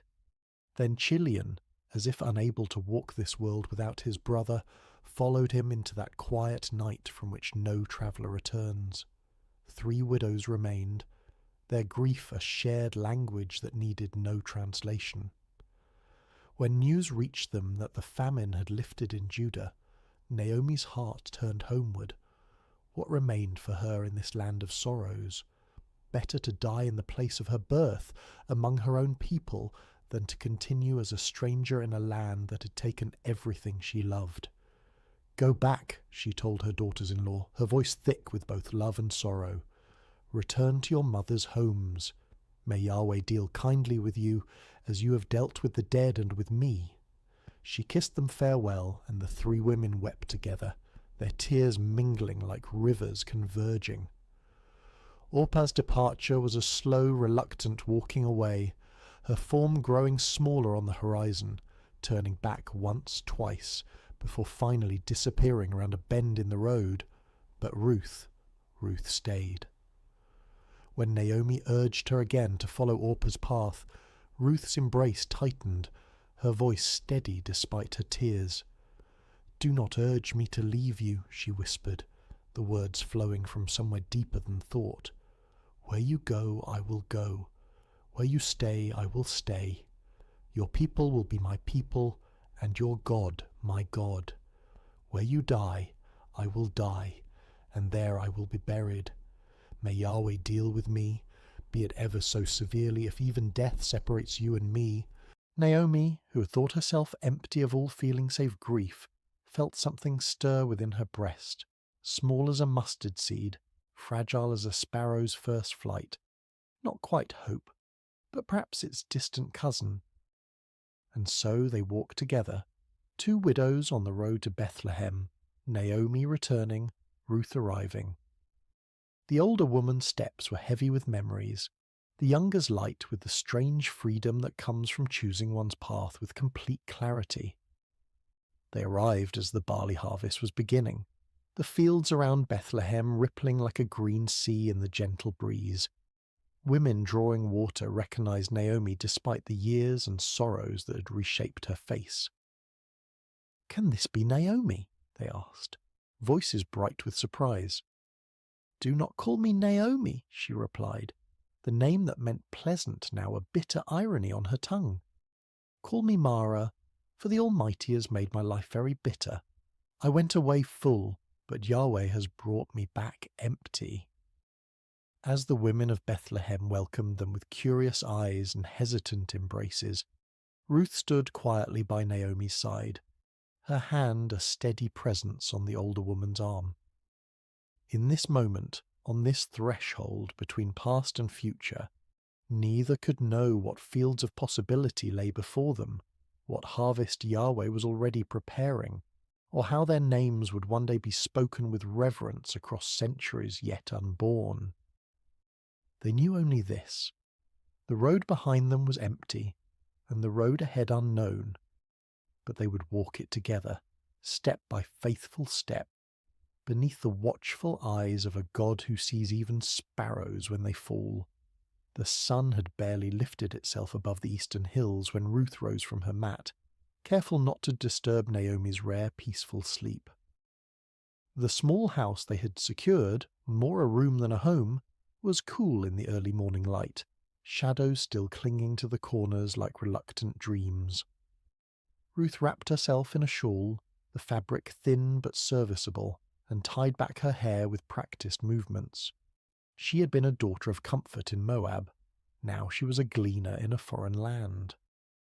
The transition might have broken someone with less resilience, but Ruth had discovered a quiet strength within herself, not the kind that roars or demands attention, but the kind that simply continues, putting one foot before the other when all other options have vanished. "I will go to the fields today," she had told Naomi the night before. "Perhaps someone will allow me to glean behind their harvesters." Naomi had nodded, gratitude and sorrow mingling in her tired eyes. "Go, my daughter," she had whispered. "May Yahweh guide your steps." Now, as Ruth stepped into the awakening streets of Bethlehem, she carried those words like a small flame against the uncertainty of the day ahead.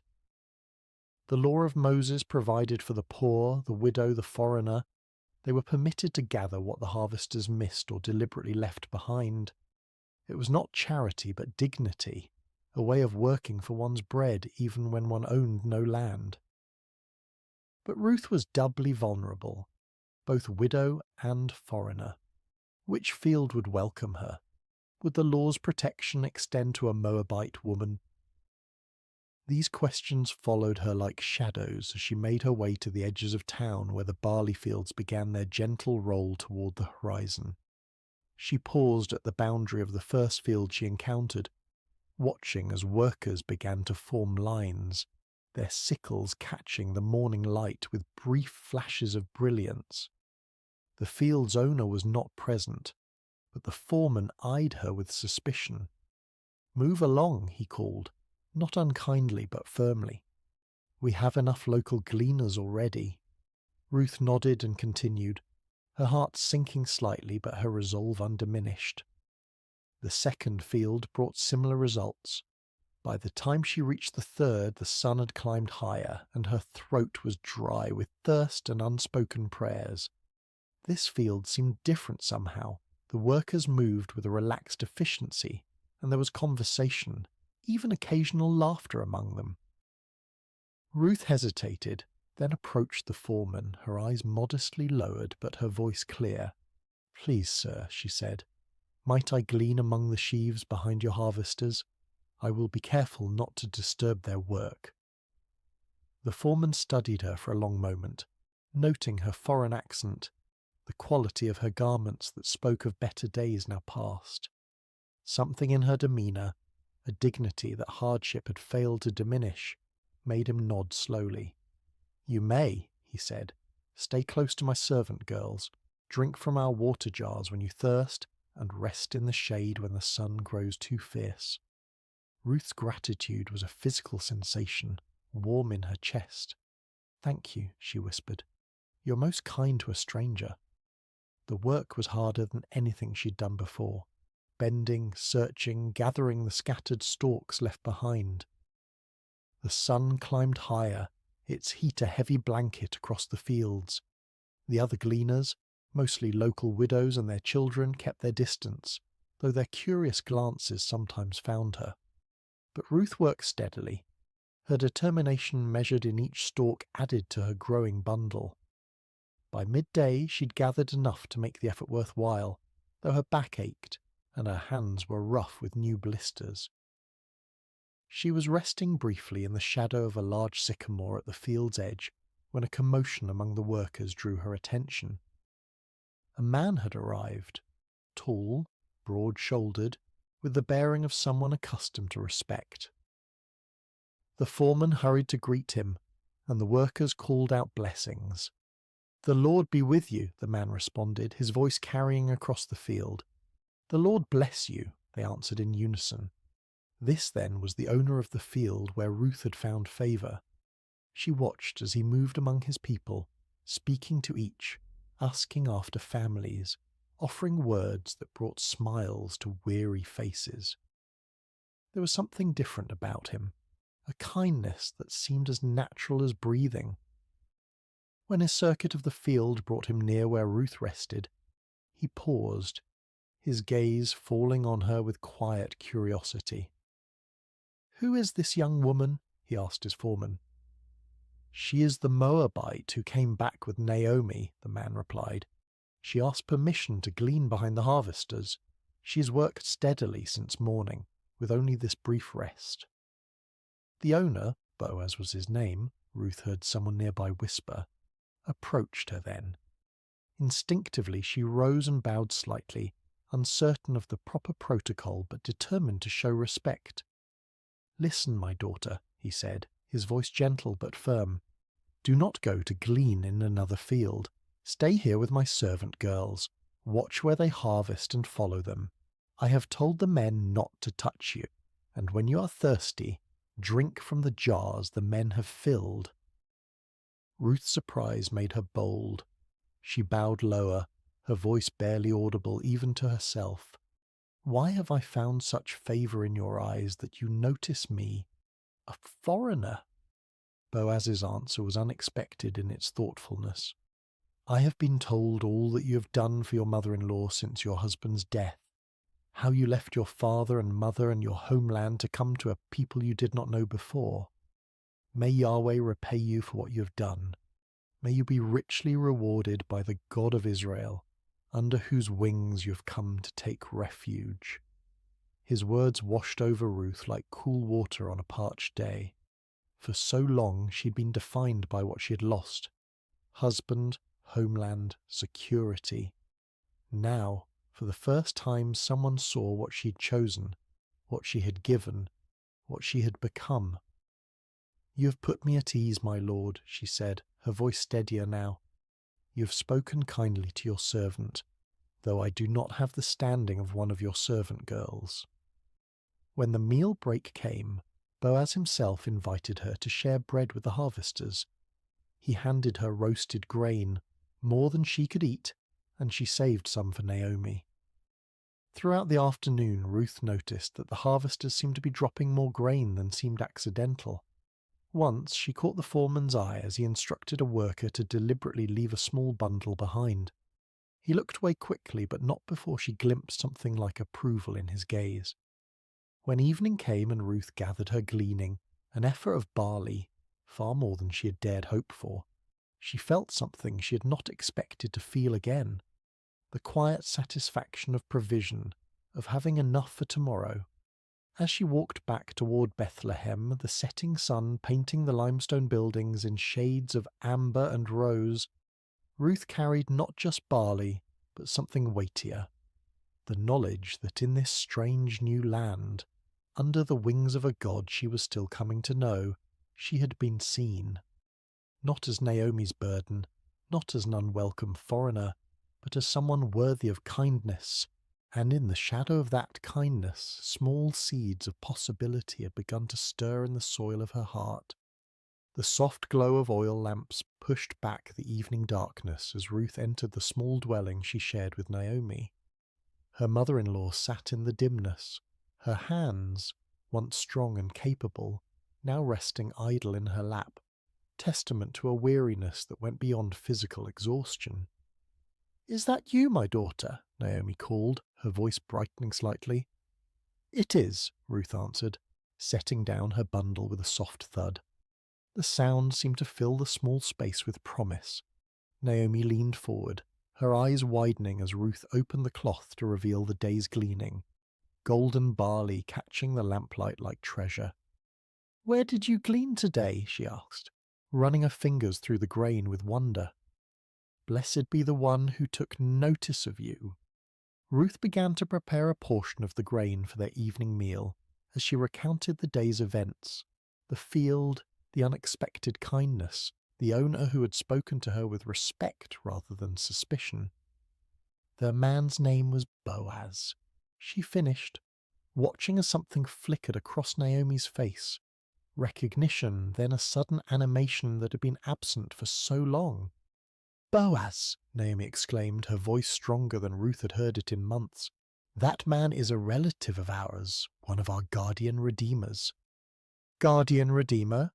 Ruth echoed, unfamiliar with the term. Naomi's eyes held a spark now, like embers rekindling. "In our laws, in our customs, a guardian redeemer is a relative who has the responsibility to protect the interests of the needy members of the extended family, to redeem property that has been sold in times of hardship, to continue the family line." Her voice trailed off, her thoughts clearly racing ahead of her words. "The Lord has not stopped showing his kindness," Naomi whispered, almost to herself. "That man is one of our closest relatives." As they ate their simple meal of roasted grain and water, Ruth noticed that Naomi ate with more appetite than she had shown since their return to Bethlehem. Occasionally, the older woman would pause, her head tilted slightly as if listening to distant music only she could hear. The barley harvest continued, and Ruth returned to Boaz's fields each day. True to his word, she was protected, provided for, included in the shared meals. Some of the local women began to speak to her, their initial wariness giving way to cautious friendship. Ruth learned their names, heard stories of their children, shared in the communal rhythm of the harvest. When the barley harvest gave way to wheat, she remained in Boaz's fields, her presence now familiar, her diligence respected. Each evening she returned to Naomi with her gleanings. Each morning she rose before dawn to begin again. As the wheat harvest neared its end, Naomi called Ruth to sit beside her one evening. The older woman's face was thoughtful, her voice quiet but determined. "My daughter," she began. "Should I not seek rest for you, that it may be well with you? Is not Boaz our relative, with whose young women you have been working? See, he's winnowing barley tonight at the threshing floor." Ruth listened carefully as Naomi outlined a plan. Bold, unconventional, but rooted in custom and law. She was to bathe, anoint herself with fragrant oil, put on her best garment, and go to the threshing floor where Boaz would be sleeping to guard the harvest. After he had eaten and drunk and lain down, she was to uncover his feet and lie down there, a symbolic gesture, a quiet request for protection. "All that you say I will do," Ruth promised, though her heart fluttered with uncertainty. She trusted Naomi's wisdom, trusted that this was not a plan born of desperation but of genuine care and cultural understanding. That night, the stars seemed to hang lower in the sky as Ruth made her way to the threshing floor. The celebration of harvest's end was winding down. Men who had worked hard now rested deeply, their forms dark shapes against the pale circle of the threshing floor. She moved quietly, carefully, finding Boaz where he slept at the edge of a heap of grain. With trembling hands she uncovered his feet and lay down, her heart pounding so loudly she feared it might wake him before the right moment. The night air was cool, the ground hard beneath her, but Ruth remained still, waiting. Near midnight, Boaz stirred, startled to find someone at his feet. "Who are you?" he asked, his voice thick with sleep but not angry. "I am Ruth, your servant," she answered, her voice barely above a whisper. "Spread the corner of your garment over me, for you are a guardian redeemer." There was a long silence during which Ruth could hear only her own heartbeat and the distant call of a night bird. Then Boaz spoke, his voice warm with emotion she hadn't expected. "The Lord bless you, my daughter," he said gently. "This kindness is greater than what you showed earlier. You have not run after younger men, whether rich or poor, and now don't be afraid. I will do for you all you ask. All the people of my town know that you are a woman of noble character." His words washed over her like a blessing, affirming not just her request but her person, her character, her choices, her worth. "It is true that I am a guardian redeemer," he continued, his voice thoughtful, "but there is a guardian redeemer more closely related than I. Stay here for the night, and in the morning, if he wants to redeem you, good. Let him redeem you. But if he is not willing, as surely as the Lord lives, I will redeem you. Now, lie here until morning." Ruth lay at his feet until dawn began to paint the eastern sky with the first pale colours of day. Before it was light enough for people to recognize each other, Boaz gently woke her. "Let it not be known that a woman came to the threshing floor," he said, practical and protective. Then he measured out 6 measures of barley, a generous gift, a promise of more to come, and placed it in her shawl. "Don't go back to your mother-in-law empty-handed," he explained. When Ruth returned and recounted the night's events, Naomi's eyes shone with a mixture of tenderness and satisfaction. "Wait, my daughter," she counselled, "until you find out what happens, for the man will not rest until the matter is settled today." And as the morning light filled their small home, Ruth felt a strange peace settle over her. Not the peace of certainty, for much remained unresolved, but the peace that comes from having taken a step in faith, from having placed one's future in hands both human and divine. Outside, the streets of Bethlehem were coming to life. Somewhere in the town, Boaz was already moving toward the city gate, where matters of law and redemption were settled. Whatever the day would bring, Ruth knew that she had been seen, heard, and valued, not despite her foreignness, her widowhood, her poverty, but somehow mysteriously, because of the person these circumstances had revealed her to be. And in that knowledge, she found a quiet strength to wait, to hope, to trust in the unfolding of a story that suddenly seemed larger than her own life. a story written in fields of barley and wheat, in promises spoken in the darkness, in the steadfast love of a God who sees the sparrow fall and counts the hairs on every head. The morning light spilled across Bethlehem like honey warm and golden. Boaz had risen early, his mind filled with purpose, his heart with a mixture of hope and determination. He made his way to the town gate, the place where elders gathered, where business was conducted, where justice was administered in full view of the community. He had barely settled himself when the guardian redeemer he had mentioned to Ruth approached. "Come over here, my friend," Boaz called, motioning to a seat beside him. "Sit down here." The man complied, curious about this formal invitation. Boaz then gathered 10 elders of the town, asking them to sit as witnesses. What was about to transpire was no small matter. It concerned inheritance, redemption, the continuation of a family line that had nearly been extinguished. "Naomi, who has returned from Moab," Boaz began carefully, "is selling the piece of land that belonged to our relative Elimelech. I thought I should bring the matter to your attention and suggest that you buy it in the presence of these seated here and in the presence of the elders of my people." The relative's eyes brightened with interest. Land was wealth, security, legacy.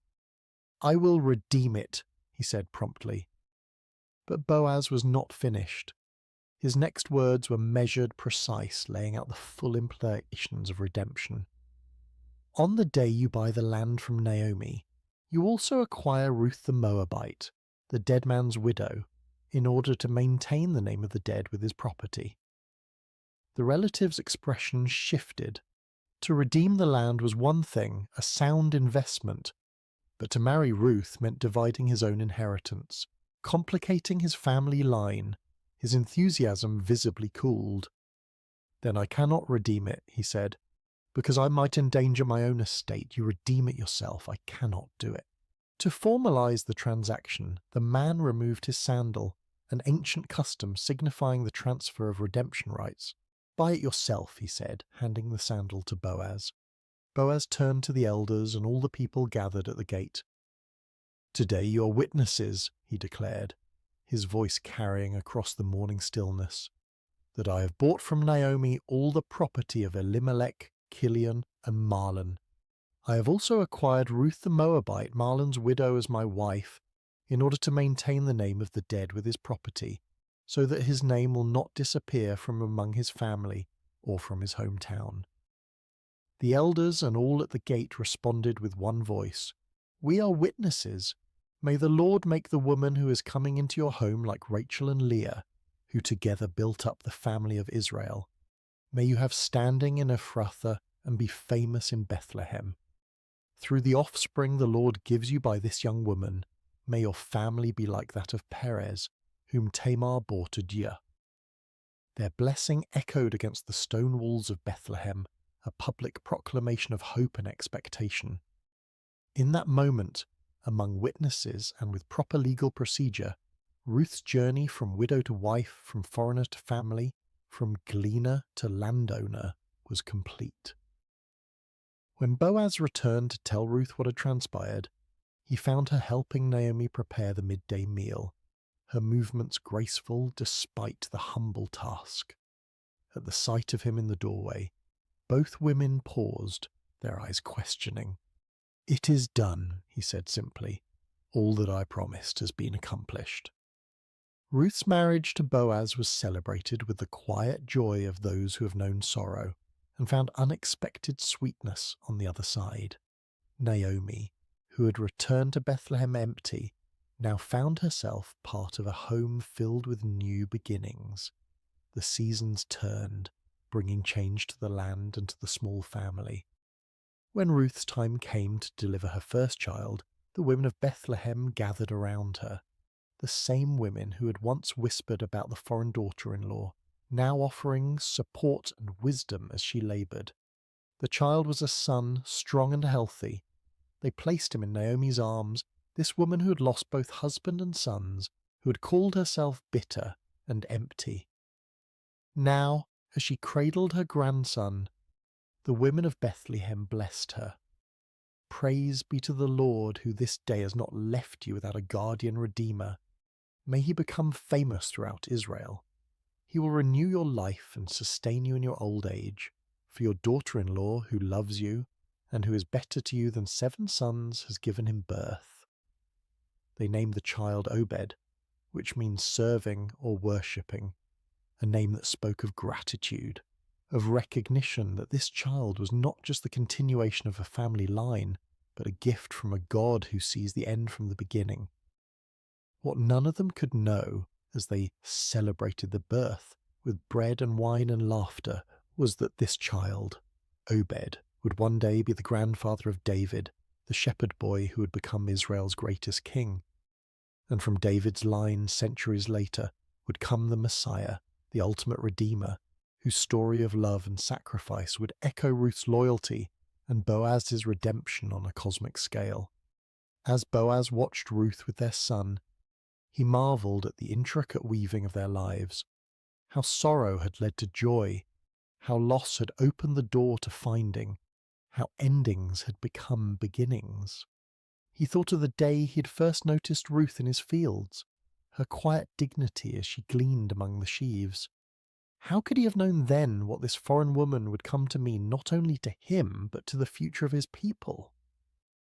In the soft twilight of their home, with Naomi singing gentle lullabies to Obed and Ruth's hand warm in his own, Boaz understood that some harvests are gathered not in fields of grain, but in the human heart, in acts of kindness, in choices of loyalty, in the courage to begin again when all seems lost.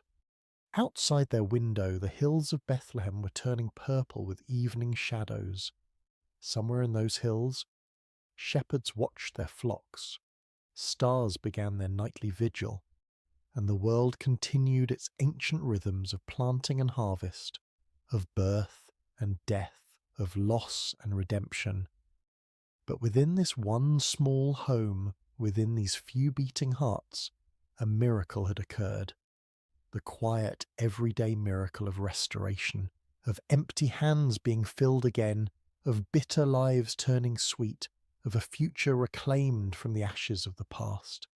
And as night fell over Bethlehem, as oil lamps were lit and evening prayers whispered, as the infant Obed drifted into sleep secure in the knowledge of being utterly loved, the story of Ruth and Boaz, of faithful love and kindness reciprocated, became another golden thread in the tapestry of faith that would one day welcome the world's Redeemer. The stars appeared one by one in the deepening blue of the evening sky, like silver seeds scattered across a celestial field. In homes throughout Bethlehem, oil lamps cast their gentle glow against limestone walls, and families gathered for evening meals, for prayers, for the sharing of the day's small victories and concerns. In one such home, the home of Boaz, Ruth, and Naomi, the day was drawing to its peaceful close. Little Obed, now a toddler with his father's strong build and his mother's gentle eyes, had been tucked into bed after a story from his grandmother Naomi. His breathing had deepened into the steady rhythm of childhood sleep, innocent and complete. Ruth sat in the courtyard, her fingers working methodically at a loom, creating fabric for their household. The rhythmic movement of the shuttle was soothing, meditative, a dance between yarn and skill that produced something both beautiful and necessary. Boaz watched her from the doorway, struck again by the quiet grace that had first drawn him to her in the fields. "Your hands create such beauty," he said softly, joining her in the cool evening air. Ruth smiled, her eyes never leaving her work. "My mother taught me to weave when I was a child," she replied. "She said that the making of cloth is like the making of a life, thread by thread, day by day, until a pattern emerges that was invisible at the beginning." Naomi appeared in the doorway, carrying a small cup of wine. "The child sleeps," she announced, her voice warm with contentment. He asked again for the story of how his mother came from a distant land. And did you tell him? Boaz asked, making room for Naomi on the bench beside him. I did, Naomi nodded, taking a small sip of wine. I told him how Ruth chose love over safety, how she gleaned in the fields, how you noticed her and showed kindness. He likes that part, Ruth added with a smile, the part where his father was the hero. Boaz shook his head gently. If there is a hero in our story, beloved, it is not I. It is you who left everything familiar to follow Naomi. It is Naomi who endured loss upon loss, yet found the strength to return home. It is the Lord who guided each step, though we could not see the path ahead. The three sat in comfortable silence for a moment, each lost in their own thoughts. The night air was cool but not cold, fragrant with the scent of ripened fruit from the small orchard that bordered their property. In the distance, a shepherd's flute played a melancholy tune, its notes drifting over the sleeping town like a blessing. Do you ever think, Naomi said eventually, her voice thoughtful, of how differently things might have unfolded if the famine had never come, if my sons had lived, if Ruth had returned to her mother's house as Orpah did? Boaz reached for Ruth's hand, his calloused palm enveloping her smaller one. I think of it often, he admitted. How 1,000 different choices, 1,000 different circumstances might have led us all elsewhere. Yet here we are, brought together by both sorrow and joy. Ruth set aside her weaving, her eyes reflecting the first bright stars. In Moab, she said softly, we had a saying, the path to the garden often leads through the desert. I did not understand it fully until I lived it. And now, Naomi asked. Now I understand that sometimes the desert is necessary, Ruth answered. Sometimes the empty road, the lonely field, the long night of waiting, these are not detours from God's plan, but the very path itself. Boaz nodded, his face solemn in the gathering darkness.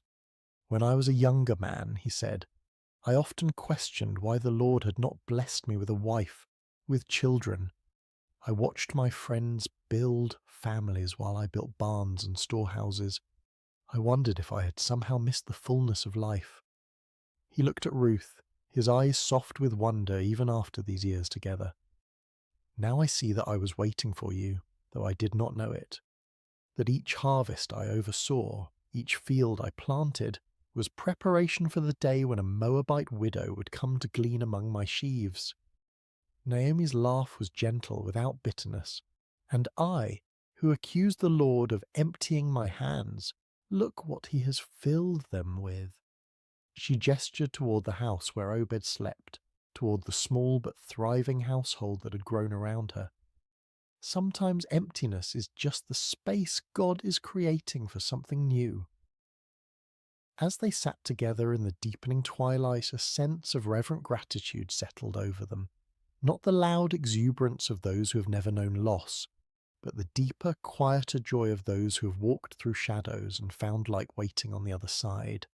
The tale of their lives, this unexpected family, formed from fragments of broken dreams, would be told and retold through generations, not because it was extraordinary in its outward circumstances, but because it revealed an extraordinary truth, that in the hands of a loving God nothing is wasted, not grief, not loyalty, not kindness, not love freely given with no expectation of return. In the quiet darkness of Bethlehem, as the household of Boaz and Ruth prepared for sleep, they could not know how their story would echo through time, how the great-grandson of their son would be anointed king of Israel, how from their lineage would come the promised Messiah. They knew only this, that the God who had led them through famine and loss, through foreign fields and threshing floors, through legal proceedings and new beginnings. Hello there, dear friend. Before we begin this peaceful journey together, I want to know a little about you. How has your day been? Whether it's been filled with joy or challenges, busy moments or quiet pauses, you're exactly where you need to be right now. What time is it where you are in the world? Are you settling in for the night, taking a midday rest, or perhaps greeting the early morning hours? Wherever you are, from the bustling cities of New York to the quiet countryside of England, from the mountains of Colorado to the shores of Australia, you're welcome here in this sacred space. If this story brings you peace, I'd love for you to subscribe to Sacred Slumber, where we gather each week to find rest in timeless tales of faith, hope, and gentle grace. Now, let's begin. Take a deep breath with me. Let your shoulders soften, your jaw relax, and your heart settle into this moment. Whether morning light is streaming through your window, afternoon shadows are dancing on the walls, or midnight quiet surrounds you like a gentle blanket, let us walk together through a story of gentle strength and unseen grace. We're about to enter a time long ago during the days of the judges in ancient Israel. It was a time of chaos and uncertainty, when everyone did what was right in their own eyes. But this is not a story of chaos. This is a story of peace, of quiet faithfulness, of love that chooses to remain when it would be easier to leave. This is the story of Ruth, a young woman whose loyalty would echo through generations and whose humble heart would become part of the greatest story ever told. So close your eyes if you wish, breathe slowly, and let us journey together to the ancient land of Moab, where our story begins beside still waters of the soul. In the rolling hills of Moab, where the morning mist clung to the barley fields like a gentle prayer, lived a young woman named Ruth. She had married into a Hebrew family who had come to Moab during a time of famine in their homeland of Bethlehem. Her husband's name was Mahlon, and his mother was Naomi, a woman whose very name meant pleasant, and whose heart had once been full of joy. But sorrow has a way of finding us, even in the most peaceful places. First, Naomi's husband Elimelech died, leaving her alone with her 2 sons in a foreign land. The boys had grown into men and married Moabite women, Ruth and her sister-in-law Orpah. For 10 years they lived together, and Ruth learned to love not just her husband, but his faith, his God, and especially his mother, who had welcomed her with open arms. Then tragedy struck again, swift and merciless. Both Mahlon and his brother Chilion died, leaving 3 widows to face an uncertain world alone. In those days, a woman without a husband or sons had little hope of survival. They were vulnerable, forgotten, with no one to provide for them or protect them. Naomi sat in her small house, looking at the 2 young women who had become like daughters to her. The silence was heavy with grief, but also with decision. She had heard news from Bethlehem that the famine there had ended, that the Lord had visited his people and given them bread. Her heart longed for home, for the familiar hills of Judah, for the place where she had known happiness before sorrow came calling. "My daughters," she said softly, her voice worn thin by weeping, "I must return to my people. But you are young. You have your whole lives ahead of you. Go back to your mother's houses. May the Lord deal kindly with you, as you have dealt with the dead and with me." She kissed them both, and they wept together. How can you say goodbye to someone who has been your family, your comfort, your companion through the darkest days? Orpah, after much tears and embracing, finally agreed to return to her people and her gods. It was the practical choice, the safe choice, the choice that made sense to everyone around them. But Ruth clung to Naomi with a determination that surprised them all. When Naomi urged her again to follow her sister-in-law, Ruth spoke words that would echo through history, words that came from the deepest place in her heart. "Do not urge me to leave you or to return from following you. For where you go, I will go, and where you lodge, I will lodge. Your people shall be my people, and your God my God. Where you die, I will die, and there will I be buried. May the Lord do so to me, and more also, if anything but death parts me from you." There was something in Ruth's voice that told Naomi this was not a decision made in the heat of emotion, but a choice carved in stone. written in the very fibre of her being. This young Moabite woman was choosing love over security, faithfulness over comfort, an unknown future over a predictable past. And so they began the long journey from Moab to Bethlehem, two women with nothing but the clothes on their backs and the strength of their love for each other. They walked through valleys where wildflowers nodded in the breeze, past streams that sang ancient songs, under skies that seemed to stretch endlessly toward hope. As they travelled, Ruth would gather berries and herbs along the way, always making sure Naomi had enough to eat. She would find the softest spot for them to rest each night, would share her cloak when the desert air grew cold. She had chosen this path, and she would walk it with grace and dignity, one step at a time. The journey took many days, and with each step toward Bethlehem, Ruth was walking further from everything she had ever known. She was leaving behind the gods of her childhood, the customs of her people, the language of her birth. She was choosing to become a stranger in a strange land, not because she had to, but because love had made the choice for her. When they finally crested the hill that overlooked Bethlehem, the city spread before them like a handful of pearls scattered on brown velvet. The sun was setting, painting the stone houses in shades of gold and amber. Smoke rose from evening fires, and the sound of children playing drifted up to them on the evening breeze. "Look," Naomi whispered, her voice thick with emotion. "There it is, home."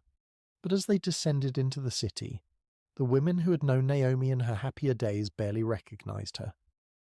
"Is this Naomi?" they asked each other, seeing how sorrow had aged her, how loss had bent her shoulders and silvered her hair. "Do not call me Naomi," she told them, her voice steady but sad. "Call me Mara, for the Almighty has dealt very bitterly with me. I went out full, and the Lord has brought me home empty." But Ruth, standing quietly beside her, knew that Naomi was not truly empty. She had brought with her the love of this young woman, who had chosen to forsake all for the sake of faithfulness.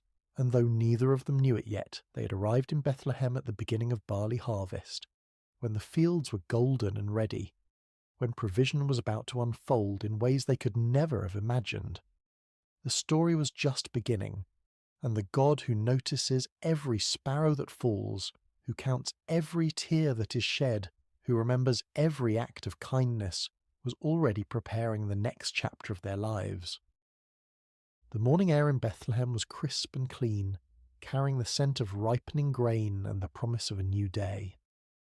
Ruth woke early, as she always did, listening to the gentle rhythm of Naomi's breathing beside her. They had found a small place to stay, but their provisions were nearly gone, and Ruth knew that something had to be done. She'd heard about the law of gleaning, a beautiful provision that the God of Israel had made for the poor and the stranger. After the reapers went through the fields harvesting the grain, the needy could follow behind and gather what was left. It was honest work, humble work, but it was work that could keep them alive. "Let me go to the fields," Ruth said gently to Naomi, "and glean among the ears of grain after him in whose sight I shall find favour." Naomi nodded, understanding the necessity but also the risk. Ruth was young and beautiful, and the fields could be dangerous places for a woman alone. But there was something in Ruth's quiet determination that spoke of inner strength, of a spirit that could not be easily broken. And so Ruth set out in the early morning light, joining the other gleaners who moved like shadows behind the harvest workers. She had wrapped her head modestly and carried a small basket, ready to spend the day bent over in the sun, gathering grain kernel by kernel. As it happened, she came to the field that belonged to Boaz, a man of great wealth and standing in Bethlehem. But more than that, though Ruth did not know it yet, Boaz was a relative of Naomi's late husband, a kinsman who had the right and responsibility to help family members in need. The phrase, "as it happened," seems simple enough, but sometimes the most profound movements of providence come disguised as coincidence. Ruth's feet carried her to that particular field not by accident, but by the gentle guidance of a God who was weaving a story larger than she could imagine. Boaz arrived at his field that morning, as was his custom, to greet his workers and oversee the harvest. He was a man in his middle years, with kind eyes and calloused hands that spoke of honest work. When he saw his reapers, he called out, "The Lord be with you," and they responded, "The Lord bless you." It was more than a greeting. It was a glimpse into the heart of a man who knew that all good things come from above. But his attention was caught by a young woman he had never seen before, working quietly at the edge of his field. She moved with grace and dignity, even in the humbling work of gleaning. There was something about her that drew his eye, not just her beauty, but the way she carried herself with quiet strength. "Whose young woman is this?" he asked his foreman. "She is the young Moabite woman who came back with Naomi from the country of Moab," the foreman replied. "She asked permission to glean and gather among the sheaves after the reapers, and she has been working steadily from early morning until now with only a brief rest." Boaz watched her for a moment longer, seeing how she worked without complaining, how she was careful not to take more than was rightfully hers, how she paused to help an elderly gleaner who had dropped her grain. His heart was moved by her diligence and her kindness. He approached her quietly, not wanting to startle her. "Listen, my daughter," he said gently. "Do not go to glean in another field, and do not leave this one. Stay close to my young women. Keep your eyes on the field that they are reaping, and go after them. I have charged the young men not to touch you, and when you are thirsty, go to the vessels and drink what the young men have drawn." Ruth was so surprised by his kindness that she fell on her face and bowed to the ground. "Why have I found favour in your sight," she asked, "that you should take notice of me, since I am a foreigner?" But Boaz had already heard the story of her loyalty to Naomi, how she had left her own people to care for her mother-in-law. "All that you have done for your mother-in-law since the death of your husband has been fully told to me," he said, his voice warm with admiration. "How you left your father and mother and your native land and came to a people that you did not know before. The Lord repay you for what you have done, and a full reward be given you by the Lord, the God of Israel, under whose wings you have come to take refuge." Ruth's eyes filled with tears at his words. She had not expected such kindness from a stranger, such recognition of her small acts of faithfulness. "You have comforted me and spoken kindly to your servant," she said softly, "though I am not one of your servants." As the day wore on, Boaz continued to watch over her. At mealtime he invited her to eat with his workers, to dip her bread in the wine and share in the meal. He even made sure she had roasted grain to take home to Naomi. When she returned to her gleaning, he quietly instructed his workers to leave extra grain for her to find, to make her work easier and more fruitful. The sun was beginning to set when Ruth finally made her way home, her basket heavy with grain. She had gathered an ephah of barley, enough to feed herself and Naomi for many days. But more than that, she carried with her the memory of unexpected kindness, of a man who had seen beyond her status as a foreigner and a widow to recognize the faithfulness of her heart. When she showed Naomi all that she'd gathered and told her about the kindness of Boaz, Naomi's eyes brightened for the first time in months. "Blessed be he by the Lord," she said, "whose kindness has not forsaken the living or the dead. The man is a close relative of ours, one of our redeemers." Ruth continued to glean in the fields of Boaz throughout the barley harvest and the wheat harvest, always welcomed, always protected, always provided for. She would come home each evening with grain and with stories of the kindness she had experienced. And slowly, so slowly that neither of them noticed it happening, hope began to take root in their hearts once again. Little did they know that this was only the beginning of a story that would change not just their lives, but the course of history itself. For the God who sees every act of kindness, who remembers every sacrifice made in love, was already preparing the next chapter of their beautiful story. The harvest season was drawing to a close, and the grain had been gathered from the fields and brought to the threshing floor. It was a time of celebration and completion, when the hard work of the harvest gave way to the satisfaction of provision secured. The air was filled with the sound of winnowing, as the grain was separated from the chaff in the evening breeze. Naomi had been watching the growing affection between Ruth and Boaz with the wisdom of a woman who had lived long enough to recognize the hand of God in everyday circumstances. She had seen how Boaz's eyes followed Ruth, how he spoke to her with special gentleness, how he made sure she was always provided for and protected. And she had seen how Ruth, despite her natural reserve, had begun to smile more often, how she spoke Boaz's name with a special warmth. One evening, as they sat together in their small dwelling, Naomi took Ruth's hands in hers. "My daughter," she said softly, "should I not seek rest for you, that it may be well with you? Is not Boaz our kinsman, with whose young women you were? See, he is winnowing barley tonight at the threshing floor." Ruth listened carefully as Naomi explained the custom of the kinsman redeemer, how a close relative had the right and responsibility to marry a widow to preserve the family line and inheritance. It was not just about marriage, but about redemption, about restoring what had been lost, about ensuring that the names of the dead were not forgotten. "Wash therefore and anoint yourself," Naomi continued, "and put on your cloak and go down to the threshing floor. But do not make yourself known to the man until he has finished eating and drinking. But when he lies down, observe the place where he lies.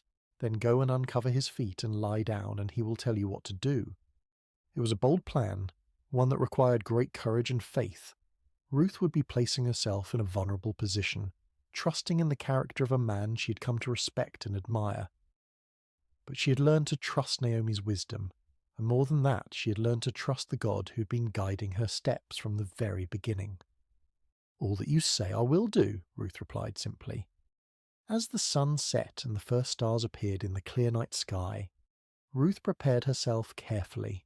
She bathed and anointed herself with fragrant oil, then put on her best garment. But this was not about seduction or manipulation. This was about approaching a good man with dignity and respect, trusting in his honour and in the customs that governed their society. The threshing floor was a place of hard work and celebration, where the grain was separated from the chaff and the harvest was completed. By the time Ruth arrived, the work was done, and the men had eaten and drunk and told stories under the stars. The atmosphere was one of contentment and satisfaction, of work well done and provision secured. Ruth waited in the shadows, watching as Boaz finished his meal and settled down to sleep beside the heap of grain. It was his responsibility to guard the grain through the night, to ensure that nothing was stolen or damaged. The night was warm and peaceful, filled with the sounds of crickets and the gentle rustle of the evening breeze. When all was quiet and Boaz was sleeping peacefully, Ruth approached with silent steps. Her heart was beating fast, but her movements were sure and deliberate. She gently uncovered his feet and lay down, then waited in the darkness for him to wake. It was midnight when Boaz stirred, suddenly aware of someone at his feet. He was startled but not afraid, turning carefully to see who was there. In the dim starlight he could make out the form of a woman, and he recognized her immediately. "Who are you?" he asked softly. "I am Ruth, your servant," she replied, her voice steady despite her racing heart. "Spread your wing over your servant, for you are a redeemer." It was a beautiful way of asking for his protection and provision, using the imagery of a bird sheltering her young under her wing.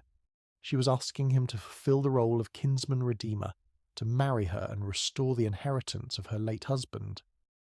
Boaz was deeply moved by her words, by the trust she had placed in him, by the way she had approached him with such dignity and grace. "May you be blessed by the Lord, my daughter," he said warmly. "You have made this last kindness greater than the first in that you have not gone after young men, whether poor or rich." He was older than Ruth, a man of substance and position, and he was amazed that she would choose him over the many young men who would have been eager to marry such a beautiful and virtuous woman. Her choice spoke of wisdom and character, of a heart that valued kindness and faithfulness over youth and passion. "And now, my daughter, do not fear," he continued. "I will do for you all that you ask, for all my fellow townsmen know that you are a worthy woman. And now it is true that I am a redeemer, yet there is a redeemer nearer than I." There was another relative who had the first right of redemption, and Boaz was too honourable to proceed without giving that man the opportunity to fulfil his duty. "Remain tonight," he said gently, "and in the morning if he will redeem you, good, let him do it. But if he is not willing to redeem you, then, as the Lord lives, I will redeem you. Lie down until the morning." Ruth lay down again at his feet, comforted by his words and his promise. She had taken a great risk in coming to him, but she had found in Boaz a man of integrity and honour, someone who would do what was right even when it was difficult. When the morning came, before anyone else was stirring, Boaz quietly measured out 6 measures of barley and helped Ruth arrange it in her cloak. "Do not go back to your mother-in-law empty-handed," he said with a smile. Then he sent her on her way before anyone could see her and misunderstand her presence there. Ruth returned home with her heart full of hope and her arms full of grain. When Naomi saw her coming, she knew immediately that something significant had happened. "How did you fare, my daughter?" she asked eagerly. Ruth told her everything that had happened, every word that had been spoken, every kindness that had been shown.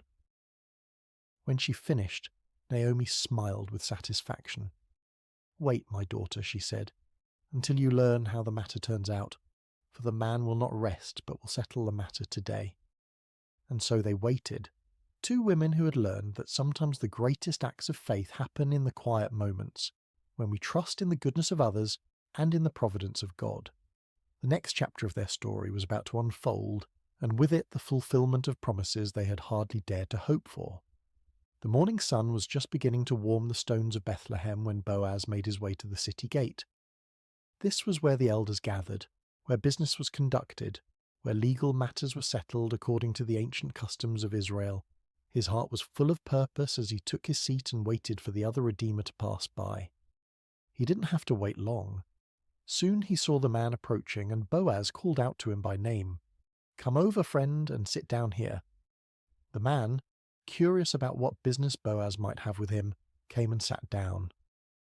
Then Boaz gathered 10 of the city elders to serve as witnesses, for what he was about to do would affect not just 2 people, but entire family lines and inheritances. "Naomi, who has come back from the country of Moab," Boaz began, his voice carrying clearly in the morning air, "is selling the parcel of land that belonged to our relative Elimelech.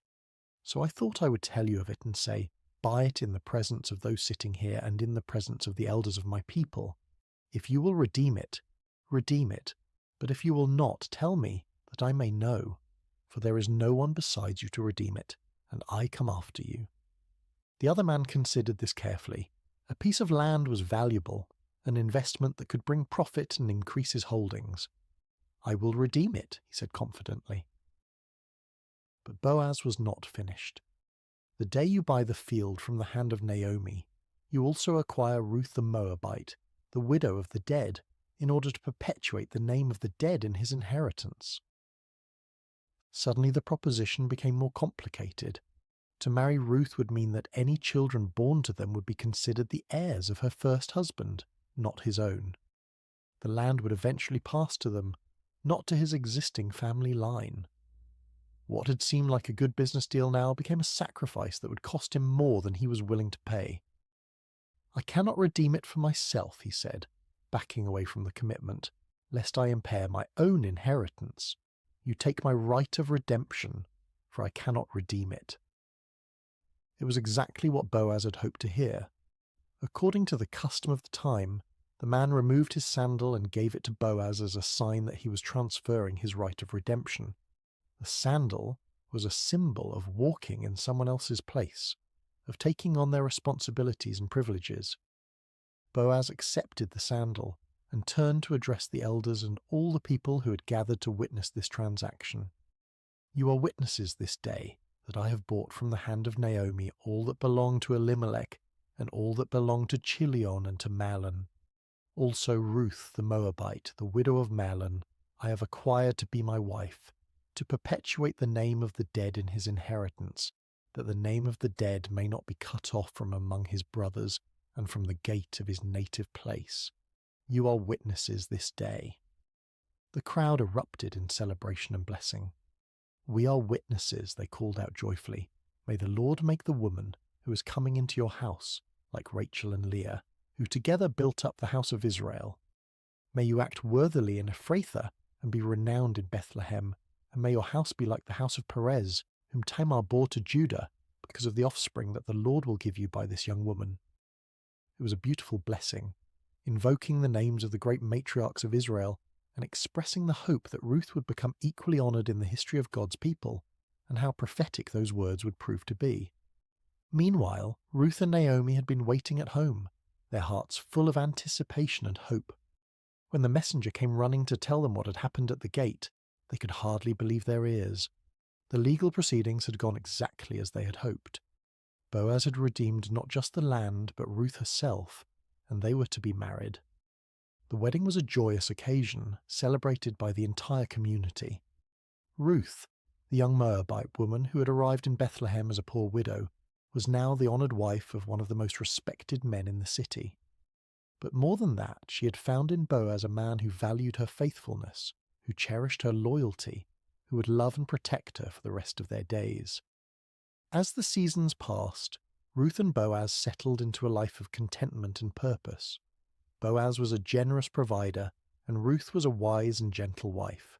Naomi, no longer bitter but filled with joy, lived with them and was cared for in her old age. The house that had once echoed with sorrow now rang with laughter and love. And then came the greatest blessing of all.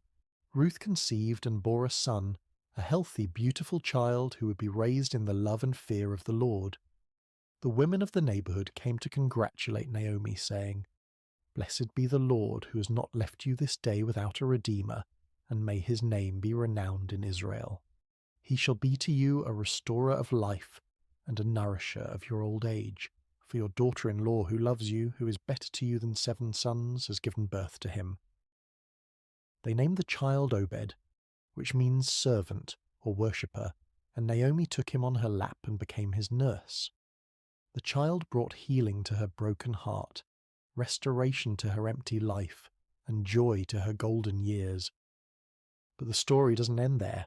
Little Obed grew up to become the father of Jesse, who became the father of David, the great king of Israel, and through David's line would come the Messiah, the Saviour of the world. Ruth, the foreign woman who had chosen loyalty over security, faith over fear, had become part of the most important family tree in all of human history. In the genealogy of Jesus Christ, recorded in the Gospel of Matthew, we find these words: Boaz the father of Obed by Ruth, and Obed the father of Jesse, and Jesse the father of David the king. A Moabite woman's name is written forever in the lineage of the Son of God, a testament to the truth that God's grace knows no boundaries, that his love extends to all who seek refuge under his wings.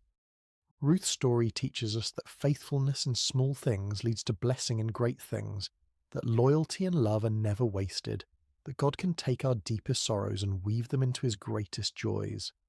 She reminds us that sometimes the most profound acts of faith happen not in grand gestures, but in quiet decisions to remain faithful, to keep loving, to keep trusting, even when we cannot see the end of the story. As we come to the end of Ruth's story, let us pause beside these still waters and reflect on the gentle truths that flow through this ancient tale. Like a quiet stream that shapes the landscape over time, Ruth's life teaches us lessons that can transform our own journey of faith. Ruth's story shows us the profound power of remaining faithful, even in seasons of pain and uncertainty. When Naomi urged her to return to her people and her gods, Ruth could have chosen the easier path, the path that made sense to everyone around her. Instead, she chose love.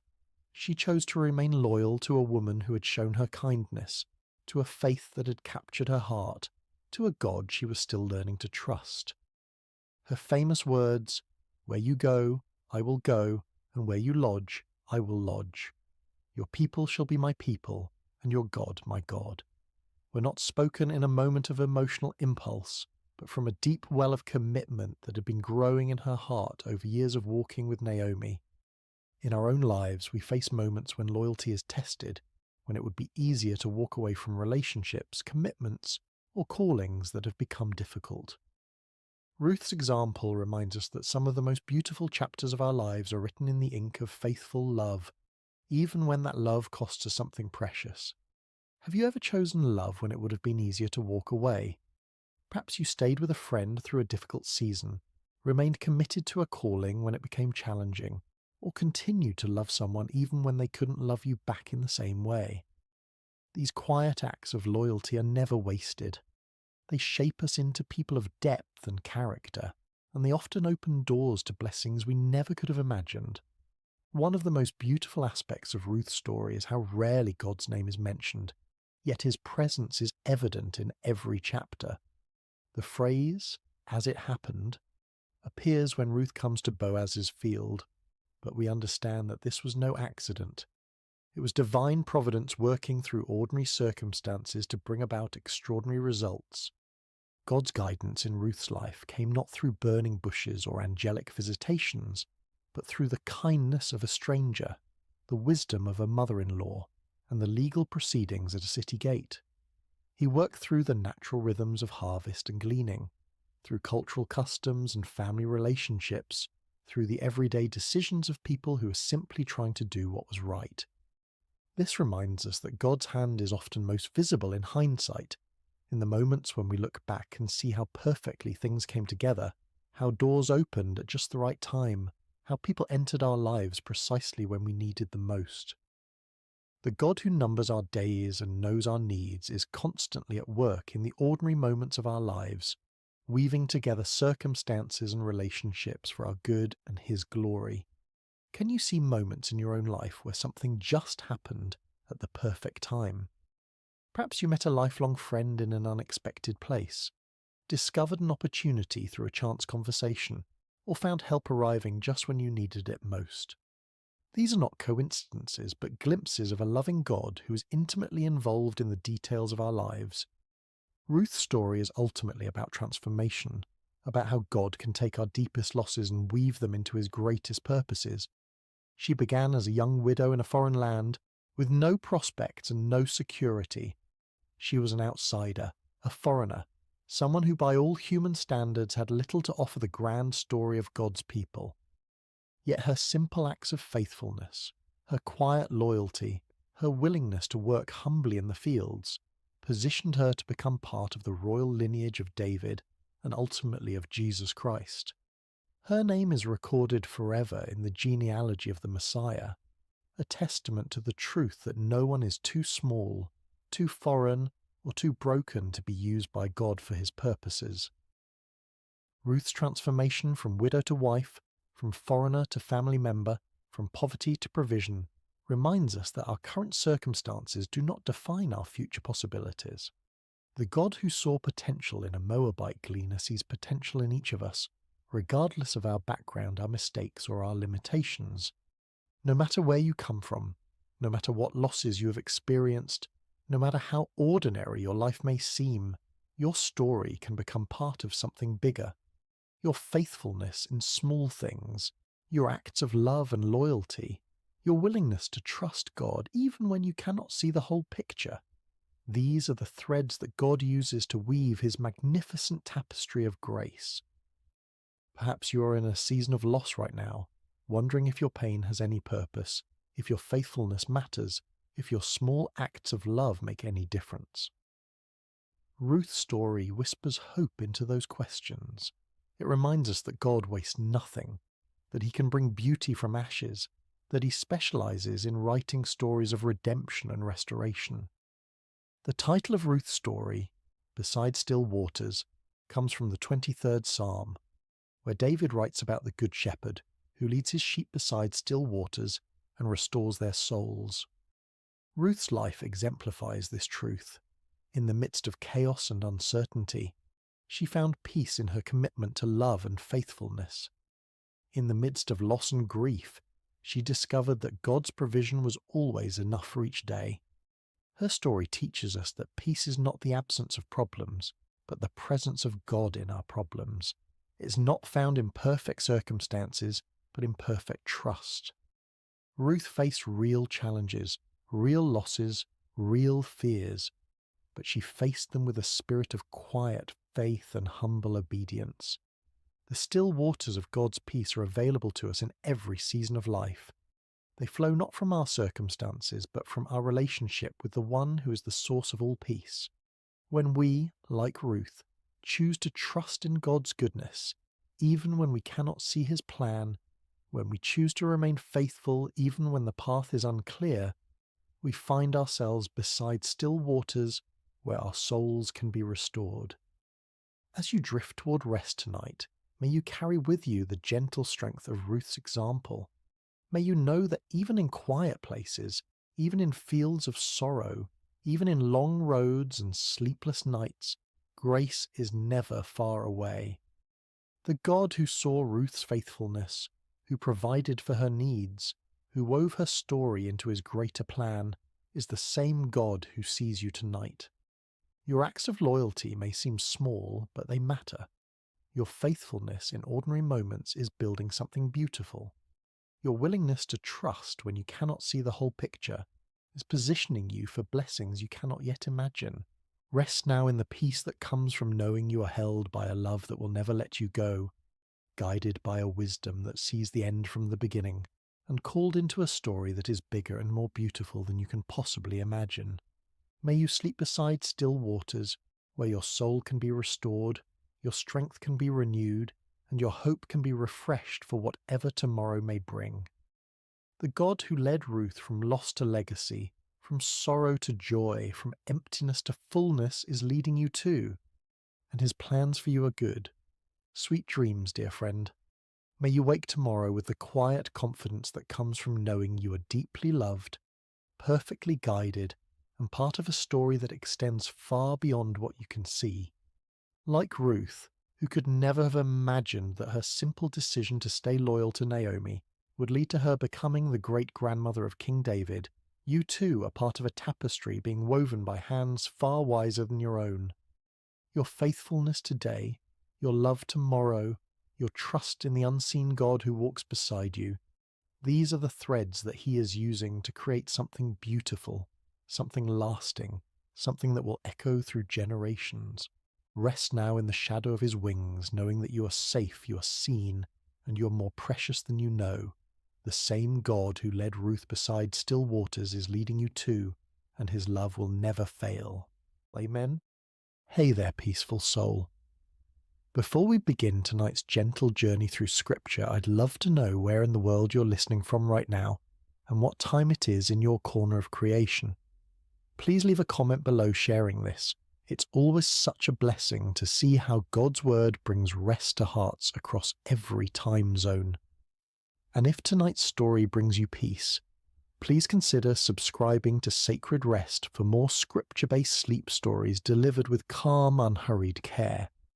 Now take a deep breath and let's rest in God's presence. The Sea of Galilee rested in quiet splendor as the day's light began its gentle retreat toward the horizon.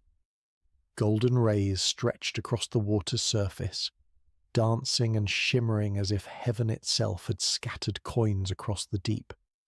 It had been a full day, a day when crowds pressed in from every direction, hungry for wisdom, for healing, for a glimpse of this man who spoke as no one had spoken before. Jesus had been teaching since morning, his voice carrying across the gathered multitudes. He spoke of seeds falling on different soils, of tiny mustard seeds growing into sheltering trees, of hidden treasures and precious pearls. The kingdom of heaven, he said, was like these things, sometimes hidden, always valuable, growing in ways the human eye might miss. His words were simple yet profound, accessible yet mysterious, and the crowds hung on every syllable. But even the Son of God wrapped in human flesh grew weary. As the sun began its descent, Jesus looked out at his disciples with eyes that held both exhaustion and purpose. "Let us go over to the other side," he said simply. No fanfare accompanied these words, no dramatic declaration, just a quiet invitation to cross the sea. This is where our meditation begins tonight, with this small, seemingly unremarkable statement. Let us go over to the other side. 5 ordinary words that carried extraordinary meaning. For when Jesus says, "Let us go," he already knows what lies ahead. The storm that would soon rage was not a surprise to him. The fear that would grip his disciples' hearts was already known. The peace he would speak was already prepared. The disciples, eager to follow their teacher wherever he led, began to prepare the boat. Some of them were fishermen by trade: Peter, Andrew, James, and John. Their hands calloused and strong from years of casting nets and pulling oars. They knew this sea intimately, had crossed its waters countless times. This evening crossing seemed unremarkable to them, simply another journey in their extraordinary adventure with this remarkable man. Other followers bid Jesus and the disciples farewell from the shore, perhaps still pondering the parables they had heard throughout the day. The kingdom of heaven is like. These words would linger in their hearts as they returned to their homes, planting seeds of truth that would grow in ways they couldn't yet imagine. As the boat pushed away from shore, Jesus settled into the stern. A small cushion was placed there, nothing luxurious, just a simple comfort for the teacher's rest. Several of the disciples took up the oars, their strong arms working in rhythmic unison to guide the vessel forward. Others perhaps sat quietly, watching the shoreline recede or gazing up at the vast canvas of sky that was beginning to transition from azure blue to deepening indigo. The evening air was cool against their skin, a welcome relief after the heat of the day. Birds wheeled overhead, their silhouettes dark against the warming colours of sunset. Fish occasionally broke the surface of the water, creating ripples that expanded outward in perfect circles. All seemed peaceful, all seemed well. Jesus, his body surrendering to weariness, closed his eyes. The gentle rocking of the boat, the quiet splash of water against its sides, the distant calls of birds, these formed a lullaby that invited rest.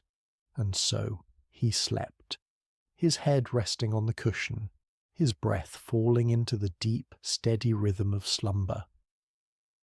The disciples continued their work, some rowing, others perhaps talking quietly among themselves about the day's events. What did the Master mean by this parable or that? How had he known what was in the heart of the Pharisee who had challenged him? Would they truly understand all these mysteries some day, as he had promised? As twilight deepened into dusk, stars began to appear overhead. First one, then dozens, then hundreds, until the sky above was spangled with light.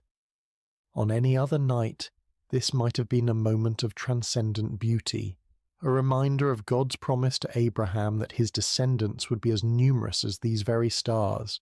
But those with experience on these waters noticed something concerning. The air had changed, becoming charged with an expectancy that seasoned fishermen recognized. A slight shift in the wind's direction, a subtle change in temperature, small signs that spoke volumes to those who knew how to read them. Peter exchanged glances with Andrew, then with James. No words were needed between men who had spent their lives on these waters. Something was coming. The sea, now growing restless beneath them, had secrets to tell. Yet Jesus slept on, his face peaceful in the gathering darkness. Did the disciples consider waking him then, when the first signs appeared? Did they debate among themselves whether to alert their teacher to the changing conditions? We don't know. Perhaps they chose to let him rest, confident in their own abilities to handle whatever came. Perhaps they thought the signs would come to nothing. As the boat continued its journey across the darkening waters, the shoreline they had left grew distant, a thin line of shadow against the night sky. Ahead lay their destination, the country of the Gerasenes, but it remained out of sight, beyond the curve of the horizon. They were in the middle space now, too far from where they had been to return quickly, not yet close enough to where they were going to find shelter. It is in these middle spaces of our lives that storms often find us. Not when we're safely harboured, not when we've reached our destination, but in the vulnerable in-between, in the waiting, in the journeying, in the not yet there. The disciples could not know what lay ahead, but Jesus did. His rest was not the ignorant sleep of one caught unaware, but the peaceful repose of one who knows the end from the beginning. In this there is profound comfort for us tonight as we rest. Whatever journey we're on, whatever middle space we find ourselves in, Jesus knows. He has already seen what we have not yet encountered. As our minds begin to slow and our bodies relax into this moment of rest, let us picture ourselves in that boat. Feel the gentle rocking beneath you. Hear the quiet splash of water against wood. See the stars appearing one by one in the vast expanse above, and know that Jesus is there with you, perfectly at peace even as the first winds of change begin to stir. It began with a whisper, a subtle change in the rhythm of the night. The stars that had shone so brightly overhead began to disappear, one by one, as clouds moved across the sky like silent spectators gathering for some celestial event. The gentle lapping of water against the sides of the boat grew more insistent, less soothing. The disciples, some of whom may have been drifting towards sleep themselves, grew more alert, their senses heightened by years of experience on these unpredictable waters. The Sea of Galilee, also known as Lake Gennesaret or the Sea of Tiberias, sits more than 600 feet below sea level, nestled in a basin surrounded by mountains. This unique geography creates a natural phenomenon well known to local fishermen. When cool air from the Mediterranean Sea, about 30 miles to the west, collides with the hot, humid air over the lake, sudden and violent storms can emerge with startling speed. This night would prove no exception to that natural law. One moment, the disciples were crossing in relative calm. The next, they found themselves battling a windstorm that seemed to descend upon them from nowhere. The Greek word used in Mark's Gospel to describe this storm is leilaps. Not a gentle rain shower or passing breeze, but a furious squall, a tempest of frightening power. The wind began to howl, no longer a whisper but a roar that filled their ears and made conversation nearly impossible. It seized the sail, straining the ropes that secured it, and threatening to tear the fabric from its moorings. Those disciples with seafaring experience would have worked quickly to secure what they could, their hands moving with practiced efficiency despite the growing chaos. Waves rose around them, no longer gentle undulations but angry mountains of water that lifted the boat high before dropping it with stomach-churning speed into the next trough. Water began to break over the sides, soaking the men to their skin and pooling at their feet.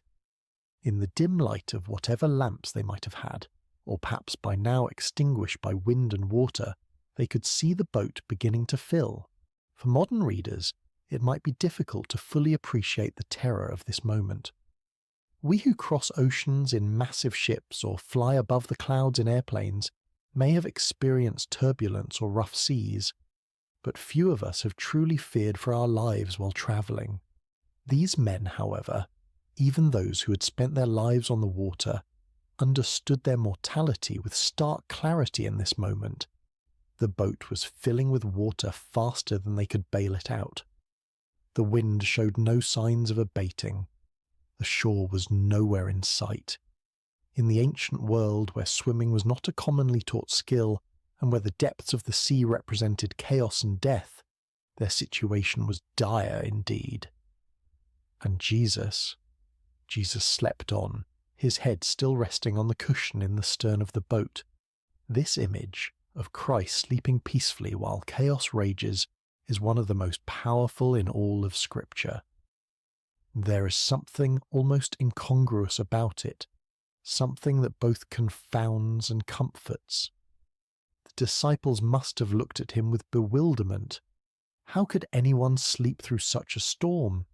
Did he not feel the water soaking his garments? Did he not hear the howling wind, or feel the violent pitching of the vessel? Perhaps some of them remembered the words of Psalm 121. He who watches over you will not slumber. Indeed, he who watches over Israel will neither slumber nor sleep. Yet here was their teacher, their master, whom some had begun to believe might be the promised Messiah, deep in slumber while destruction seemed imminent. We might pause here in our meditation and consider times when God has seemed silent or sleeping in our own lives. Those dark nights when prayers appear to go unanswered. Those seasons of suffering when heaven itself seems shut tight. Those moments when we cry out, "Lord, don't you care?" For this was precisely the question that rose to the disciples' lips as fear gave way to desperation. Someone, we don't know who, moved to the stern where Jesus lay sleeping. Perhaps they shook his shoulder roughly, the protocol of respect forgotten in the face of survival's urgency. "Teacher," they cried, their voices barely audible above the storm's rage, "don't you care if we drown?" There is raw humanity in this question, the unfiltered cry of those who feel abandoned in their hour of greatest need. It's not a theologian's careful inquiry or a philosopher's pondering, but the gut-level response of frightened men who cannot understand why the one they've come to trust seems indifferent to their plight. Don't you care? How many times have these words formed in human hearts across the centuries? The parent kneeling by the bed of a suffering child, the widow standing by a fresh grave, the refugee fleeing violence with nothing but the clothes on their back, the addict fighting for sobriety and failing again. Lord, don't you care? It's worth noting that the disciples didn't question Jesus' ability to help. They questioned his concern, his heart. They believed he could do something. Why else wake him? But they wondered if he would. Did their plight move him? Did their fear matter to him? Was he as invested in their well-being as they had come to believe? In asking this question, they revealed something profound about the nature of faith. True faith isn't just believing that God can, it's trusting that God will, that his heart is good, that his love is sure, that his timing is perfect. And this is often where our faith is tested most severely, not in questioning God's power, but in questioning his character, his concern, his care. As we continue to settle into rest tonight, let's acknowledge any storms that may be raging in our own lives. Perhaps there are circumstances that have caused us to wonder if God sees, if God cares. Like the disciples, we may have experienced moments of feeling alone in the tempest, questioning whether our prayers are heard. The beauty of this story, and the comfort it offers us even now, is that Jesus' response to their cry reveals the truth about his heart. But before we explore that response, let's sit for a moment with the reality of the storm itself. Feel the wind's force, hear its howl, see the waves crashing over the sides of the boat, experience the fear, the confusion, the desperate cry for help, and know that in the midst of it all, Jesus is present, not distant, not removed, but right there in the boat with them, with us. Whatever storm we face, we do not face it alone. The Lord of all creation has chosen to journey with us, to be present with us in every turbulent moment and every threatening circumstance. As our breathing deepens and our bodies grow heavier with approaching sleep, let us find comfort in this reality. The presence of Jesus in our boat does not exempt us from storms, but it changes everything about how we experience them. He's here even when he appears to be sleeping. He hears even when he seems silent. And he will respond in his perfect time with his perfect power. Now, as we picture the disciples crowding around Jesus, as we hear their cry of "Don't you care if we drown?" let us watch and see what happens next, for the storm is about to meet its match. The chaos is about to encounter its creator. The winds and waves are about to recognize the voice of the one who called them into being. Jesus woke to the violent pitching of the boat, to the spray of water across his face, to the desperate cries of his disciples. "Teacher, don't you care if we drown?" Their question hung in the air between them, nearly lost in the howling of the wind, yet impossibly loud in its implication. Did he care? Could they truly doubt this? He who had healed the sick, restored sight to the blind, cleansed the lepers, did they think his compassion extended only to strangers and not to those closest to him? He who had called them by name, who had shared meals and long roads and countless conversations with them, did they imagine his heart was indifferent to their fear? Yet Jesus did not respond to their question directly. He did not immediately reassure them of his care or explain his apparent indifference. Instead, he rose, calm, unhurried, sovereign, and turned his attention to the storm itself. Mark's Gospel tells us that he got up, rebuked the wind, and said to the waves, "Quiet, be still." The Greek phrase used here, siopa pephimoso, carries the sense of be silent, be muzzled. It is the language one might use to quiet a disruptive animal or silence a disturbing noise. There is authority in these words, command and expectation of immediate obedience, and obey they did. The wind, which had been screaming across the water with destructive force, died away at once. The waves, which had been crashing over the sides of the boat and threatening to sink it, flattened into submission. The entire chaotic scene transformed in an instant from deadly peril to perfect calm. Imagine witnessing this moment. 1 second, you're fighting for your life against one of nature's most terrifying displays of power. The next, you're floating on a sea as smooth as glass under a clearing sky. The contrast would be disorienting, almost unbelievable. The silence following such tumult would ring in your ears. The stillness after such violent motion would leave you feeling strangely weightless. Only then, after demonstrating his authority over creation itself, did Jesus turn back to his disciples, and his words to them were not what they might have expected. No warm reassurance that yes, of course he cared, no gentle understanding of their fear. Instead, he asked them 2 pointed questions. Why are you so afraid? Do you still have no faith? These questions weren't meant to shame or condemn. Jesus was not expressing disappointment so much as issuing an invitation to examine the gap between what they professed to believe about him and how they responded when those beliefs were tested by circumstance. The first question, "Why are you so afraid?" invites examination of the source of our fears. Fear often arises from a perception of threat coupled with a sense of powerlessness to address that threat. The disciples feared drowning because they perceived the storm's power and recognized their inability to control it. But Jesus was suggesting another perspective. When he is in our boat, the equation changes. The presence of the Creator fundamentally alters the balance of power in any situation. The second question, do you still have no faith, probes even deeper. These disciples had witnessed Jesus perform miracle after miracle. They had seen him heal diseases medicine couldn't touch. They had watched him cast out demons that had tormented their victims for years. They had even seen him challenge the religious authorities of their day with an authority that clearly came from above. Yet when the storm came, when their own lives were threatened, their faith faltered.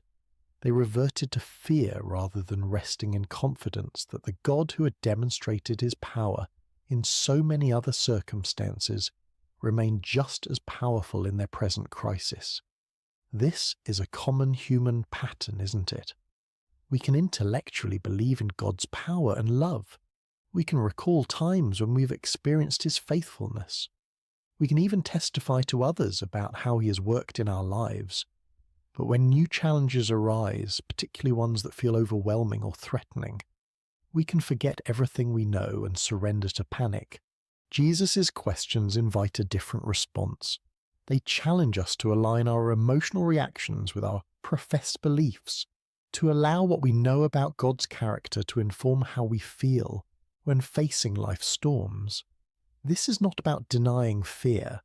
Fear is a natural human emotion that even Jesus experienced in the Garden of Gethsemane. Rather, it's about preventing fear from distorting our view of God and his activity in our lives. The disciples' fear had led them to question Jesus' care for them. Don't you care if we drown? His questions in return invited them to question their fear instead. Was it consistent with what they knew of him? Was it justified in light of who he had revealed himself to be? As we continue our journey toward rest tonight, these questions can guide our own reflection. What fears keep us awake at night? What storms in our lives have made us wonder if God cares? And more importantly, what do we know about the character of Jesus that might speak to those fears? If Jesus is truly who Scripture reveals him to be, all-powerful yet deeply compassionate, sovereign yet intimately involved, holy yet merciful, then our fears must be evaluated in light of these truths. Not dismissed or denied, but placed within the larger context of who God is and how he works. The disciples in that boat had to reconcile their experience of the storm with their experience of Jesus' power over it. We too must reconcile our experience of life's challenges with our understanding of God's character and capabilities. This reconciliation doesn't happen once and for all. It's an ongoing process, a continued growth in trust that develops as we walk with him through both calm seas and raging tempests. Perhaps the most comforting truth in this entire account is the simple reality that Jesus was in the boat with them. He had said, "Let us go over to the other side, you will," not "let me meet you on the other side," or to try to make it to the other side. When Jesus says, "Let us go," he commits to the entire journey, not just the destination. Similarly, when Jesus calls us to follow him, he doesn't promise absence of storms. He doesn't guarantee that the path will be smooth or the journey comfortable. What he does promise is his presence with us in whatever we face. "I am with you always," he would later tell his followers, "to the very end of the age." This presence changes everything. It doesn't always change our circumstances, though sometimes, as in this story, it dramatically does. But it always changes the meaning of those circumstances and how we can respond to them. As we feel sleep drawing nearer, let us rest in this truth. Whatever storm we face, Jesus is in our boat, not as a passive passenger, but as the Lord of wind and wave, the one whose word can transform chaos into calm, the one whose presence transforms our fear into faith. The question Jesus asks, "Why are you so afraid?" isn't meant to dismiss our feelings, but to direct our focus toward the greater reality of his presence and power. The perfect love he embodies casts out fear, not by pretending the storm doesn't exist, but by reminding us that he exists within the storm with us, and that makes all the difference. In the aftermath of the storm's sudden cessation, a profound silence settled over the Sea of Galilee. The only sounds remaining might have been the gentle lapping of now calm waters against the boat's hull, the dripping of seawater from soaked clothing and hair, and perhaps the still rapid breathing of men whose hearts had not yet caught up with the dramatic change in their circumstances. The contrast could not have been more stark. Moments before, chaos had reigned, wind howling, waves crashing, men shouting in fear. Now, perfect stillness surrounded them. The sky was clearing, stars reappearing like hesitant witnesses emerging after danger has passed. The sea, which had threatened to claim their lives, now cradled their boat with gentle care. In this strange new quiet, Jesus' words hung in the air. "Why are you so afraid? Do you still have no faith?" These questions weren't harsh or condemning. They were asked by the same voice that had just commanded the elements and been instantly obeyed. They were spoken by the same lips that had taught multitudes about the kingdom of heaven, that had pronounced forgiveness to the repentant, that had offered living water to the thirsty. His tone may have been one of genuine curiosity rather than criticism, a teacher using a powerful experiential lesson to reveal what was in his students' hearts. The disciples' reaction to this moment is profoundly revealing. Mark tells us that they were terrified and asked each other, "Who is this? Even the wind and the waves obey him." This was a new kind of fear, not the desperate fear of drowning that had gripped them during the storm, but the reverent awe that comes from encountering something, someone, beyond human comprehension. Their question, "Who is this?" is perhaps the most important question any person can ask about Jesus. It's a question that has echoed through centuries across cultures within countless human hearts. Who is this man who spoke with unparalleled authority, who healed with a touch, who forgave sins as if they were his to forgive, and who, as they had just witnessed, commanded the very elements of nature with a word? The disciples had already seen Jesus perform many miracles. They had watched him heal sickness, cast out demons, even restore withered limbs. But this display of power struck them differently, perhaps because it touched so directly on their own expertise. Peter, Andrew, James, John, these were fishermen who had spent their lives on this very sea. They knew its moods and dangers. They had weathered storms before through their own skill and experience. But they had never seen anyone simply speak to a storm and have it obey. Their question reveals something profound about spiritual growth. Revelation comes in layers. We don't grasp the full reality of who Jesus is all at once. Even those who walked with him physically, who ate with him and listened to his teaching daily, came to understand his identity gradually, through accumulated experiences and progressive revelation. This moment on the sea represented a significant shift in their understanding. The Jesus they thought they knew, teacher, healer, friend, suddenly revealed himself to be Lord of creation itself. The one who had been sleeping on a cushion moments before now stood before them as the one who held authority over the very forces of nature. "Who is this?" they asked each other. They were beginning to realize that the answer was far more profound, far more cosmic, far more divine than they had previously imagined. This question invites us into our own reflection tonight. Who is Jesus to us? Is he simply a wise teacher whose moral guidance we appreciate? A historical figure who founded a religion? A comforting presence when life gets difficult? Or is he the sovereign Lord of all creation, whose authority extends over every aspect of our existence, from the largest cosmic forces to the smallest details of our daily lives? Our answer to this question shapes everything about our faith journey.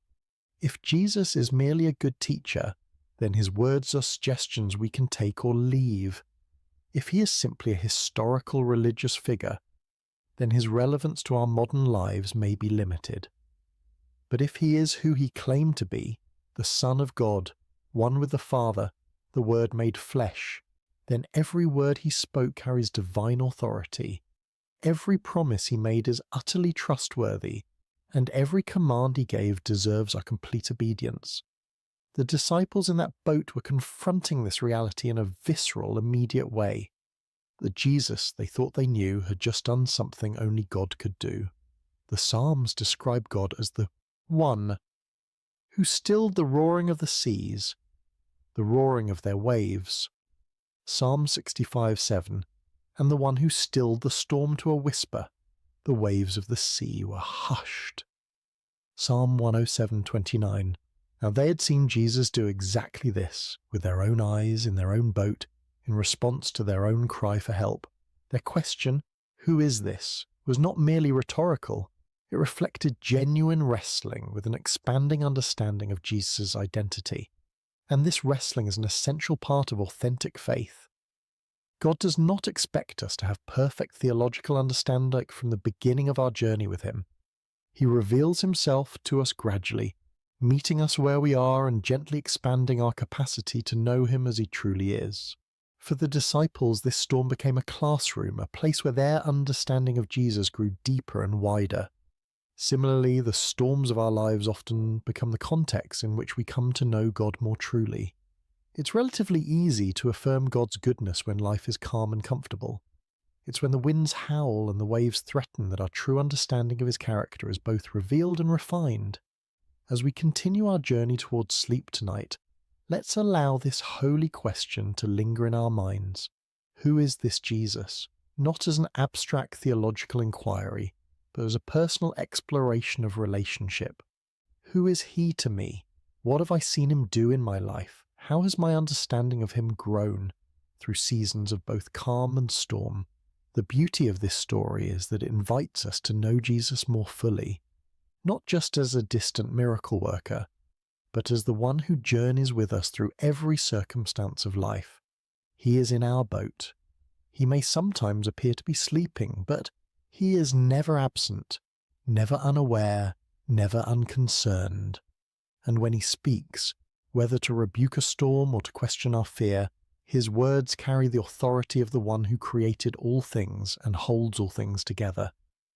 The wind and waves recognize his voice, because they came into being through that same voice. All things were created through him and for him, Paul would later write to the Colossians. He is before all things, and in him all things hold together, Colossians 1:16-15. This is the Jesus who accompanies us through every storm. This is the one who has promised never to leave us or forsake us. This is the Lord who may ask us, as he asked his first disciples, "Why are you so afraid?" Not to shame us for our fear, but to invite us into deeper trust based on deeper knowledge of who he truly is. As our bodies grow heavier with approaching sleep, as our thoughts begin to slow and quiet, let us rest in this profound truth. The one who commands the wind and waves is with us, and if even the storm obeys his voice, how much more can we trust him with the circumstances of our lives, with the fears that sometimes keep us awake, with the future that remains unknown to us but is fully known to him. In this trust we find not just theological truth but practical peace, the kind of peace that allows us to rest even when circumstances remain uncertain. Jesus didn't promise his disciples a storm-free journey. He promised them his presence through whatever storms might come. He offers us the same today. Who is this? The disciples asked. The answer to that question continues to unfold for all who choose to journey with him, not in abstract propositions, but in lived experience, in daily walking with the one whose authority extends over every realm and whose love reaches into every heart that opens to receive him. As the boat continued its journey across the now peaceful sea, the disciples must have fallen into a contemplative silence. The question they had asked each other, "Who is this? Even the wind and the waves obey him," would linger in their hearts and minds for days, weeks, perhaps even years to come. Each time they recalled this night, this storm, this miracle, their understanding of Jesus would deepen a little more. This is often how spiritual growth unfolds for us as well. Not primarily through intellectual study, though that has its place, but through lived experiences that reveal God's character and power in ways that transform our understanding. Head knowledge becomes heart knowledge when we see God act in response to our deepest needs and most desperate prayers. The disciples were beginning to grasp something profound. Jesus was not merely with them, he was over all things. His presence in their boat didn't just mean companionship, it meant protection, provision, and peace that transcended circumstances. Even when he appeared to be sleeping, his sovereignty remained active and absolute. As the first light of dawn began to brighten the eastern sky, they could see their destination approaching, the region of the Gerasenes on the opposite shore of the lake. Jesus had said, "Let us go over to the other side," and despite all that had transpired during the night, they were indeed arriving exactly where he had intended to take them. This small detail carries significant comfort. When Jesus sets a destination, he ensures arrival. The storm, powerful as it was, had not prevented the fulfillment of his stated purpose. It had threatened, certainly. It had frightened the disciples badly. But in the end, it had simply become another opportunity for Jesus to reveal more of himself to those who followed him. This pattern appears throughout Scripture and throughout the lives of those who walk with God. What appears to be a detour or a disaster often becomes the very context in which God manifests his glory most clearly. The storm on the sea, the fiery furnace, the lion's den, the prison cell. In Scripture, these became stages for divine revelation, not obstacles to divine purpose. As we prepare to drift into sleep tonight, there is profound rest available in this reality. Whatever storms we face, they do not take Jesus by surprise. Whatever fears arise within us, they do not diminish his power. Whatever threatens to overwhelm us, it cannot overrule his sovereign declaration over our lives. If Jesus has said to us, in any area of our lives, "Let us go to the other side," then we can rest assured that no storm, internal or external, can prevent us from reaching the destination he has established. The journey may include unexpected turbulence. We may experience moments of genuine fear, but the presence of Jesus in our boat, in our lives, our circumstances, our hearts, guarantees safe passage.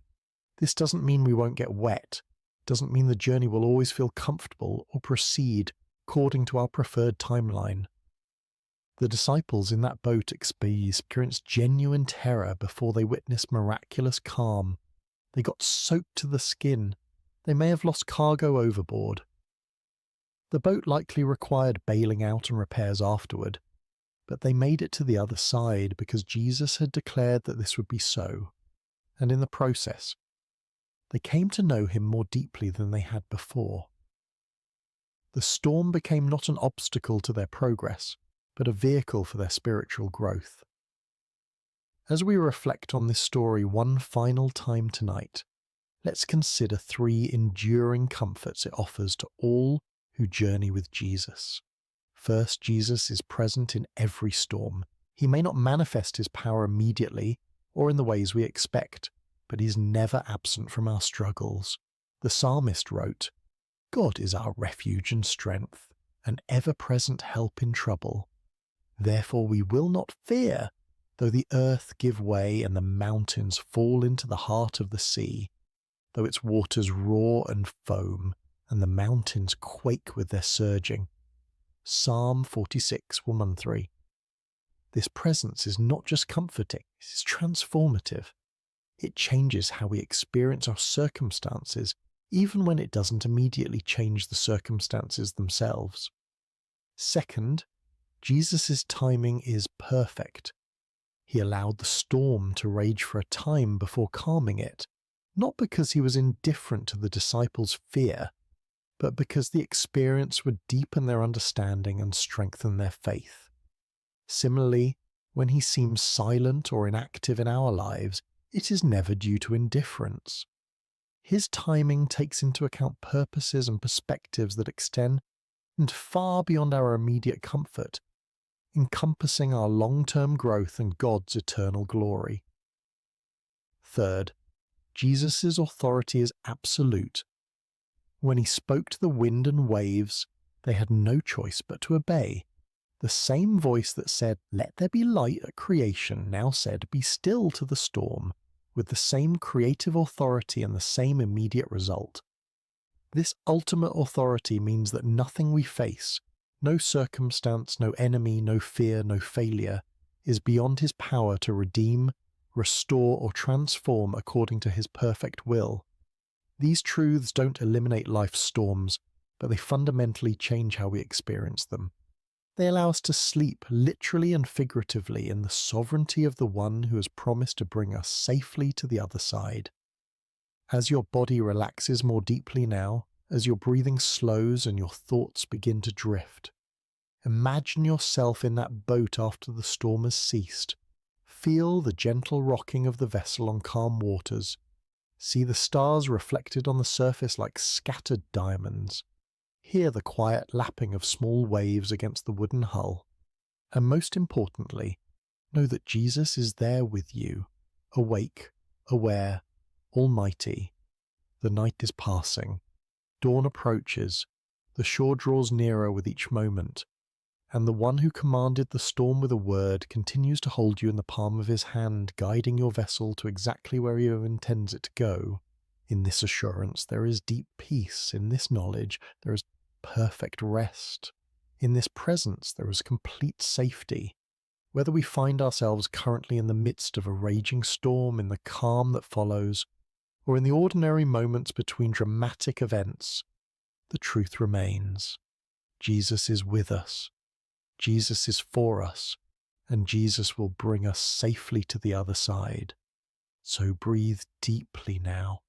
Release the tension you may be holding in your shoulders, your jaw, your hands, your mind. Allow your body to grow heavy with approaching sleep. Hey everyone, welcome back to Sacred Slumber. Before we dive into tonight's story, I want to ask you something that would genuinely help us out.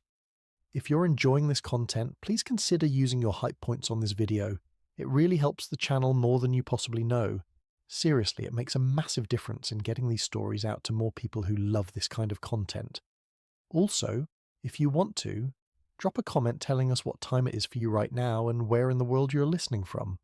We absolutely love seeing where everyone is tuning in from. No pressure though, only if you feel like it. And of course, if you haven't already, hit that subscribe button. It keeps us going. All right, let's get into it. A whisper in the darkness. Imagine a night so quiet you can hear the oil lamps flickering. Picture a massive stone sanctuary in the ancient city of Shiloh, where shadows dance across walls that have witnessed centuries of worship. The air is thick with the scent of incense and burning oil, that peculiar combination of cedar smoke and olive essence that clings to sacred spaces. Outside, the wind moves through the hills of Israel like a whispered prayer, carrying with it the distant bleating of sheep settling for the night and the occasional call of a desert owl.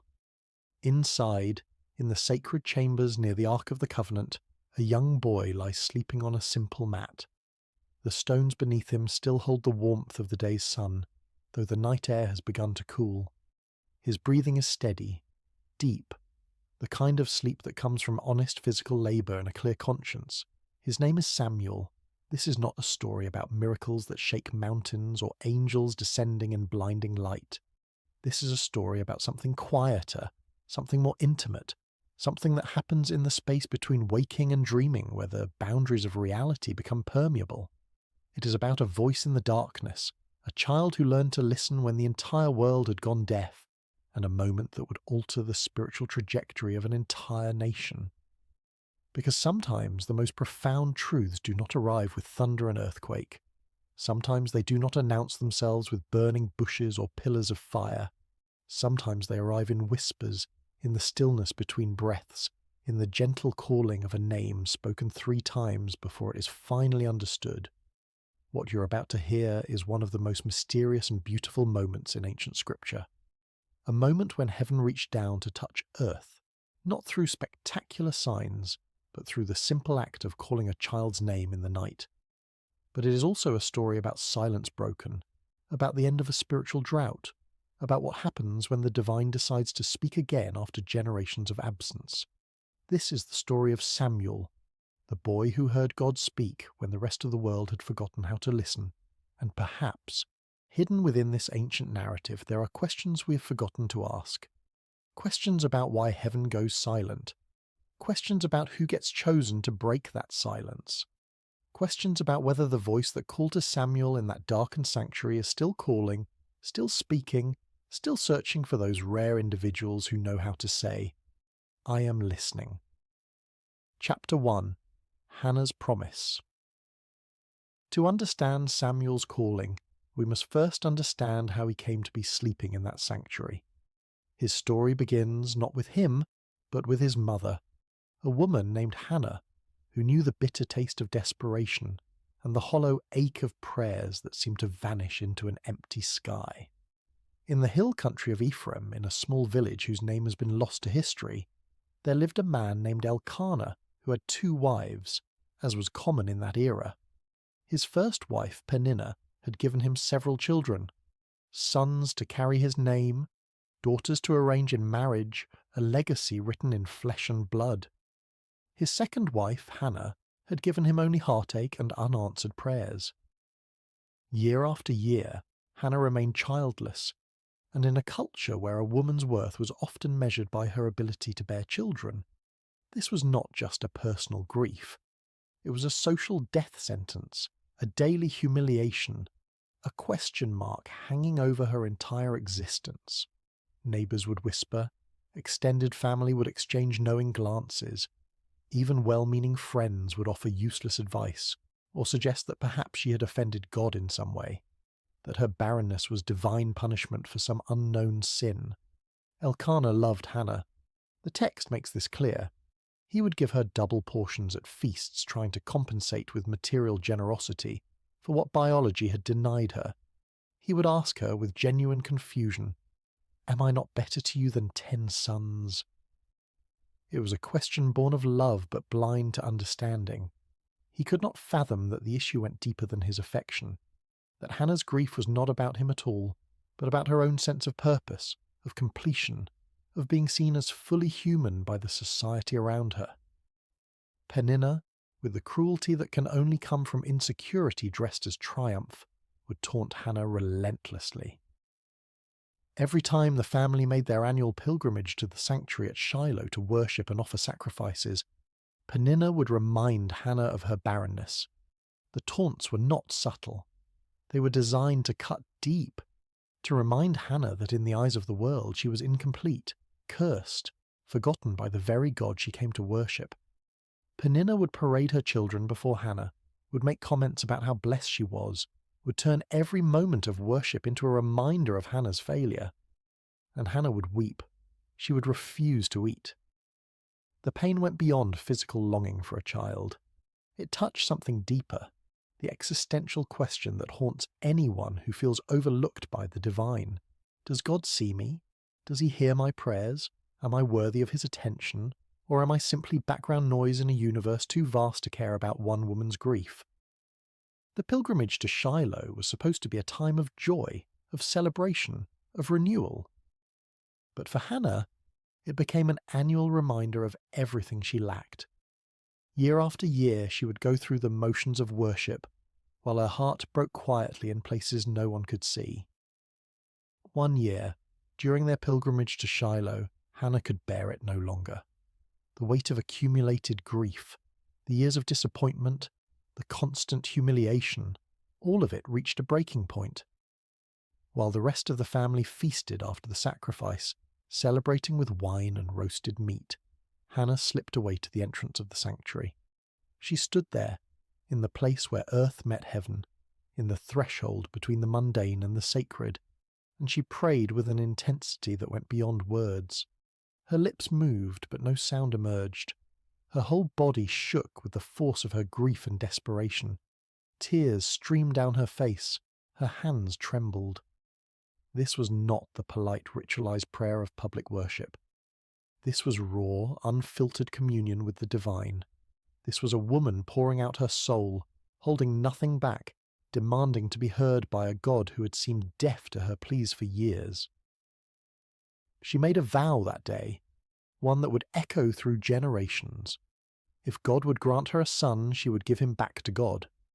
Not for a season, not for a few years, but for his entire life.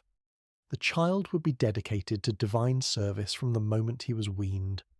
It was the prayer of a woman who understood that sometimes the greatest gift we can receive is not something to hold on to, but something to offer back to its source. She was not bargaining with God so much as she was declaring her willingness to participate in something larger than her own desires. Eli, the high priest, sat by the doorpost of the sanctuary and watched this strange woman swaying and muttering. In his aging, perhaps cynical view of human nature shaped by years of dealing with corrupt worshippers and his own corrupt sons, he assumed she was drunk. The accusation was harsh, almost cruel. "What are you doing here, intoxicated in the house of the Lord? How dare you bring your drunkenness into this sacred space?" Hannah lifted her eyes, and in them Eli saw not the glaze of wine, but the clarity of absolute desperation, the look of someone who has nothing left to lose, who has stripped away all pretense and pride, who stands naked before God with only their need. She explained that she was not drunk but deeply troubled, pouring out her soul before God. She had been praying out of her great anguish and grief. Something in her words, or perhaps in her eyes, or perhaps in the raw authenticity of her pain, convinced Eli. His response was both blessing and prophecy. Go in peace, and may the God of Israel grant what you have asked of him. It is unclear whether Eli knew what he was saying, whether he was simply offering the standard priestly blessing, or whether something moved through him in that moment. Some whisper of the divine speaking through a man who had grown complacent in his religious duties. But the words landed on Hannah like rain on parched earth. Hannah left the sanctuary that day transformed. Her face was no longer downcast. She ate. The grief lifted from her countenance like a fog dispersing under the morning sun. She had been heard, if not by man, then by something infinitely greater. She did not yet have the child she longed for, but she had something perhaps more precious. The certainty that her prayers had reached their destination, that her voice had penetrated the silence, that she mattered to the God she served. Within the year, Hannah conceived. When she gave birth to a son, she named him Samuel, which in Hebrew carries the meaning heard by God, or asked of God, or some translations suggest name of God. The name itself was a testimony, a permanent reminder that this child was an answer to prayer, a gift that came from somewhere beyond the ordinary workings of the world. Every time someone spoke his name, they were acknowledging that this boy represented the moment when heaven responded to earth, when silence gave way to acknowledgement. For the first few years of his life, Samuel remained with Hannah. She nursed him, taught him his first words, held him close during thunderstorms, watched him take his first steps, knowing that each day brought them closer to the moment of separation. She must have memorized the sound of his laugh, the feel of his small hand in hers, the weight of him sleeping against her chest. She was not raising a son to keep, but a son to give away, and that knowledge must have coloured every moment with a bittersweet intensity. When he was old enough to be weaned, somewhere around 3 years old by the customs of that time, Hannah kept her vow. She could have rationalized her way out of it. She could have argued that God understood, that the vow was made in a moment of emotional extremity, that surely keeping her son would be acceptable. But Hannah was a woman who understood that integrity means keeping promises even when they cost you everything. She took Samuel to Shiloh. She brought him before Eli, the same priest who had blessed her years earlier, and she said words that must have torn her heart even as she spoke them. I am the woman who stood here praying. I prayed for this child, and the Lord has granted me what I asked. So now I give him to the Lord. For his whole life he will be given over to the Lord. Then Hannah sang, not a lament, but a song of triumph and praise. She sang of God overturning the proud and lifting up the humble. She sang of barren women bearing children and the powerful being brought low. She sang of the Lord bringing death and giving life, bringing down to the grave and raising up. She sang of God judging the ends of the earth, giving strength to his king and exalting his anointed. Her song was radical, revolutionary, a declaration that the God she served delighted in reversing the expectations of the world, in using the weak to shame the strong, in lifting up those the world had written off as irrelevant. And then she left her son in that sanctuary and went home. Imagine being that child, too young to fully understand why your mother brought you to this vast, echoing building filled with strange smells and unfamiliar faces and then walked away. Too young to grasp that you had become the physical embodiment of a promise, a living prayer offered back to its source. You watch her figure receding, growing smaller, disappearing down the road back to the only home you have ever known, and you are left in the care of an old man whose eyes can barely see you, whose own sons are corrupt, in a place that will become your entire world. Samuel's childhood was unlike any other in Israel. While other boys played in fields and learned their father's trades, running through olive groves and swimming in streams, Samuel grew up in the sacred space of the tabernacle. His world was one of ritual and reverence, of ancient objects and whispered prayers, of shadows and lamplight, and the constant awareness that this place was different from all other places. He opened the doors of the sanctuary each morning, flooding the holy space with light. It was his job to unlock the heavy wooden doors that sealed the sacred from the profane, to let in the dawn and with it the worshippers who would come seeking connection with the divine. He assisted Eli in the daily tasks of worship, learning the intricate patterns of sacrifice and ceremony, memorizing which offerings required which procedures, understanding the difference between sin offerings and burnt offerings and peace offerings, learning to read the subtleties of ritual purity. He tended the lamps that burned through the night, ensuring their wicks were trimmed and their oil replenished. This was not glamorous work. It required attention to detail, a willingness to wake in the darkness to check that the flames had not guttered out, an understanding that these small acts of maintenance were what kept the sacred space functioning. The lamps represented the presence of God, and Samuel learned that presence requires constant tending, constant attention, constant care. He cleaned the sacred vessels, swept the courts, washed the linens used in ceremonies, helped prepare the incense, carried water, ran errands. He memorized scriptures, learning to recite the stories of Abraham and Isaac and Jacob, the tales of Moses and the Exodus, the laws given at Sinai. His education was entirely religious, entirely focused on service, entirely oriented towards something beyond himself. By all accounts, Samuel was a good child, humble, obedient, faithful in small things. The text tells us he grew in favour with both the Lord and with people. He was not resentful of his circumstances. He did not seem to chafe against the boundaries of his unusual childhood. Perhaps he had accepted that this was simply who he was, the boy who belonged to God, the boy who lived in the house of the Lord. But what must it have been like psychologically?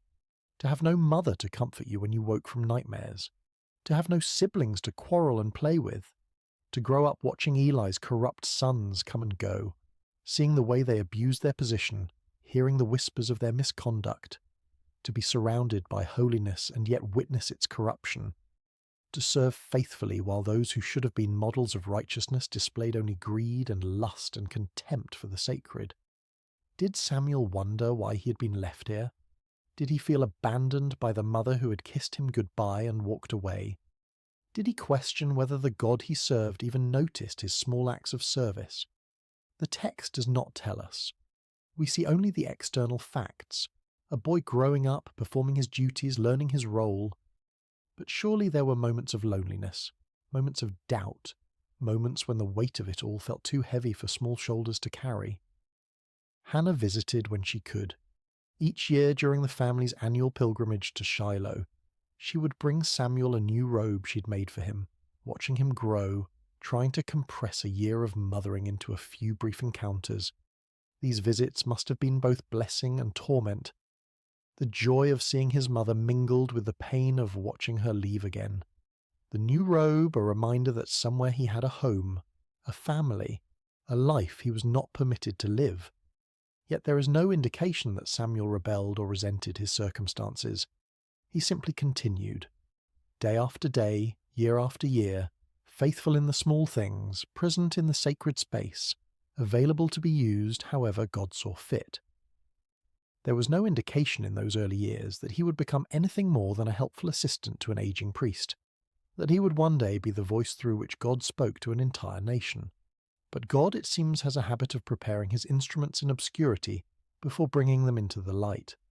Samuel was being shaped by his circumstances, formed by his loneliness, refined by his faithfulness in tasks that no one celebrated. He was learning what it meant to serve without applause, to be obedient without immediate reward, to remain present even when presence felt like punishment. He was learning to listen in the silence. Chapter 2. The State of Israel at the Time. To appreciate what happened on that quiet night when God called Samuel's name, you need to understand the spiritual condition of Israel during this period. It was, to put it simply, a disaster.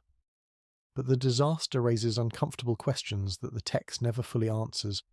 Questions about divine silence. Questions about why systems of worship become corrupt. Questions about what happens when the mediators between heaven and earth become obstacles instead of conduits. The problem started with Eli's sons, Hophni and Phinehas. These two men had inherited their father's position as priests, but they had not inherited his reverence for the sacred. They were corrupt in ways that went beyond simple moral failing. They actively perverted the worship of God, treating the sacrifices and offerings as opportunities for personal gain, turning the sacred into the profane with a systematic cruelty that suggests something darker than mere greed. When people brought animals to sacrifice at Shiloh, the priests were entitled to a specific portion of the meat according to the law of Moses.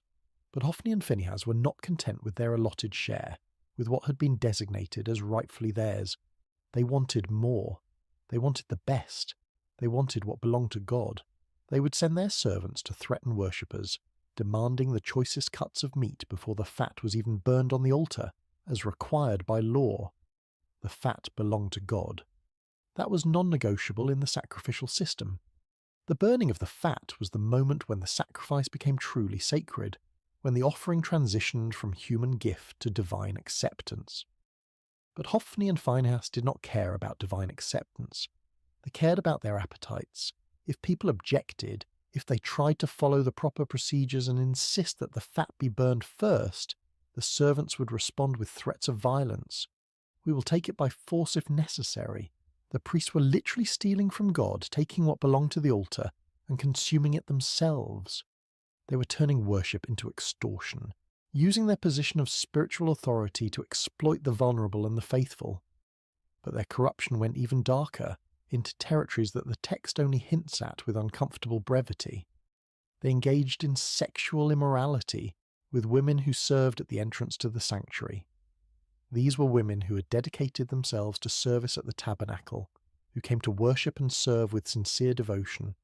And Hophni and Phinehas exploited them, used their authority and position to prey upon those who should have been under their protection. They turned the house of God into a place of exploitation and abuse, where the very people who were supposed to represent divine holiness became perpetrators of trauma. Worship became a source of fear rather than transcendence. People stopped coming, or when they came with cynicism and resentment, going through the motions but empty of faith. How could you trust a system where the gatekeepers were predators? How could you believe in the holiness of a place where the priests defiled it daily?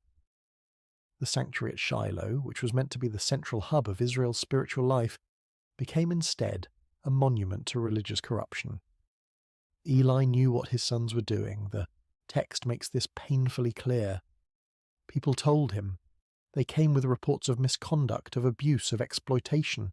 He heard the rumours and saw the evidence. He was not ignorant. He was not blind to their crimes. And to his credit, he confronted them. But his rebukes were weak, almost apologetic, carrying no weight and no consequence. Why do you do such things? I hear reports from the people about your wicked deeds. If someone sins against another person, God may mediate. But if someone sins against the Lord, who will intercede? The words acknowledge the problem but offer no solution. There is no threat of removal from office, no stripping of authority, no punishment that might actually deter the behaviour. Just words, just disappointment, just a father hoping his wayward sons might suddenly develop a conscience they had never demonstrated. Hophni and Phinehas ignored their father and continued their corruption. Why wouldn't they? There were no consequences.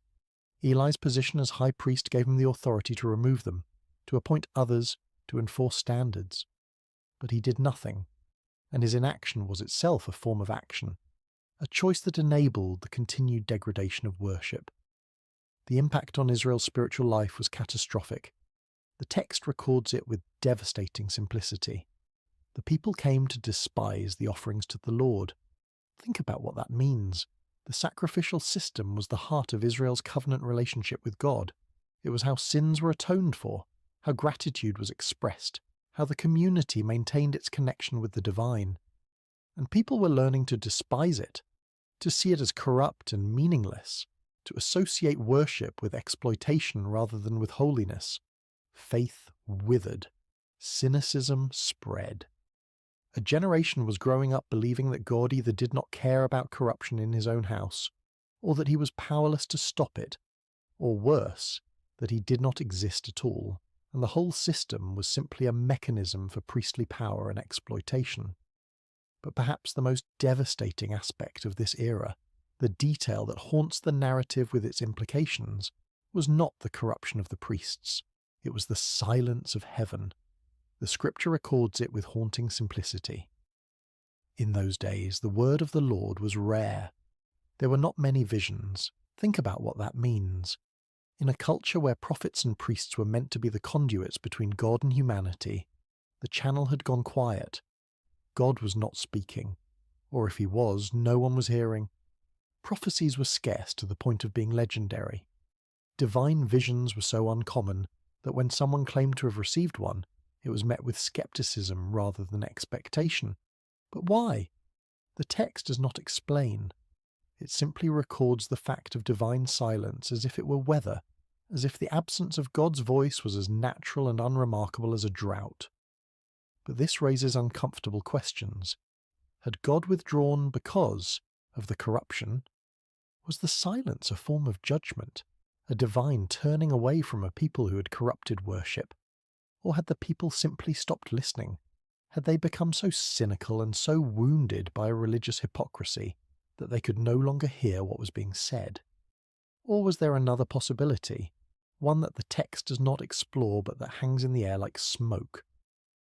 Perhaps the priests, who were supposed to be the mediators between God and people, had become such effective blockers of communication that divine messages simply could not get through. Perhaps Hophni and Phinehas were not just corrupt individuals, but symptoms of a systemic failure, a spiritual infrastructure that had collapsed under the weight of its own contradictions.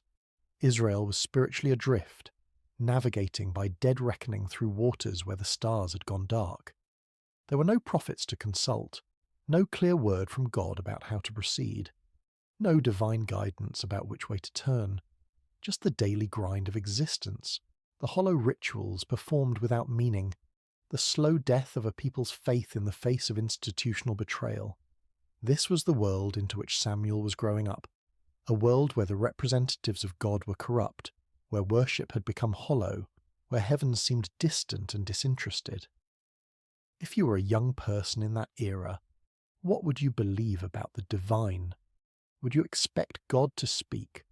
Would you even know what his voice sounded like?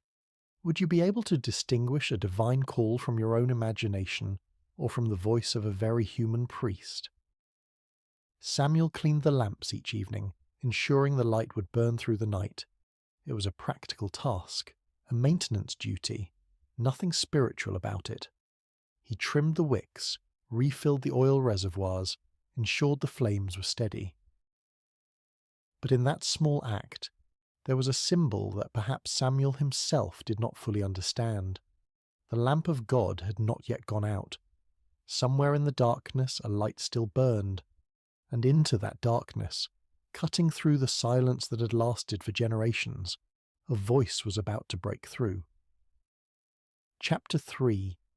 The night God spoke. The night began like any other. Samuel had completed his duties for the day, working through the familiar routines that structured his life. The sanctuary was clean, the floors swept, the vessels washed and arranged in their proper places. The lamps were lit, their flames steady, casting dancing shadows across the ancient stones. The sacred space was prepared for the silence of the evening hours, for the long watch through darkness toward dawn. Eli, now elderly and nearly blind, his eyes grown dim from age and perhaps from seeing too much corruption without acting, had retired to his usual place. He moved slowly now, carefully, feeling his way along walls he had walked beside for decades. His sleeping area was separate but nearby, close enough that Samuel could hear him if he called, out in the night. Samuel lay down in his customary sleeping spot somewhere near the chamber where the Ark of the Covenant rested. The exact location is not specified in the text, but the implication is clear. He slept in proximity to the most sacred object in all of Israel, closer to the physical representation of God's presence than anyone else in the nation that night.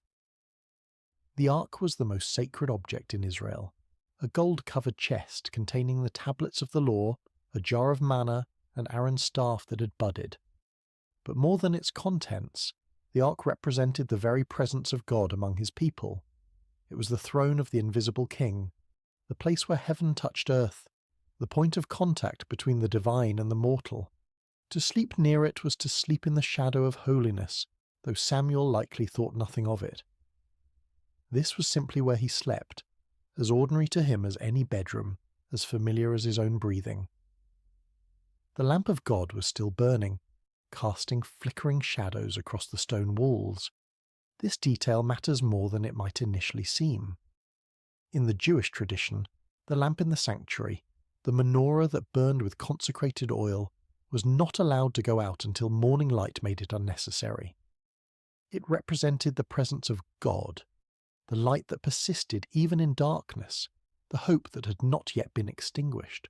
The phrase, "the lamp of God had not yet gone out," carries within it both promise and warning. Not yet, but it could. The light was still burning, but barely. The presence was still there, but fading. As long as the lamp burned, there was hope. As long as the light persisted against the encroaching darkness, God had not abandoned his dwelling place entirely. Samuel drifted into sleep, a boy exhausted from the honest labour of serving in the house of God. His breathing slowed, his muscles relaxed. He sank into that deep, dreamless sleep that comes from physical work and a clear conscience. The sanctuary around him settled into its nighttime sounds. The creak of cooling stone, the whisper of wind through high windows, the distant cry of a night bird, the soft flutter of the lamp flames, and then, in the darkness, cutting through the silence like a knife through cloth, he heard his name, Samuel. The voice was clear, distinct, personal. Not a shout that would echo through the halls, but not a whisper that could be mistaken for imagination either. It had the quality of someone standing nearby, speaking with intention and purpose, with the certainty that they would be heard. It was a voice that expected a response. Samuel's eyes snapped open. His heart leaped in his chest. There was no confusion, no moment of disorientation. He knew immediately that someone had called him. The voice had been too clear, too deliberate, too unmistakably directed at him. In the darkness, with the lamp casting its uncertain light, Samuel did what made perfect sense to a boy who had grown up serving under an elderly priest. Eli must need something. The old priest was nearly blind now, stumbling in the darkness. Perhaps he had dropped something. Perhaps he needed water. Perhaps he was unwell and required assistance. Samuel threw off whatever covering he used against the night chill and ran to where Eli slept. "Here I am. You called me?" The response was immediate, instinctive. "Here I am." Two words that would become the defining posture of Samuel's entire life. Not, "What do you want?" Not, "Can it wait until morning?" Just presence. Just availability. Here I am. Eli, pulled from sleep and confused, his mind foggy with the remnants of dreams, looked in the direction of Samuel's voice with eyes that could barely make out shapes in the darkness. "I did not call. Go back and lie down." Samuel returned to his place, perhaps a little puzzled, but not overly concerned. Perhaps he had been dreaming. Perhaps the transition from sleep to waking had jumbled his perceptions. Perhaps the old man had called out in his sleep and forgotten. These things happen. The mind plays tricks in the boundary spaces between consciousness and unconsciousness. He lay back down, pulled his covering around him, and closed his eyes, willing himself back towards sleep. The sanctuary settled back into silence. The lamp continued its steady burning. Outside, the wind moved through the hills with a sound like breathing. Samuel's heartbeat slowed back to its resting rhythm. Samuel? Again. The same voice, the same clarity, the same undeniable sense that someone was speaking directly to him, calling him by name with purpose and intention. This was not imagination. This was not the remnant of a dream clinging to the edge of waking. This was not the echo of Eli's voice misheard in the darkness. Someone had called his name clearly and deliberately, as real as the stone beneath him and the lamplight flickering against the walls. Once more, Samuel got up and went to Eli. His bare feet made soft sounds against the cold stone floor. His breathing was quicker now, his confusion deeper. If Eli had not called the first time, then who had? "Here I am. You called me." Eli, now more awake and perhaps slightly irritated at being disturbed a second time, sent him away again with a tone that suggested both confusion and mild frustration. "I did not call, my son. Go back and lie down." Samuel returned, but now there was a question forming in his mind that would not be silenced. If Eli was not calling him, then who was? Was someone playing a trick? Was there an intruder in the sanctuary hiding in the shadows, calling his name for some unknown purpose? But the voice had not seemed mischievous or threatening.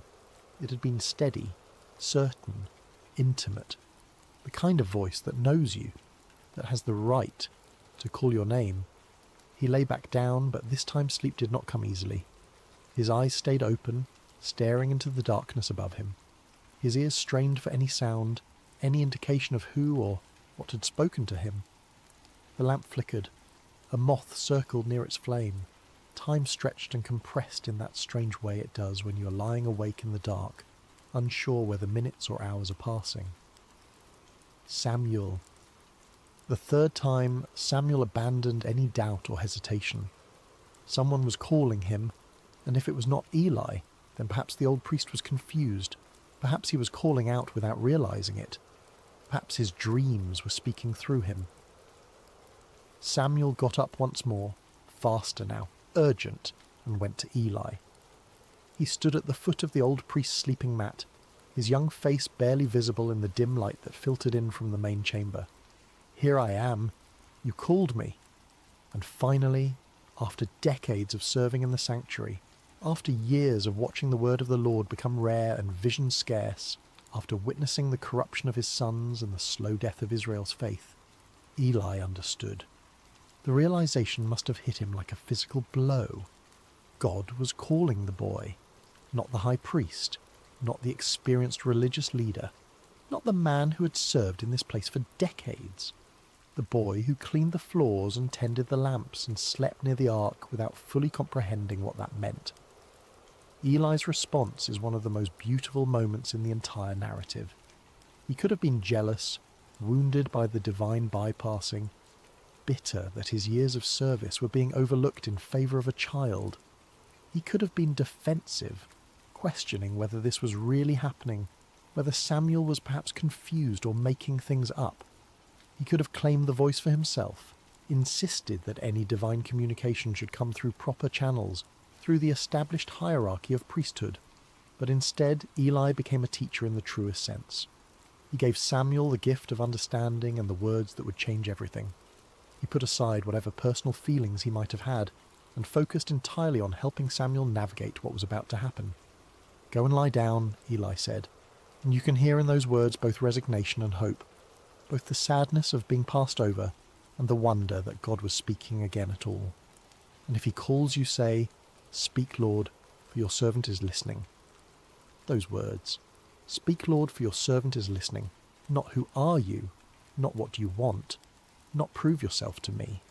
Just openness, just availability, just the humble acknowledgement that if God is speaking, the only appropriate response is to listen.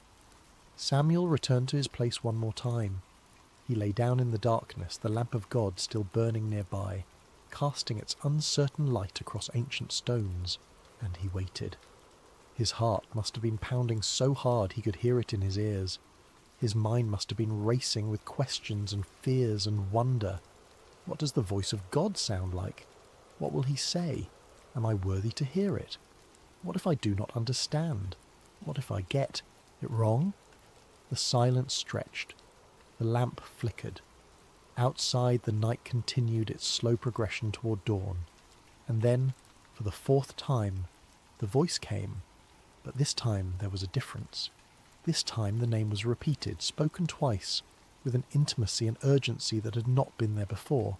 "Samuel! Samuel!" The repetition is significant. In Hebrew, when a name is called twice, it indicates intimacy, urgency, importance. Abraham, Abraham, Moses, Moses, now Samuel, Samuel. This was not a casual summons. This was personal, direct, unmistakable. This time, the boy was ready.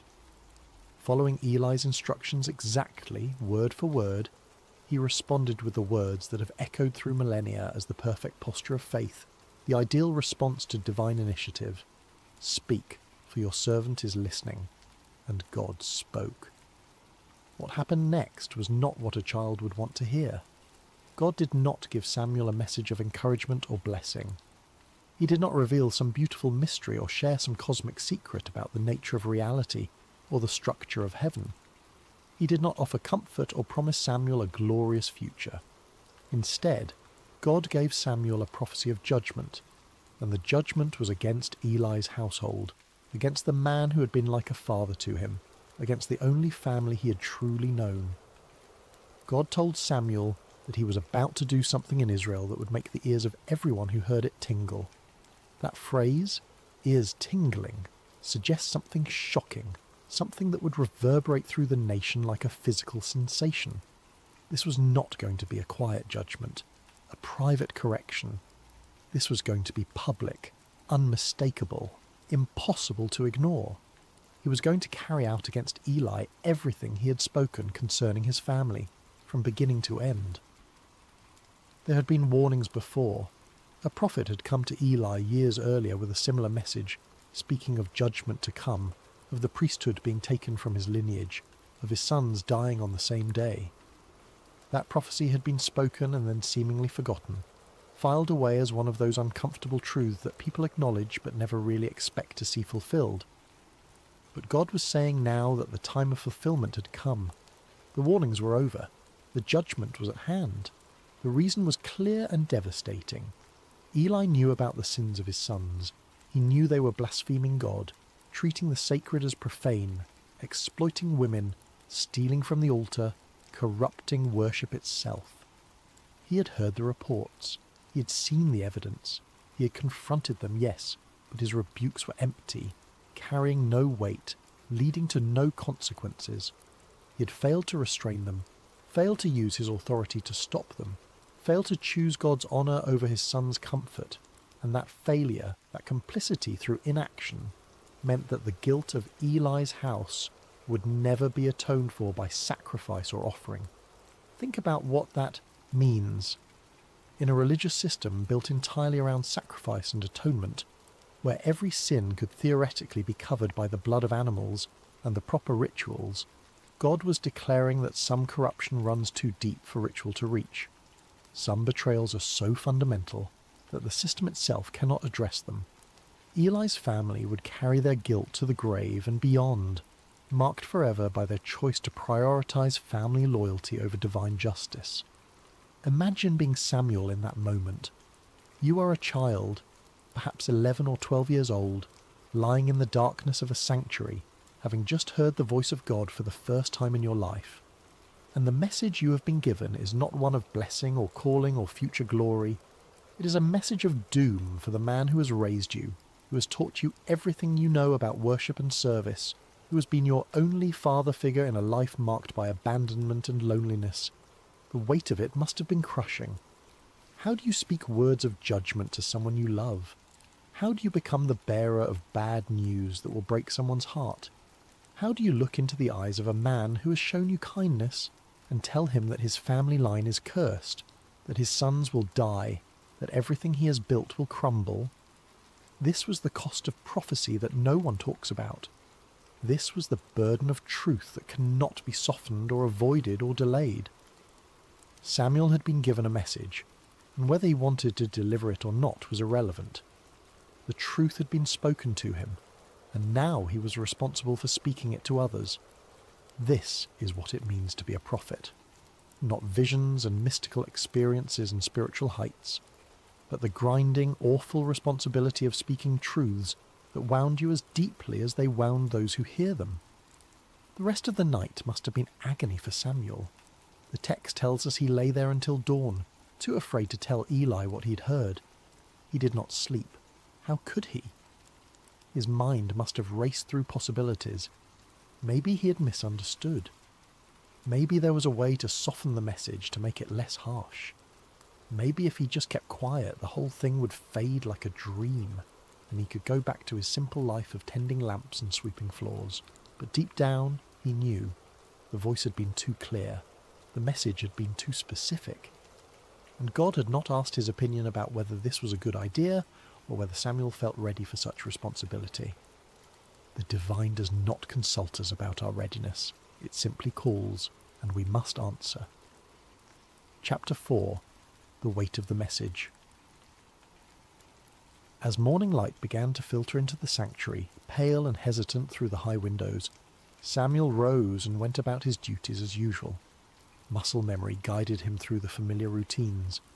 He opened the doors of the house of the Lord, pushing aside the heavy wooden barriers that sealed the sacred from the profane, letting in the day, with all its ordinary demands.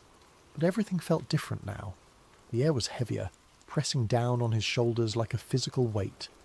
The silence was louder, filled with the words he carried but could not speak. He carried within him words that would change everything, and he was terrified to voice them. His hands shook as he performed his tasks. He fumbled with the lamp wicks, nearly spilling oil on the floor. He could not meet anyone's eyes.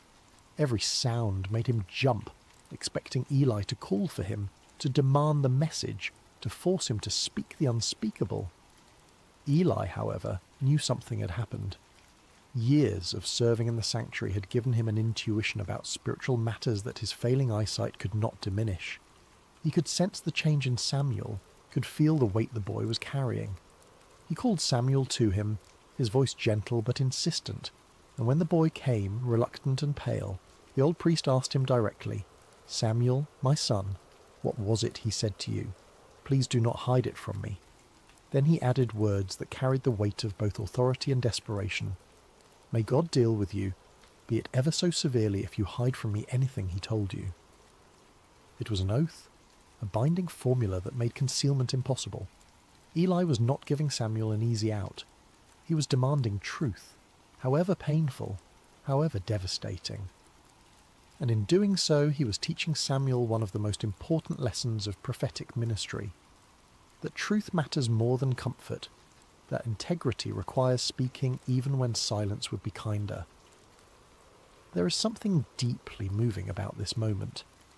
Eli was giving Samuel permission to speak truth, even painful truth. He was not demanding a comfortable answer.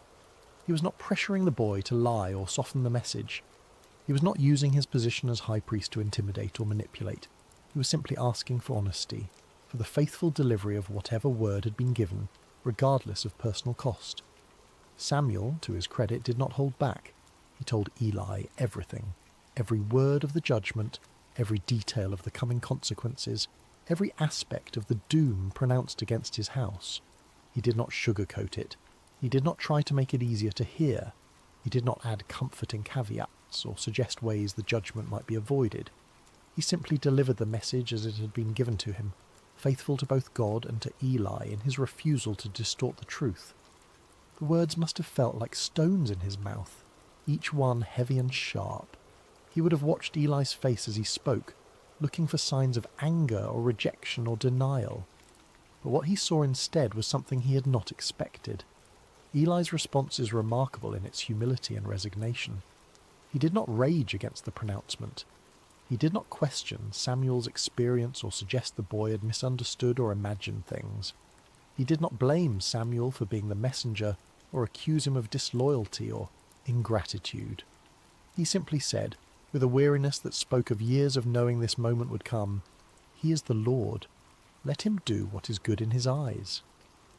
There is defeat in those words, yes, but there is also acceptance, a kind of peace that comes from finally having the truth spoken aloud, from no longer living in the shadow of unacknowledged reality.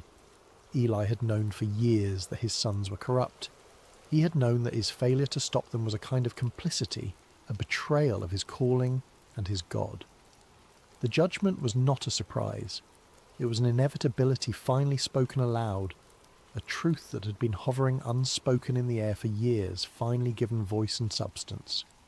And perhaps in some way, Eli was relieved that the silence had been broken, even if the words spoken were words of judgment. Perhaps there is a relief that comes from knowing, from having certainty, even when that certainty is terrible. Perhaps after years of wondering when the hammer would fall, there was a strange comfort in finally hearing it fall, in knowing the shape of the future even when that future was dark. What Samuel learned that night and that morning was something most of us spend a lifetime avoiding. That truth is not always comfortable, that faithfulness sometimes means delivering hard words, and that love does not require us to hide reality from those we care about. Samuel could have lied to Eli. He could have softened the message or claimed he did not remember the details, or suggested that perhaps he had misunderstood what God was saying. But he chose honesty, and in doing so he established the pattern that would define his entire ministry. He would be a prophet who spoke the word of the Lord without compromise, without concern for how it would be received, without fear of the consequences. Not because he was harsh or unfeeling, but because he understood that truth, however painful, is ultimately an act of respect. To lie to someone, even to spare their feelings, is to treat them as less than fully human, as incapable of bearing reality. Samuel gave Eli the dignity of truth, and Eli received it with the dignity of acceptance. Chapter 5. Samuel becomes a prophet. After that night, everything changed for Samuel. The text tells us that he grew, and the Lord was with him, letting none of his words fall to the ground. That phrase, letting none of his words fall to the ground, is the ancient way of saying that everything Samuel prophesied came true. He was not speaking his own opinions or making educated guesses or offering the kind of vague predictions that could be interpreted multiple ways, depending on how events unfolded. He was speaking with divine authority, and reality itself confirmed his words with uncomfortable precision. The prophecy about Eli's house came true exactly as Samuel had spoken it. The details are grim and worth recounting because they establish Samuel's credibility as a true prophet in a time when false prophets were common and people had grown cynical about divine communication. Israel went to war against the Philistines, their perennial enemy. In the first battle, the Israelites were defeated and thousands of soldiers died. In desperation, the elders decided to bring the Ark of the Covenant from Shiloh to the battlefield, believing that God's physical presence would guarantee victory. Hophni and Phinehas accompanied the Ark, treating it like a magical talisman rather than the throne of the living God. The Israelites shouted when the Ark arrived, a roar so loud that the ground shook. The Philistines were terrified at first, knowing the stories of what the God of Israel had done to Egypt. But they fought anyway, and in the battle that followed, Israel was utterly defeated. 30,000 soldiers died, and on that same day, exactly as prophesied, both Hophni and Phinehas were killed. The Ark of God was captured by the Philistines, carried off as a trophy of war. When a messenger brought the news to Shiloh, Eli was sitting by the road, his heart trembling for the Ark of God. When he heard that the Ark had been captured and his sons were dead, the 98-year-old priest fell backward off his chair, broke his neck, and died. The priesthood of his line ended in that moment, cut off exactly as God had declared. It was a devastating fulfillment, but it established beyond doubt that Samuel spoke with divine authority. He had predicted these events when he was just a child, and they had come to pass exactly as he said. The word of the Lord through Samuel was reliable, trustworthy, deserving of attention. As Samuel matured from boy to young man, his reputation spread throughout Israel like wildfire. From Dan in the far north to Beersheba in the deep south, spanning the entire geographical extent of Israel's territory, everyone knew that Samuel had been established as a prophet of the Lord. The word that had been rare, the visions that had been scarce, now flowed through this young man who had learned to listen in the darkness. But Samuel was more than just a prophet delivering occasional messages. God continued to appear at Shiloh, revealing himself to Samuel through his word on a regular basis. Samuel became the primary channel of divine communication for the entire nation. The silence had been broken. The channel between heaven and earth, clogged by corruption and complacency for generations, had been cleared. and the instrument God chose was not a powerful warrior or a cunning politician or even an experienced priest with decades of religious training. It was a boy who had learned to say 5 simple words: "Speak, for your servant is listening." Samuel's influence on Israel cannot be overstated. He became the bridge between the chaotic era of the judges and the establishment of the monarchy, standing at one of the most critical transitions in the nation's history. He was the last judge, travelling on a circuit through Bethel, Gilgal and Mizpah, settling disputes and administering justice with a wisdom that people recognised as coming from God.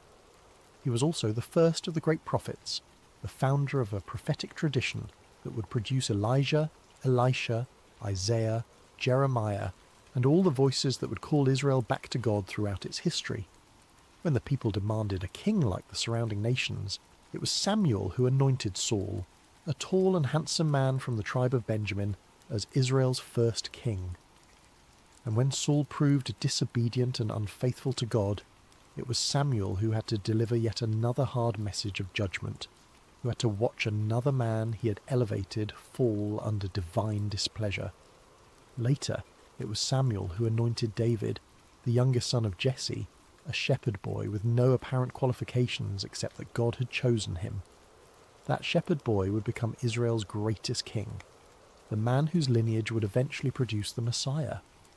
But beyond the political role, beyond the anointing of kings and the settling of disputes, Samuel represented something Israel desperately needed: spiritual integrity in a world corroded by compromise. In a time when the priesthood had become corrupt, when worship had become hollow, when the word of the Lord was rare, Samuel embodied what it meant to hear from God and speak his truth faithfully regardless of personal cost. He reformed religious life throughout Israel, establishing schools of prophets where young men could learn to listen for God's voice and speak his word. He called the people back to authentic worship, challenging them to put away their foreign gods and serve the Lord only. He led the nation in repentance at Mizpah, where they fasted and confessed their sins, acknowledging that they had abandoned God. And when the Philistines attacked during that gathering, Samuel interceded for the people, and God threw the enemy into confusion with thunder and lightning, giving Israel a decisive victory. Samuel demonstrated that God had not abandoned his people, that the silence had been circumstantial rather than permanent, that divine presence and power were still available to those who would seek them with integrity. The boy who once cleaned floors and trimmed lamp wicks became the conscience of a nation. The child who slept near the ark became the voice through which God spoke to kings and commoners alike. His authority came not from position or political power or military might, but from the simple fact that he had learned to listen and had the courage to speak what he heard, even when speaking cost him dearly. Chapter 6. The Legacy of the Story. So what do we take from this ancient narrative? What does it mean for us, centuries removed from oil lamps and tabernacles and sleeping near the Ark of the Covenant? And perhaps more intriguingly, what questions does this story raise that it never fully answers? First, there is the theme of listening. God can speak in quiet places, in ordinary moments, when we least expect it. Samuel was not performing some elaborate spiritual ritual when God called his name. He was not fasting on a mountain. He was not in a trance or a vision quest. He was sleeping, exhausted from a day of mundane labour. He was simply present in a sacred space, available to be awakened. How often do we miss the voice of the divine because we are too busy, too distracted, too convinced that revelation only comes in spectacular packages? We wait for burning bushes and angelic visitations, for dramatic signs and unmistakable interventions, while the still small voice speaks in the darkness and we mistake it for our imagination, or for human conversation, or for nothing at all. Samuel teaches us that sometimes the most profound moments arrive softly, in the space between waking and sleeping, in the darkness when our defences are down and our minds are quiet enough to hear what has always been speaking. But this raises uncomfortable questions. How many times has that voice spoken and we have ignored it? How many times have we attributed divine communication to coincidence or psychology or wish fulfillment because we have lost the ability to recognize it for what it is? Second, there is the theme of obedience. Samuel's first response when he heard his name was immediate and complete. Here I am. No hesitation, no calculation, no weighing of options or considering whether this was a good time, just presence and availability. Not, what do you want, but here I am. Not, let me think about it, but immediate response. Later, when Eli gave him the words to use, Samuel followed the instruction exactly. He did not improvise or try to improve on the formula or insert his own personality into the exchange. He simply said what he had been taught to say, "Speak, for your servant is listening." Obedience in this story is not about blind submission to authority. It is about being teachable, about recognizing when someone knows more than you do, about trusting guidance even when you do not fully understand where it is leading. But there is something deeper here, something that troubles the waters of easy interpretation. Samuel was obedient to a voice he had never heard before, to a presence he could not see, based entirely on the instruction of a priest whose own family was corrupt, and whose judgment had been compromised by his failure to discipline his sons. What made Samuel so certain that this was God speaking and not some other voice? What internal compass guided him toward trust when skepticism would have been equally reasonable? Third, there is the theme of humility. Samuel's greatness began in small acts of service. He was faithful in opening doors, in cleaning, in tending lamps, in all the unglamorous work that keeps a sacred space functioning. He did not despise the small things, or consider himself above menial tasks. He swept floors with the same attention he later brought to anointing kings. He trimmed lamp wicks with the same care he would later exercise in delivering prophetic words, and it was in that posture of humble service, in the daily repetition of small faithful acts, that God found him. How different this is from our modern obsession with platform and visibility, with making a name for ourselves and ensuring everyone knows our accomplishments, with treating service as a stepping stone to something better rather than as its own reward. Samuel reminds us that true influence is built in obscurity, that character is formed in the small decisions no one sees, that greatness is the fruit of faithfulness in little things rather than the result of ambitious self-promotion. But again, there is a mystery here. Why Samuel? What was it about this particular boy that made him suitable for this calling? The text gives no indication that he was exceptional in any way. He was simply there, simply faithful, simply available. Which raises the question, are there others who are equally faithful, equally available, who never heard their name called? Is divine calling arbitrary, or is there some hidden criteria that determines who hears the voice and who does not? Fourth, there is the theme of responsibility. Sometimes truth is hard but necessary. Samuel's first message from God was a message of judgment, and he had to deliver it to someone he loved. This is the cost of being a conduit for truth. You do not get to choose which messages are convenient and which are difficult. You do not get to edit reality to make it more palatable. You do not get to withhold hard truths, because speaking them might damage relationships or cost you social capital. If you are going to be a voice for something beyond yourself, whether you call that voice God or conscience or truth, or simply what is, you have to be willing to speak even when the words cut you as deeply as they cut those who hear them. Samuel could have spared Eli. He could have lied or softened the message or claimed he did not remember the details. But he chose the harder path of honesty, and in doing so he honoured both Eli and himself. Yet this raises ethical questions that the narrative does not resolve. What is the balance between truth and compassion?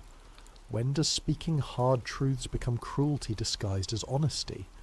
Samuel was a child delivering a message he did not create and could not change. But what about us, when the truths we must speak are filtered through our own perceptions and biases and limited understanding? How do we know when to speak and when to remain silent? Fifth, there is the theme of hope. The lamp of God had not yet gone out. Even in the darkest period of Israel's spiritual life, When the priesthood was corrupt and the word of the Lord was rare and the nation was spiritually adrift, there was still a light burning somewhere in the darkness. God had not abandoned his people. He was simply waiting for someone who would listen, someone who would respond, someone who would be faithful with what was given to them. Samuel represents the truth that it is never too late for renewal, that no matter how far things have fallen, no matter how corrupt the systems or how cynical the people, there is always the possibility of a voice in the darkness calling us back to what matters.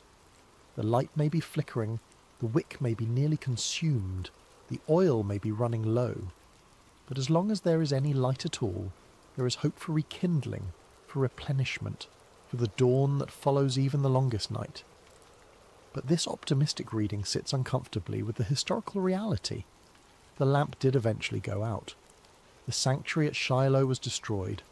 The ark was captured and never returned to that place. The line of Eli ended in blood and disgrace. Samuel's calling did not prevent disaster. It only narrated it before it happened. So what kind of hope is this? Is it simply the hope that truth will be spoken, even if it changes nothing? Is it the hope that someone will bear witness, even in the midst of collapse? Finally, there is something unspoken in this narrative that deserves attention. God bypassed the entire religious hierarchy to speak to a child. He did not go through official channels. He did not honour the established order. He did not consult with the high priest or seek permission from religious authorities.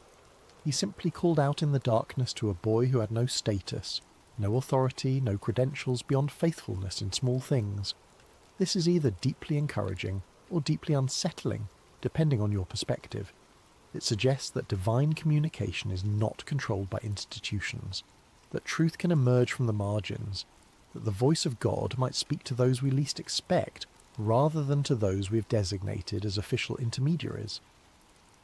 But it also raises anarchistic questions about authority and order, about how we distinguish genuine divine calling from delusion or manipulation, about what happens when everyone claims to hear the voice of God speaking contradictory messages. Samuel's story is ultimately about availability.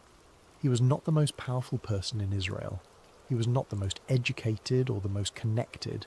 He was simply present, attentive, and willing to respond when he heard his name called. And that was enough. That has always been enough. But it invites us to ask, what are we available for?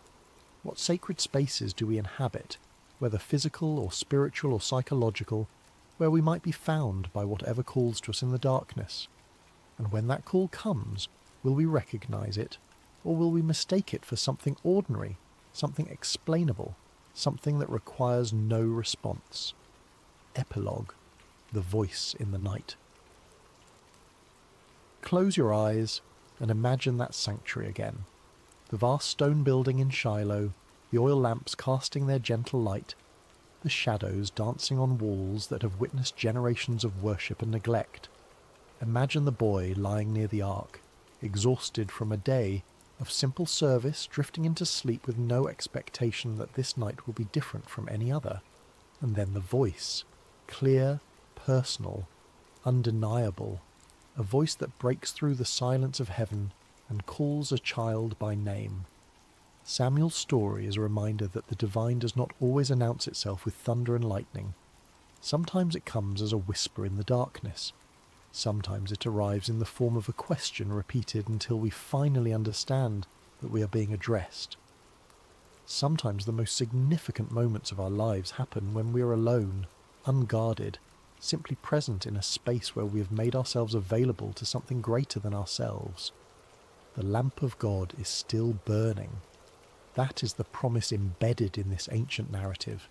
No matter how dark the times, no matter how corrupt the systems, no matter how silent heaven seems, there is always a light somewhere refusing to go out, and there is always the possibility that in the quiet, in the stillness, in the spaces between our busy thoughts and desperate prayers, we might hear our name spoken by a voice we do not yet recognize.